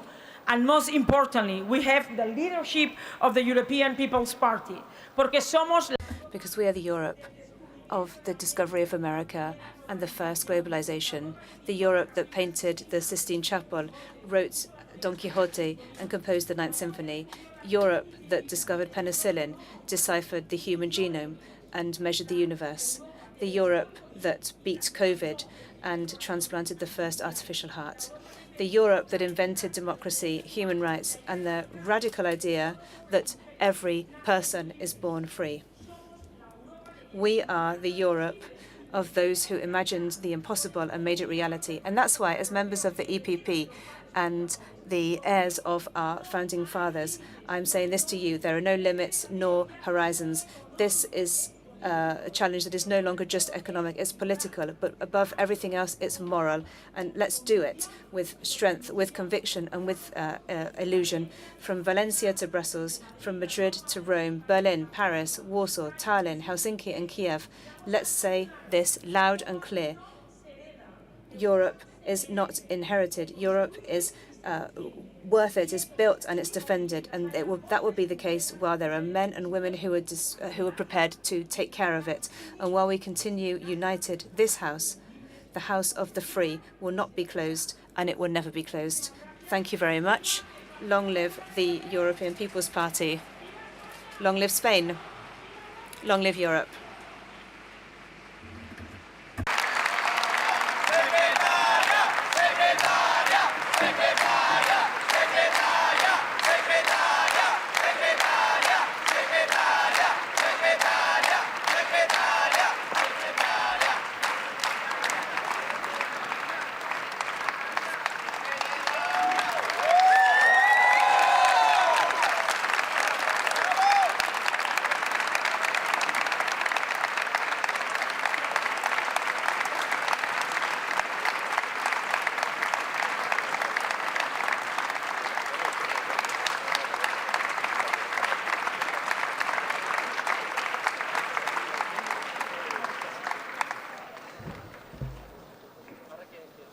Congratulations, Dolors Montserrat, and now it's the time.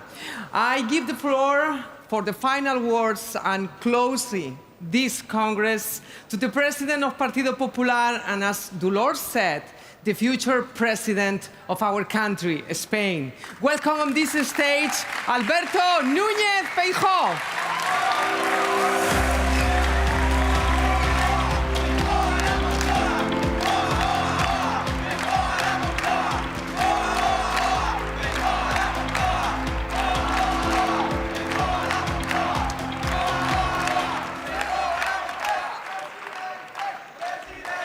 Muchas gracias. Thank you very much.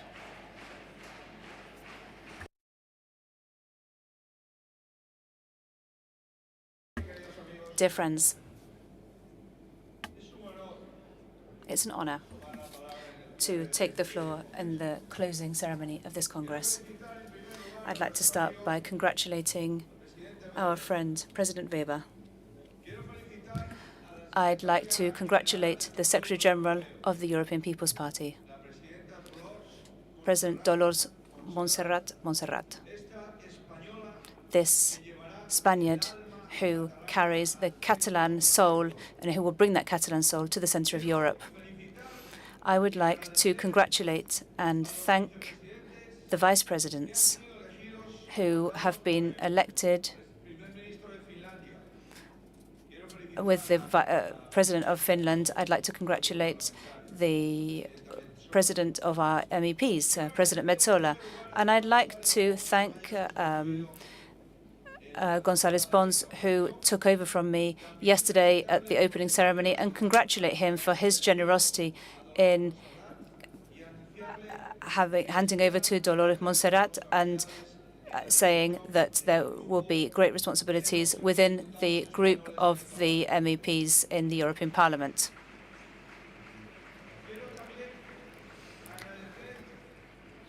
I would also like to thank the presence of the elected president of Venezuela. And of course, I would like to thank not just his presence, but also what he's doing and what he continues to do.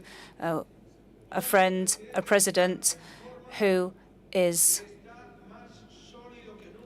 more solid than ever and who is exercising freedom with absolute contundency, and who's always done so throughout his presidency.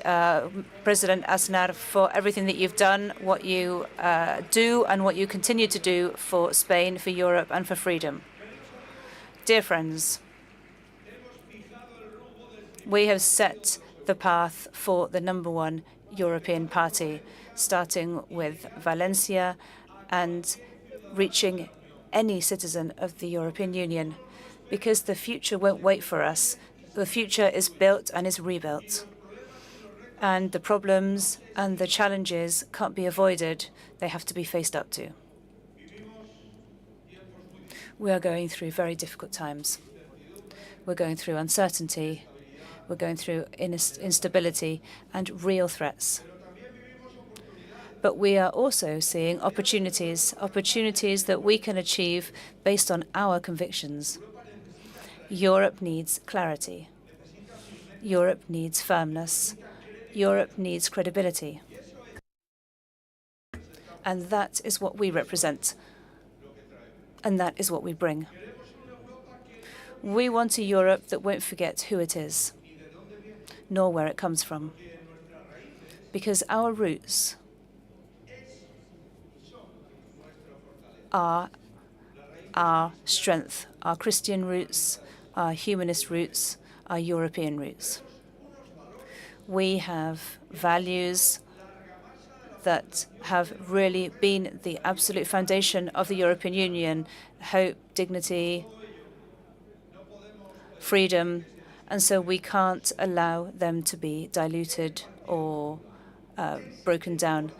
The People's Party is the heart, the head, and the soul of Europe. We are the large, important party in Europe that is building Europe, because it's our values, the values of our party, are the values of the Union. And so we are the party of the Europeans. And that's why we're the best. We're the best to design the Europe of the present and to draw the Europe of the future. We want a Europe. We want a Europe that protects, that believes, that innovates, that competes, that defends its model, and that works without any complexes. We want a Europe that acts, that defends its borders, that orders its migratory flows with responsibility and with humanity, that respects those who arrive and demands respect from those that we welcome. We want a Europe that listens to its people, that focuses on the priorities and real problems that our citizens have, that pushes in, that promotes the countryside, fisheries, that promotes the land that feeds the world, that's at the service of its people. We want a Europe that speaks with its own voice, diverse but not divided, respected but that doesn't fall down, and diplomatic but that also doesn't break. We don't want Europe to be diluted in the world, and I'm going to work to ensure that Spain is not diluted as a nation, because Spain is one of the oldest nations of the world, and that's why Spain will continue to be united, an important unit within the European Union. But also, we're going to work so that Europe is not diluted, and neither in the United States or in China. Europe has to be Europe, with its culture, with its values, with its objectives. Europe has to stand up and show what it is, a global power for the world. And for the Europe that we want, we have solid leadership. We've got President Ursula von der Leyen. We've got President Metsola. We've got President Manfred Weber. And we've got the Secretary General Dolores Montserrat. Manfred always beats me in everything. He said that he was born in a village of 1,200 people. I was born in a town with a huge one. He said in his town he's got 4 bars. We've only got 1 left. He always beats me in everything. Not in football, though, because Spain always wins in football.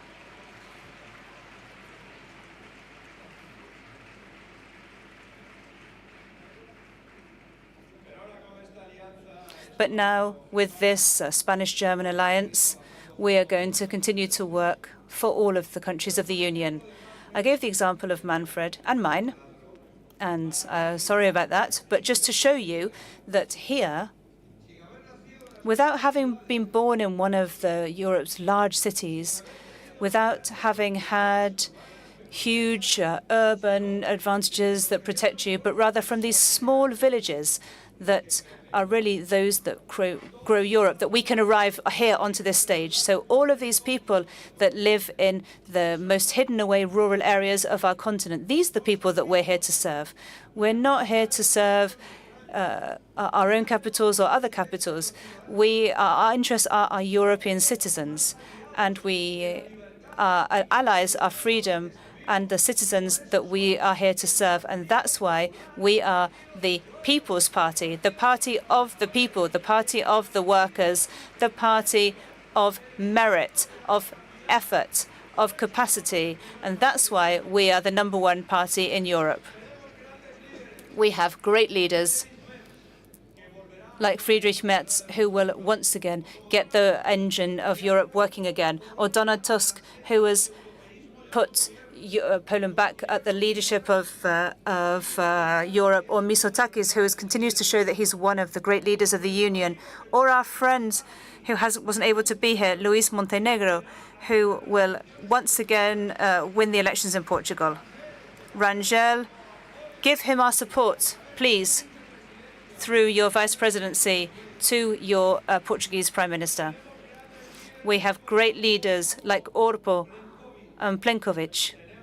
We have a great vice president, a friend of Spain, Tajani, who is absolutely one of the great vice presidents of the Union. We've got great leaders in the European People's Party. Dear friends, and I'm finishing here, we will build more and we will build better in Europe from Spain. Spain needs a change. Everyone knows this. Even those who voted for the Socialist Party know this. Spain needs a change that will put our country looking, or our nation looking towards the future. And this change in Spain will also make improvements to Europe. The change is close, because more and more Spaniards are calling for it. And it will be a real change, because we will build it based on responsibility, from honor, and from truth. We have all of you here to help us achieve this. And we have you to help us bring out one of the commitments from the Spanish People's Party. But we have, this for me is also a personal commitment. As the president of this party, it's a commitment with the Valencian community to invest 12 billion euros to reset the Valencian economy and to return to invest in infrastructure, particularly hydraulic and wind infrastructure. This is a commitment that I want to tell you that's more valid than ever. I am convinced that we will invest this amount of money that the Spanish government is denying, and I will work to ensure that we use all of the European funds that we have available to us to invest these 12 billion euros in Valencia, because that's what is fair, and that's my commitment.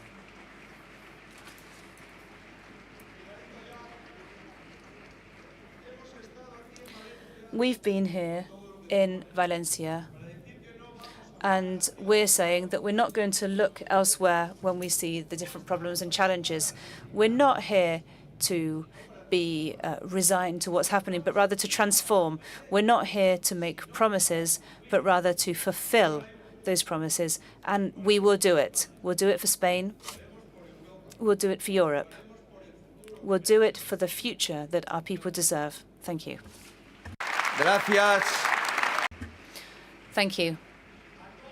Thank you to all of you for starting in Valencia, starting here, the construction and the reconstruction that we have ahead of us. Thank you for having made Spain the center of Europe, while others believe that it's their belly button that's the center of the world, inward looking. And it's been an honor for us. It's been an honor, Manfred, colleagues. It's an honor that we will respond to with our work, we'll respond to with our commitment and with the European project, and with the change that Spain deserves to be a more solid Europe, a stronger Europe, and a Europe of the people. Thank you very much. Have a safe trip home, and this here is also your home. Thank you.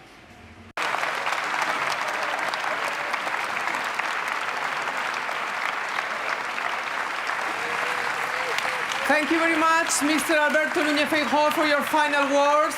But before leaving this Congress, because this is the end, I'd like to invite all the EPP leaders to come on the stage to listen to the hymn, and after that, to take the family photo. Thank you very much, and congratulations to all of you. Thank you.